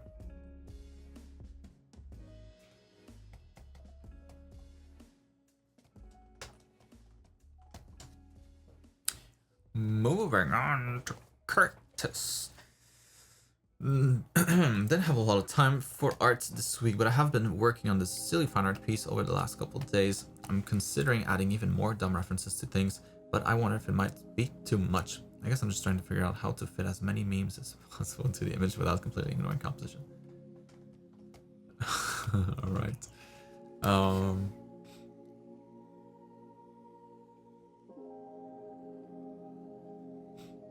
It's like this painting was made for my outfit today.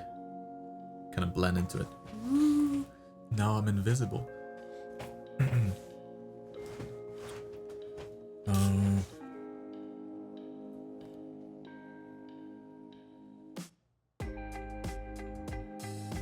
Pose.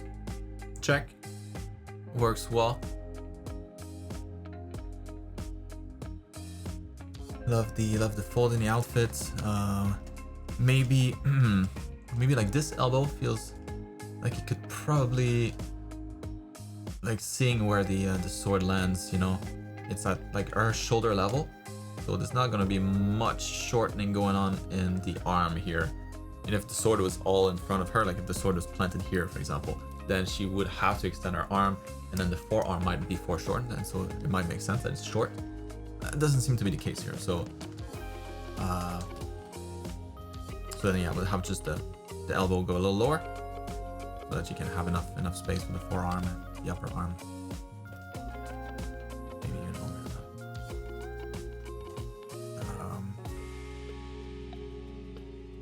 that. Same thing with this one here. Maybe go a little lower, so that it can kind of go back up. Feels more relaxed, rather than kind of going down this way and touching the knee. Feels more relaxed when the elbow is down and the hand kind of just hanging up. But the legs, great job there. Looks good.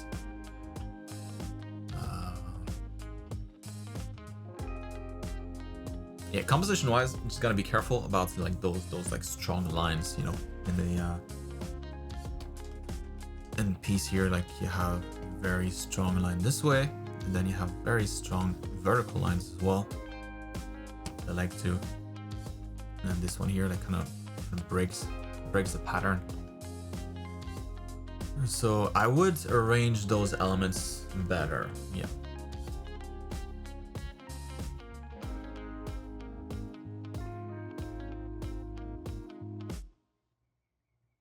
You know, if you think of the different rules of the different ratios, you know, in composition, so it could be kind of like the, you know, the diamond shape, or it could be like a big X in the back of her. So maybe like the sword is stick this way instead. Maybe that one sword here, instead of being straight down, is a little bit tilted. So like everything kind of like she's sitting in the middle of like a big V, you know, kind of thing. Sword, that sword, the throne, also kind of that V shape, and she's just kind of in the middle there, and that could work.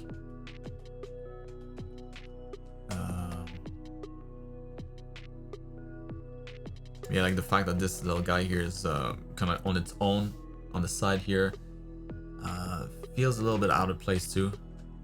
Pulls away attention because it kind of stands out, you know, from the rest.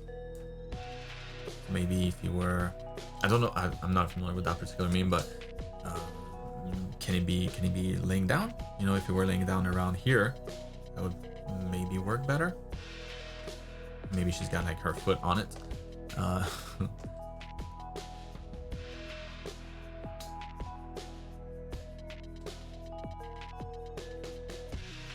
I would also probably remove that thing here. If you want to have like a vertical line or a horizontal line like this, either have it like behind the character so that she's partially covering it, just to kill the impact of that horizontal line, You get the shadow on top of that too, so it like it doubly reinforces it. And it kind of breaks the vibe, the flow of the energy of the painting here. Just like this guy here breaks it too, standing on its own there. So maybe that thing is down here instead. Or if it has to be straight, then maybe coming out as a V again. So you have like the sword here, that sword there, and that guy kind of behind like, hey, what's up? Same thing with the toilet paper. Maybe it's like slightly tilted this way. You know, like if it's not straight. So again, it comes all converging to something, like supporting her. But I would try to arrange those elements definitely in a better way. Because it's really composition, the issue here. Obviously, your drawing skills on their own, they are quite spectacular already. The composition here is not working as much.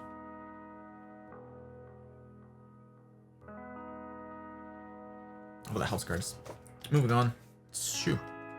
Isn't it? We doing on time? Oh, snap. Let's take a short break after this, and then we'll wrap things up. But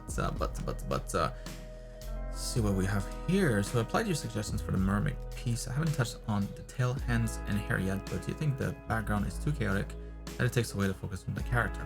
What about the waves and the colors? Also tried to make the rock look wet. Hope it's working. Other than that, I worked on the knees and how fabric wraps around the leg, but I'm having a hard time drawing holes. Be grateful if you can point out any mistakes. Let's change the sounds in it. Ooh, I love what you did with the water. Splashes, yeah, why not, you know? That works.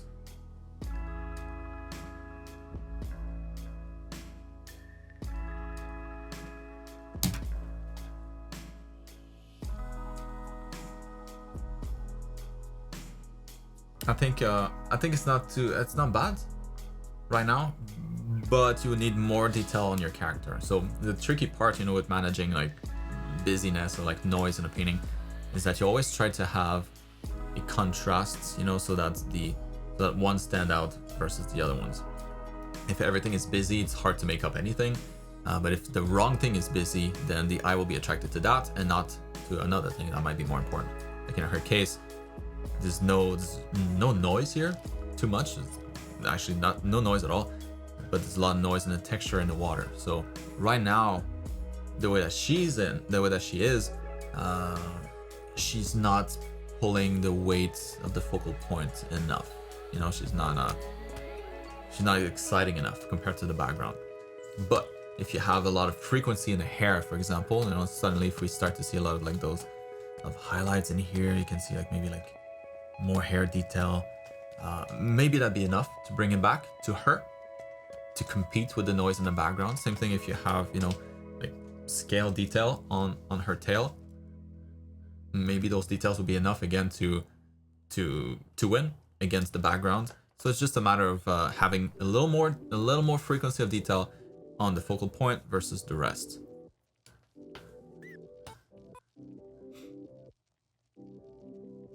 And for the water here, the wetness. You know what makes something wet usually is like it gets darker too. So there's that element that you're kind of missing. So maybe like directly under the water or directly around the spots that are wet, you could go a little darker, make it seem like that particular spot is. I mean that looks horrible. Then let me try to find a wet rock. Boom.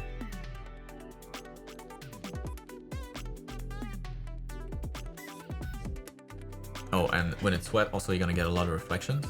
So it turns into kind of like a shiny plastic or like a metal. It acquires like a metallic or glossy characteristic.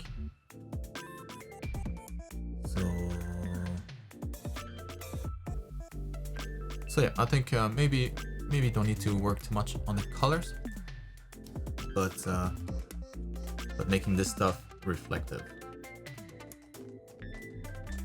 So like she would be reflected in the rock. And if the rock is wet, you know, her reflection would be here. Like consider that the rock is just water almost. She would be reflected in here. Her tail would be reflected in here. More so when it's closer.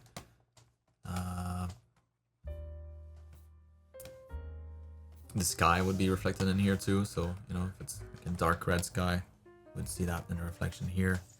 If the sun is right there, just like you would have a lot of reflection in the water. You know, if it were like the moon or the water was calm, you would see kind of like that nice reflection of the sun in the water.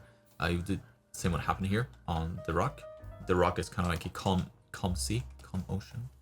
You would have maybe some of those light reflections in there. So it's all about reflection. So just add more reflections, as if the entire rock was kind of just a big mirror. Like that wave up here, you know, a little bit of that blue would probably be seen in here. Maybe some of the white. The arm, and then in between, just darker. Crow, enough. Shut your beak. Had enough out of you. But yeah, I mean, shiny rock is pretty tricky. Just normal rock's tricky enough. Honestly, I would find a reference here and kind of try to just do that, work off of that particular reference. And try to go like 1-to-1 as much as you can. And then add a little bit of extra reflections for her body. But the rock it's a big surface in here. It's important. It's also going to have a lot of noise to fight, you know, the water in the background. So it's an important element. I would definitely find a bunch of references for that, and you know, work closely off of those. She looks great though. Love the shading that you did here so far. Yeah, the background colors, very nice, very nice.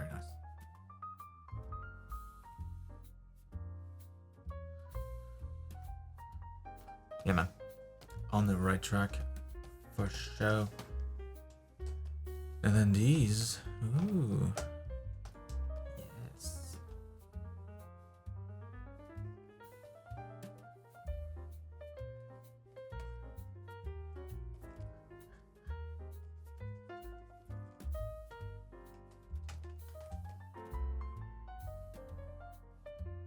Very nice, very good.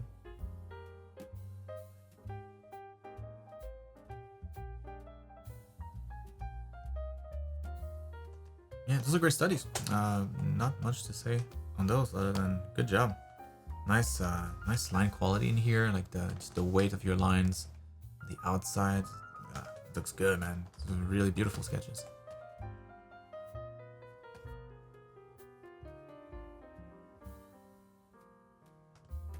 Good stuff. So let's move on to the next one. Actually, no. Like I said, let's take a short break, and then we'll be right back for the for the 7 left.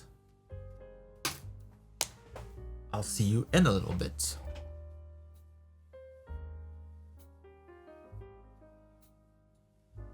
All right, I'm back.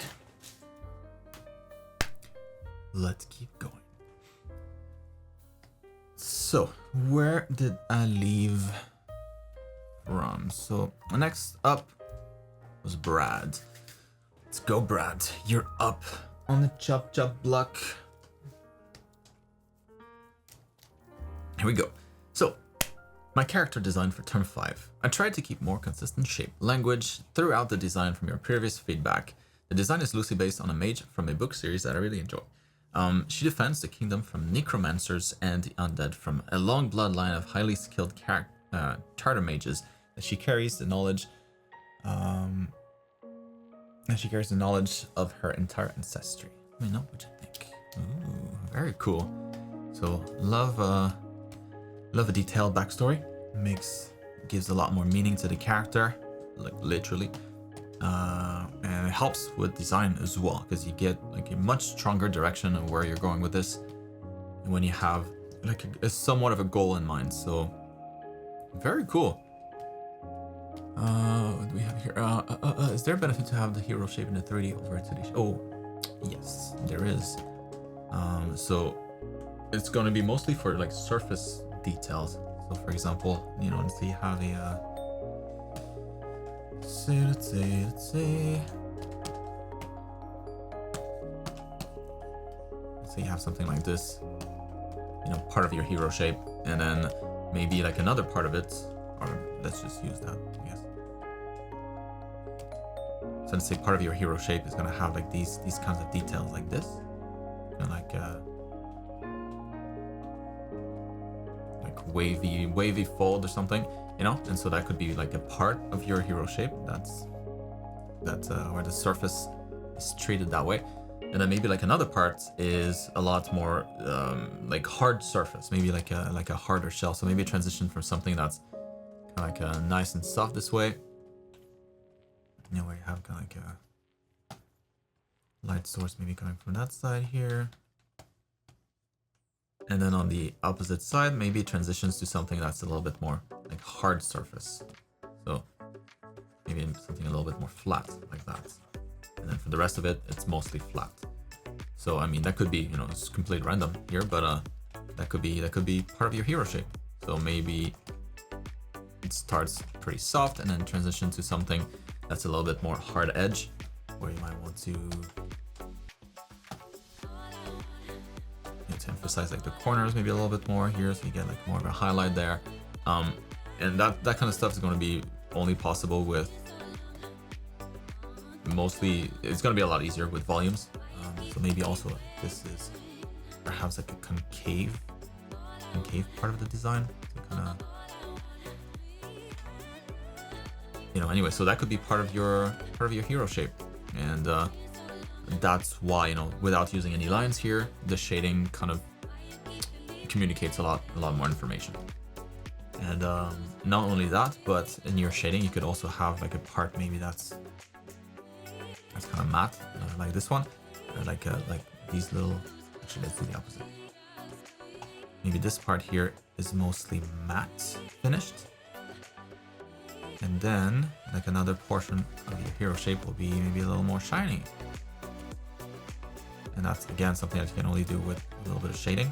Maybe all of these here are kind of nice and shiny surfaces.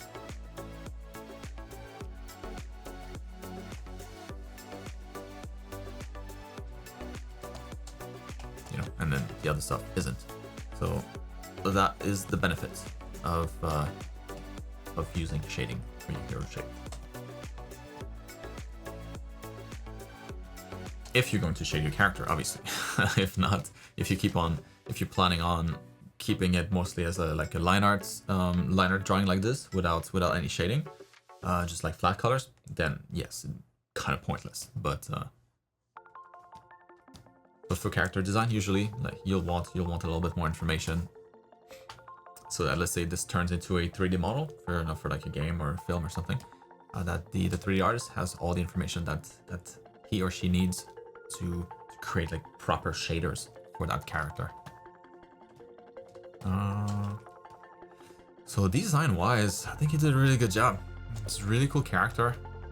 I might suggest that you have something more around the face to reinforce that as the focal point. You know, you have some red here. That's cool. Like, it's a cool hit among a mostly kind of earthy tones, like mostly the saturated darker colors. It's like a nice hit of color, but right now it features her waist more than anything else. Like, sure, there's only skin up here, so like there's that difference, so that's nice. But maybe something more. Like maybe she's got something in her. Yeah, I was gonna say something like that. Maybe, you know, like she's got like a little rubber band thing, or like a arm hairband. Maybe something else. You know, maybe some beads in her hair. Like maybe some of these locks of hair are rolled into like a dreadlock or something like that. Maybe she's got a few of those. Or maybe she's got like some tattoos in here that are red that would bring back that exciting color. Like the red is one of the most exciting colors. It's the most exciting colors actually. To her face, just so that the waist is not the only part that's exciting in terms of the colors, but you have something similar around the head as well. I mean, she had like red hair. That'd be an easy way to win. Easy win.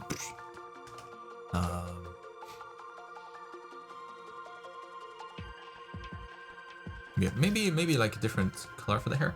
Actually, maybe not necessarily red, but like if she were like a redhead, you know, so more like a orangey, warmer browns, lighter browns, just so that it's not the same color as the armor set. Maybe that'd be cool. And when it comes to the armor, I would definitely try to do the same, you know, apply the same logic to some of these pieces in here. So no problem with like the base of her outfit, you know, that can totally be brown, but like she's got like a strap here in front of everything, and like a little bag, a little satchel in the back. Maybe that could be a different color, you know, to introduce just more variety, more contrast. Maybe it's like a lighter brown, maybe a little bit more yellow, but less red. It could be cool contrast in here.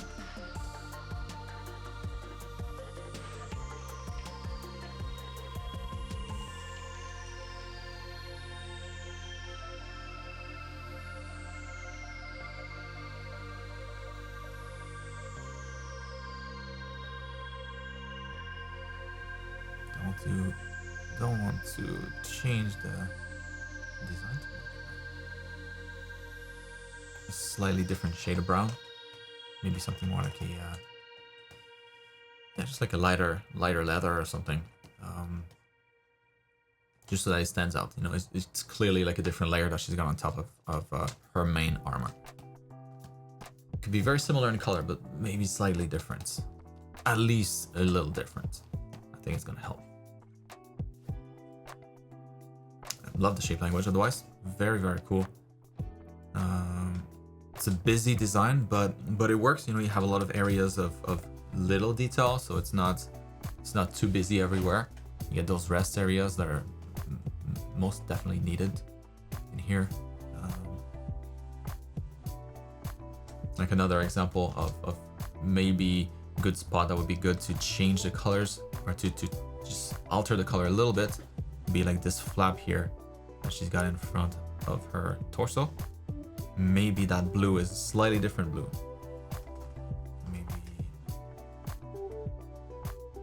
Maybe it's just slightly lighter.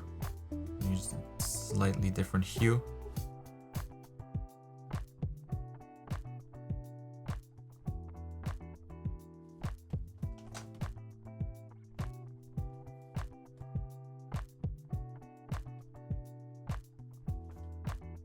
Again, like trying to use different colors, different values for the different layers usually helps to convey that layering effect better. So if it's all the same color, it looks almost like it's like one piece of garments. That's it, just one piece. There's no overlay. So I would recommend some stuff like that to spice things up a bit more. And with the bell here, like that's a super cool idea. I feel like this is too subtle. Maybe if she had like another bell, or maybe if we could see like the bell like hanging from her belt, her sash here. Maybe she got like another one, like different ones for different, I don't know, different situations or something. Maybe if that bell was bigger, where we could see like the inside of the bell too. I think that would help sell it better. You know, if this was the opening instead, or we can see the little ball, the little metal ball on the inside. I think it would sell the fact that it's a bell, because otherwise that could be many other things. Like the first thing that would come to mind if you didn't mention that it was a bell, I would have guessed that it's a broken sword. You know, it almost looks like that. Like she was holding her sword and like the actual blade fell off. That was kind of my first impression of this. So just to avoid that, make it extra clear, you know, like you're communicating your design to a small child. The more obvious, the better. then for this one, I think the pose could be better too. Like foot here a little too small compared to the other one. The knees a little too much like spread open. So I think maybe that leg could be in the front here. Knee on the inside. More like this, more in like a defensive pose rather than a horseman walk. You know, like the legs always bowed outwards, and kind of looks like she's just meant to ride horses. Like she's permanently got a horse in between her legs. So maybe a more natural pose might work better for her. You know, like something like this, more gesture, more natural. But design-wise, I think you did a really good job here. So good stuff. Well, that helps. Moving on to Sam. What's up, Sam? So I've been keeping up with my anatomy practice, and these are the latest illustrations that I've done. All imagination with references. What am I getting wrong? What am I getting wrong? And what do you think I should do to improve next? And specifically, I dislike my rendering. So how might I improve lighting, shading a subject? So start with the shading first. You know, make sure that you get good shading, that you're happy with your shading. After that, figure out the lighting. So shading is the most important here. And that's all you have anyways here. So there's no clear lighting. So yeah, so focus on shading, aka black and white, grayscale.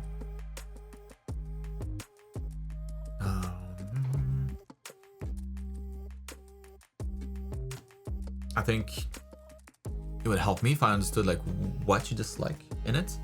Is it that it's too busy? It's too, you see the anatomy too much? Is it just too much contrast? It's too busy? Is it the proportion? Like, what exactly don't you like? Because in here, you know, anatomy wise, overall, it's pretty good. There's just going to be some slight wonkiness kind of everywhere. But you know, it's starting from like a good base already. Like you have really good understanding of where the muscles are going, and now it's just refining that a lot. So I always compare anatomy to like a big puzzle, right? So you start anatomy, it's very daunting because it's like this huge puzzle, like I don't know, like 10,000 pieces, and it's like one of those images that's just clouds, you know. So it's like, oh boy, where do you start? It's very daunting. But as you start to piece it together, as you start to get like a good, maybe like you start with the frame and then you get like a lot of pieces in, and the fewer pieces that are left, the more confidence you start to build, because you're like, oh yeah, and I got this, you know, I've made good progress so far. I see kind of what's left to fix, and the more it goes, the easier it kind of gets. The size of things or how pronounced some muscles are. So it's a good problem to have, you know. You're one of those that have like a lot of the pieces already put down on the table in the right spot, and now it's just figuring out, you know, it's all about figuring out the rest, so whatever's left. So you know, in here probably you could tone that down here, like the side of the glutes. That could probably be a lot less pronounced, look a lot more feminine. Just essentially adding like an extra coat of skin or an extra coat of like fat on top of everything to make all these details a little bit less pronounced. Because they might be pronounced as much as this for a bodybuilder, you know, like a girl that's about to go on a competition, fitness competition or something. But most of the time you're not going to be able to see much of that. Back here it'll be mostly soft shaded, and then it's all about proportion. So like the upper leg here is a little too long, so you could shorten that. The knee here a little narrow, so on the inside here you're gonna have a little bit more of that, a little bit more mass on the inside of the leg.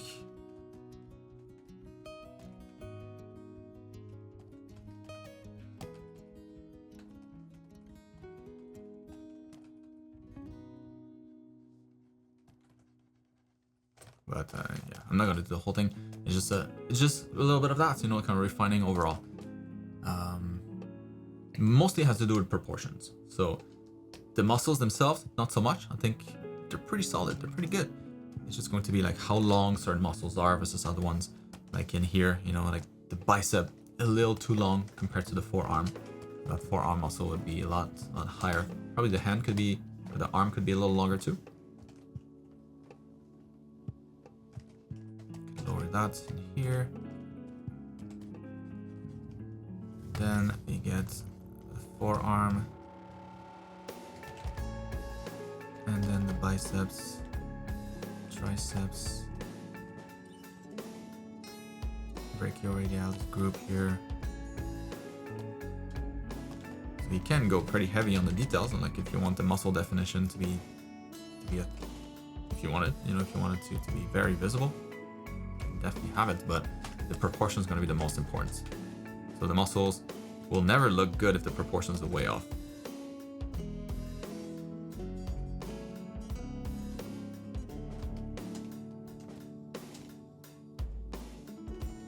That's a pretty thick arm for a girl, but at least now the proportions work a little better, so it reads nicer, reads more accurate. So it's a little bit of that kind of everywhere. So I don't know, what kind of exercise could you do for this kind of stuff here? I think it would help if you started off of cylinders first, you know, so starting with construction of the body with simple cylinders, so making sure that you get your proportions down at that stage first. So let's say you have the shoulder here, and then that's going to be the upper arm, and then the forearm. How long would that be? How big would the hand be next to that? And then on top of those simple cylinders, then you start to add the muscles on top. But it'll at least start from a good proportioned foundation, and then you should have fewer issues with like thighs that are too long, or certain muscles that are way too long, or things like that. So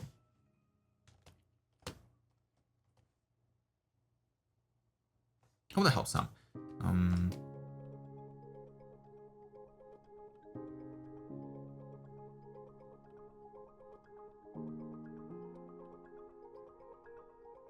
But also, I would look at like you know, if you like that style where you see a lot of the anatomy, like a lot of the muscles very visible, look at like Capcom characters. Those are really good, and those like the artists, like Capcom artists, they have really nice style in how they simplify the muscles, how they treat them, and to give it like a really nice aesthetic.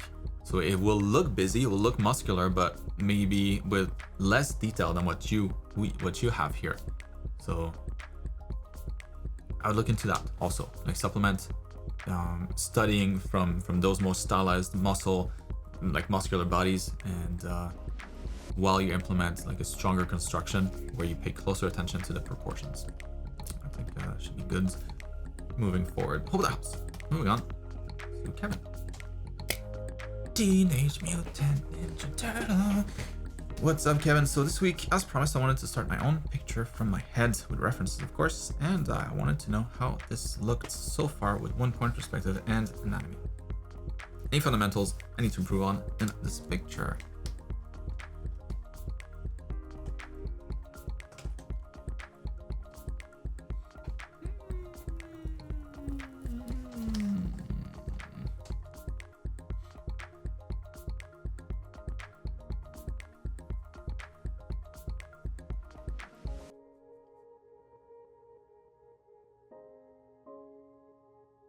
So composition-wise, it's pretty cool so far.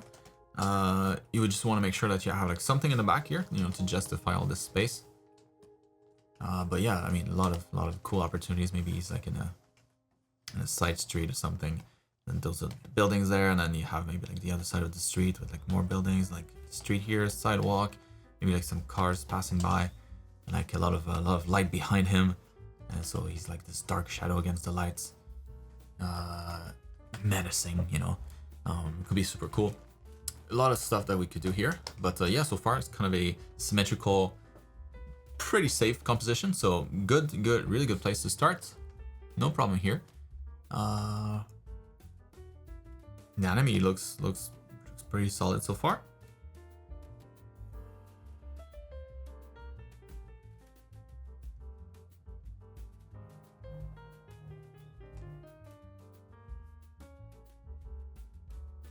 Yeah, but just look at maybe just like the arms here, how the muscles kind of organize themselves.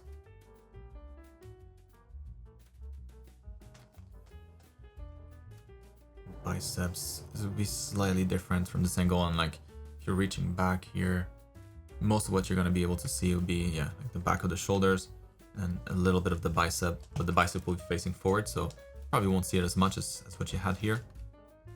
So yeah, just probably can find a better reference for here, for this kind of stuff. Maybe like a bodybuilder doing like a certain pose, or like a pose from behind, you know, with the hands kind of in this perspective here.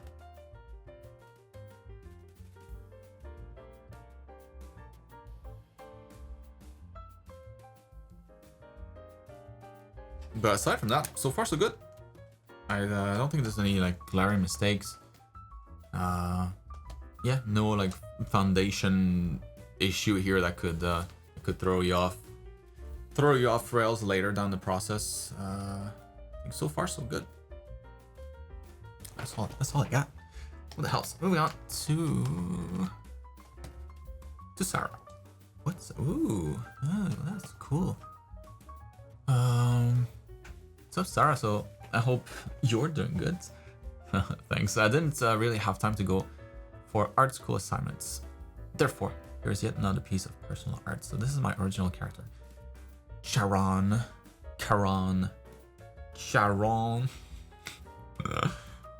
She cultures mycelium in her bloodstream and uses mushrooms as a form of magic.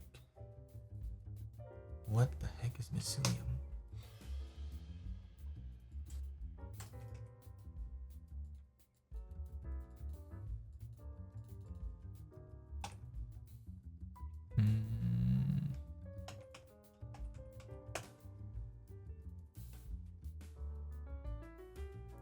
Kind of like some sort of fungus. All right, got it. So at this stage, it's color and ambient occlusion. Lights and shadows will follow. I don't know what to do with the background. Any suggestions? Yeah, I think so far that looks very nice. A lot of cool stuff you could do with that.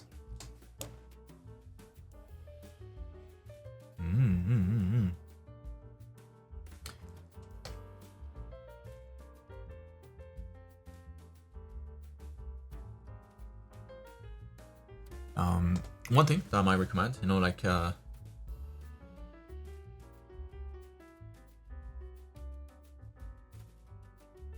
pushing a little bit more the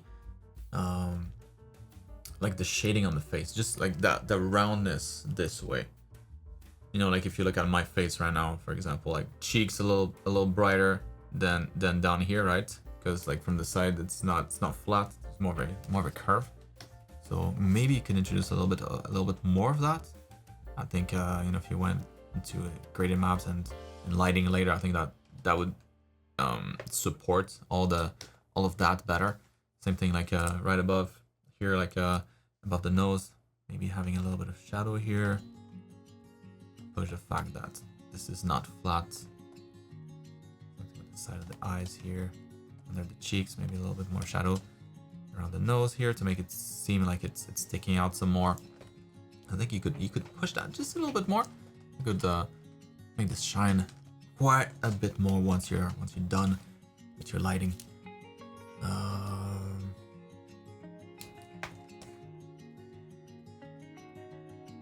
But super cool concept though. She looks really nice. Very creepy also. And the only thing I'm not sure is she just like a head in the ground, or is that her body? I think if you like zoomed out just a little bit, I think it would make that more clear. So like if you there's no way we can see the shoulders, then obviously she's just a head coming out of the ground. But maybe, you know, maybe it stops here. and then there's an actual body attached to that. It's unclear from this image, so we'll try to make that more clear because it really conveys a different story. Like it's a girl stuck in the ground, kind of cursed, or it's just a mushroom girl that just walks around in the forest. And so yeah, and so for the background, it could be obviously related to that. So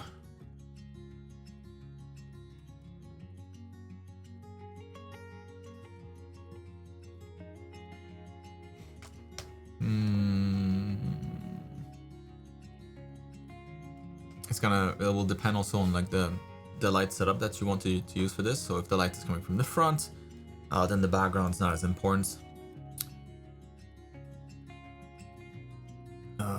Or maybe the light's coming from behind, like the sun is right behind her, and you'll give her like a nice rim light, and then maybe the forest is more, maybe it's like a forest in the background, it's like all illuminated because of that backlight.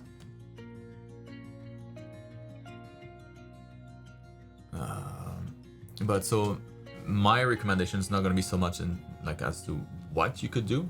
I'll let you do that part, come up with the ideas, but things to keep in mind at least. Like color-wise, you have a lot of warm, earthy tones in here, so I would make sure that you keep a good balance between cooler and warmer colors as you make more progress here. So if she's going to be all earthy tones, then maybe you need like skylights in the background. Maybe not skylight, but like some bluer colors. So maybe like a forest in the distance. That's impacted by atmospheric perspective, so that's why it's a little bit more blue. Or maybe the blue, maybe it's gonna be just blue, shading on her, blue light. That could work too. That could work to offset the orange. So it's more of a just making sure that the colors remain balanced.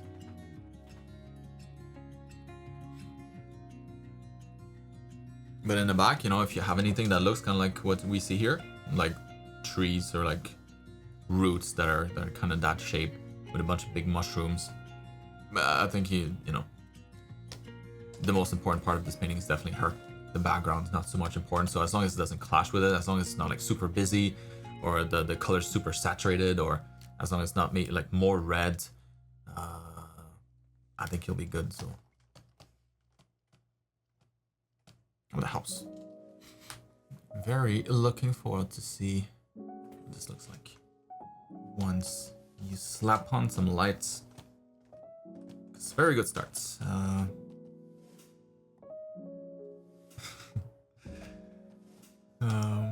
Really. Ooh. I hope you're also doing well. Thank you. So I'm working on a new character design. The Cuckoo Harpy King. Is lazy, self-righteous, and overweight. I also want to redesign the female dress to make it more oriental. To make it more... okay, yeah, and then please let me know your... Okay. Like, that's pretty vague. I would pick a culture, So is it... Because, different Asian cultures have completely different looks, different styles to them. Just think of like the typical Chinese colors, red and gold. You look at like the emperors, what they look like throughout the years. Very different across different cultures. So I would be a little more specific here in what you use as a reference. I think it's gonna help.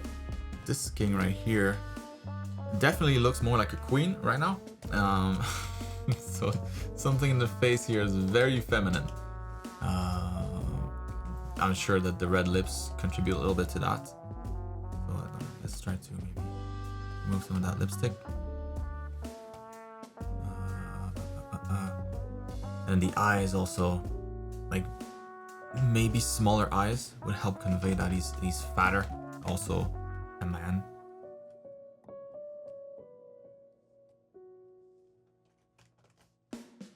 Like the eyes they look too friendly also. And it's gonna have to do with the pupil as well. So usually, for like cute eyes, you'll go, big round eyes and then big pupil. eyelashes, you know. And then for male character, it's gonna be more like more angular, and then the pupil is gonna be smaller. That looks more serious. Looks less cute, definitely. And so go more that route, and definitely for a male king. So more of that horizontal shape for the eyes, and then, you know, like smaller pupils. The rest looks really cool though. Not too different, but it looks nice. Looks more maybe less formal. More of like a day-to-day kind of outfit. I feel like maybe the two could exist. You know, this is maybe like the more formal wear, this is more like casual.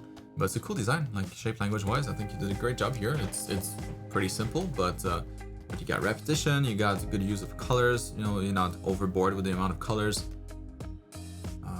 Focal point is clear. You know, even in the design, you have like all these things kind of leading up to the head. There's clearly more going on in the head here with the more intricate helmet, or not helmet, but the more intricate hat. It looks really good. Yeah, I think it's just the king that needs to be a little bit more manly. Maybe he's got like darker colors too, or maybe another thing that screams wealth is saturated pigments, because that's more rare. You know, it takes more resources to get saturated pigments. And that's why, you know, in the old paintings from back in the days, you know, the old masters, they would have like when they paint like really wealthy individuals, they would have like the deepest of blues and like the super saturated greens, and that was not necessarily a style choice. It was just to help show the wealth of the people that they were painting. And so you could use that too here. Saturated pigments and fabrics usually conveys wealth. So maybe it's like this more like dark, royal dark blue. The darker it is, the more like serious it feels, like navy color, you know, like military commander kind of thing. Yeah, maybe like slightly darker color for him as the king. He's the wealthiest. Maybe he shows it in that having more of these saturated blues like this, you know, that kind of saturation. So maybe you go even darker and even more saturated for the rest of the outfit. Maybe like the cape here, it's all like super dark blue or something. Well, that helps really. That's really cool. All right, and then Shimeng, I hope you are doing well as well. I decided to refocus on my goal of getting as good as I can at drawing female characters. I think after all, it's what really gets me drawing for hours without tiring. Sketches are all in order from top to bottom. The ones circled in blue are from imagination only. I think we'll finally start an anime for reals now. Hells yeah.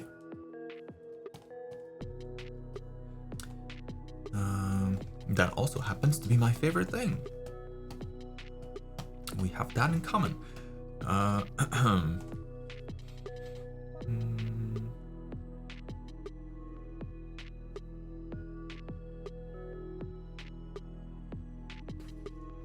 So the ones in blue, just circle in blue from imagination only. Okay, got it. Everything else from. Ooh, oh, that's pretty good. Imagination only.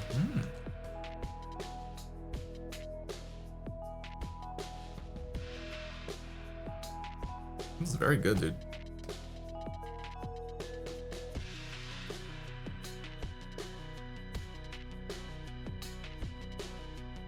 Feels like you probably like started with these and then like practiced a bunch and then ended up with that when you did it from imagination. So like once you were warmed up and but anyways, maybe not, but it seems that way for sure, because these are really, really good.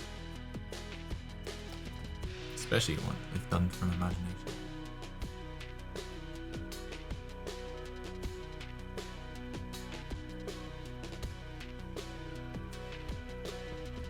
Yeah, all this is great. so to supplement all of that too, and just to speed up the process and just like finding good ways, good easy ways, good easy recipes to draw the body. Look at other artists as well, like how they treat the details, how they simplify like the knees, for example, how they treat the elbows in different angles, how they treat the clavicles, the neck muscles, because those are usually the problem areas. And so like how they simplify the hips and that kind of stuff, as well as of course using real reference. It'll give you kind of small tips to draw things a particular way that you might have not, thought about until you do it many times on your own. So yeah, combining the two I think is going to be a great one. And then of course find artists that are really good at anatomy. If you can tell if they're really good, if they're just good, or if they're just so-so, or if there's a bunch of mistakes in their anatomy, then don't use other artists just yet. You study from real references until you can tell them apart. But yeah, combining those two should work quite well.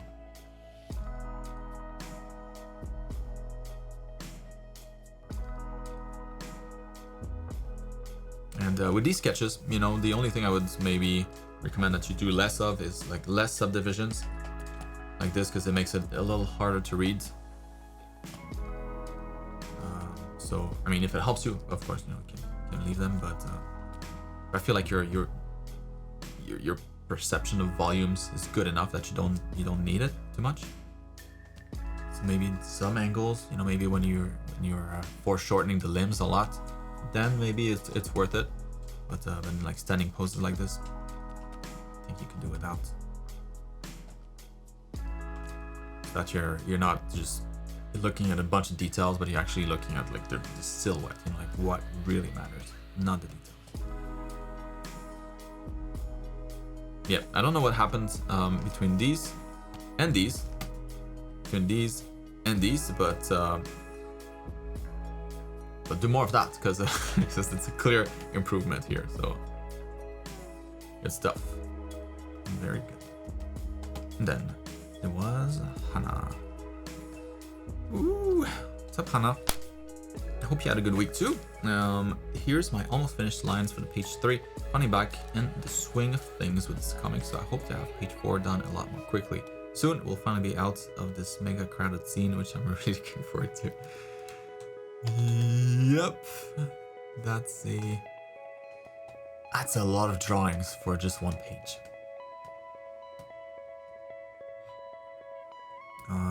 So I wanted to create a detailed crowd to give the reader more of an idea of what Elven society looks like before we move on to the main magic school portion of the comic. But honestly, instant regret, even with little detail, practically no construction, and a bunch of errors that make the characters look wonky. This crowd has been torturously long and has completely knocked away my motivation.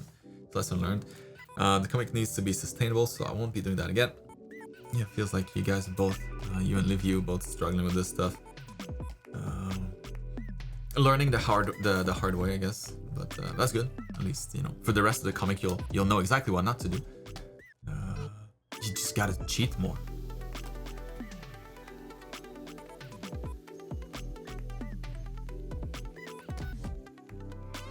But what you could do though, if you want to convey what that society looks like, is just focus on like one drawing where maybe there's no other characters, where it's just kind of like the crowd, it's the shot of the crowd, and that drawing has maybe a little bit more detail, and like you push it like maybe to this level. It's pretty pushed already. And then all the other images, we'll understand that it's that crowd anyways, because there's continuity here, and we expect it to be the same crowd because they're not teleporting to some other place. And the other crowds, that are secondary to the main characters in the other little panels, then maybe those are super simplified in comparison.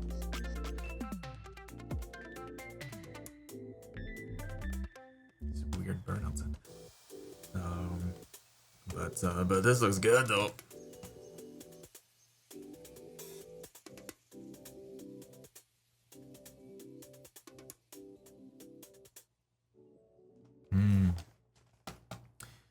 This one here, I'm guessing she's supposed to be giving that to the guy, right? Because she was using it to dance. Doesn't feel like she's handing him off as much as he's handing it to her. So, what could you do? Maybe it's just the like the height of the hands. You know, like usually when you give something to somebody, it's not necessarily true, but like I don't know. It feels like it might be more natural if she was higher and he's lower, like to receive it in case she drops it or something. You know.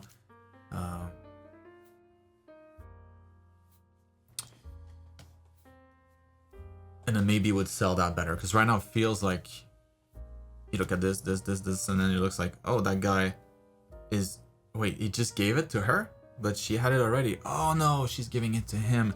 Like it took me a second there to understand that one. So like maybe if he's like crouching or something, you know, he's like leaning down to receive it. I don't know, maybe it's a terrible idea. I don't know. But if his hands are below, then clearly it looks like she's offloading it to him. There's like this symbolic, you know, kind of a gesture behind it. He's gonna be picking up the slack instead of reaching to grab it. You know? So just a little confusion there on my part. Maybe it's just me, but I feel like you could maybe have like an extra one. Like people will get it obviously, but like for the flow, and like looking back at like all the mangas that I've read, you know, and all the comics that I've seen, feels like it's missing one panel here.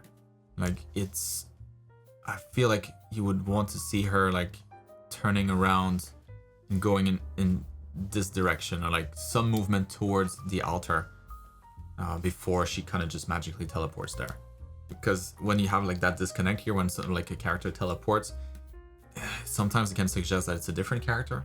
You know, that this one was another one, and she's already at the altar. You know, so it's like two twins or something. But if you see her going there, then there's no questions. So maybe it's like a tiny box where you see her walking. It's just like steps or something. It's a minor thing there. Yeah, the rest is awesome. Yeah, the rest is super clear, so I don't have anything else to mention here.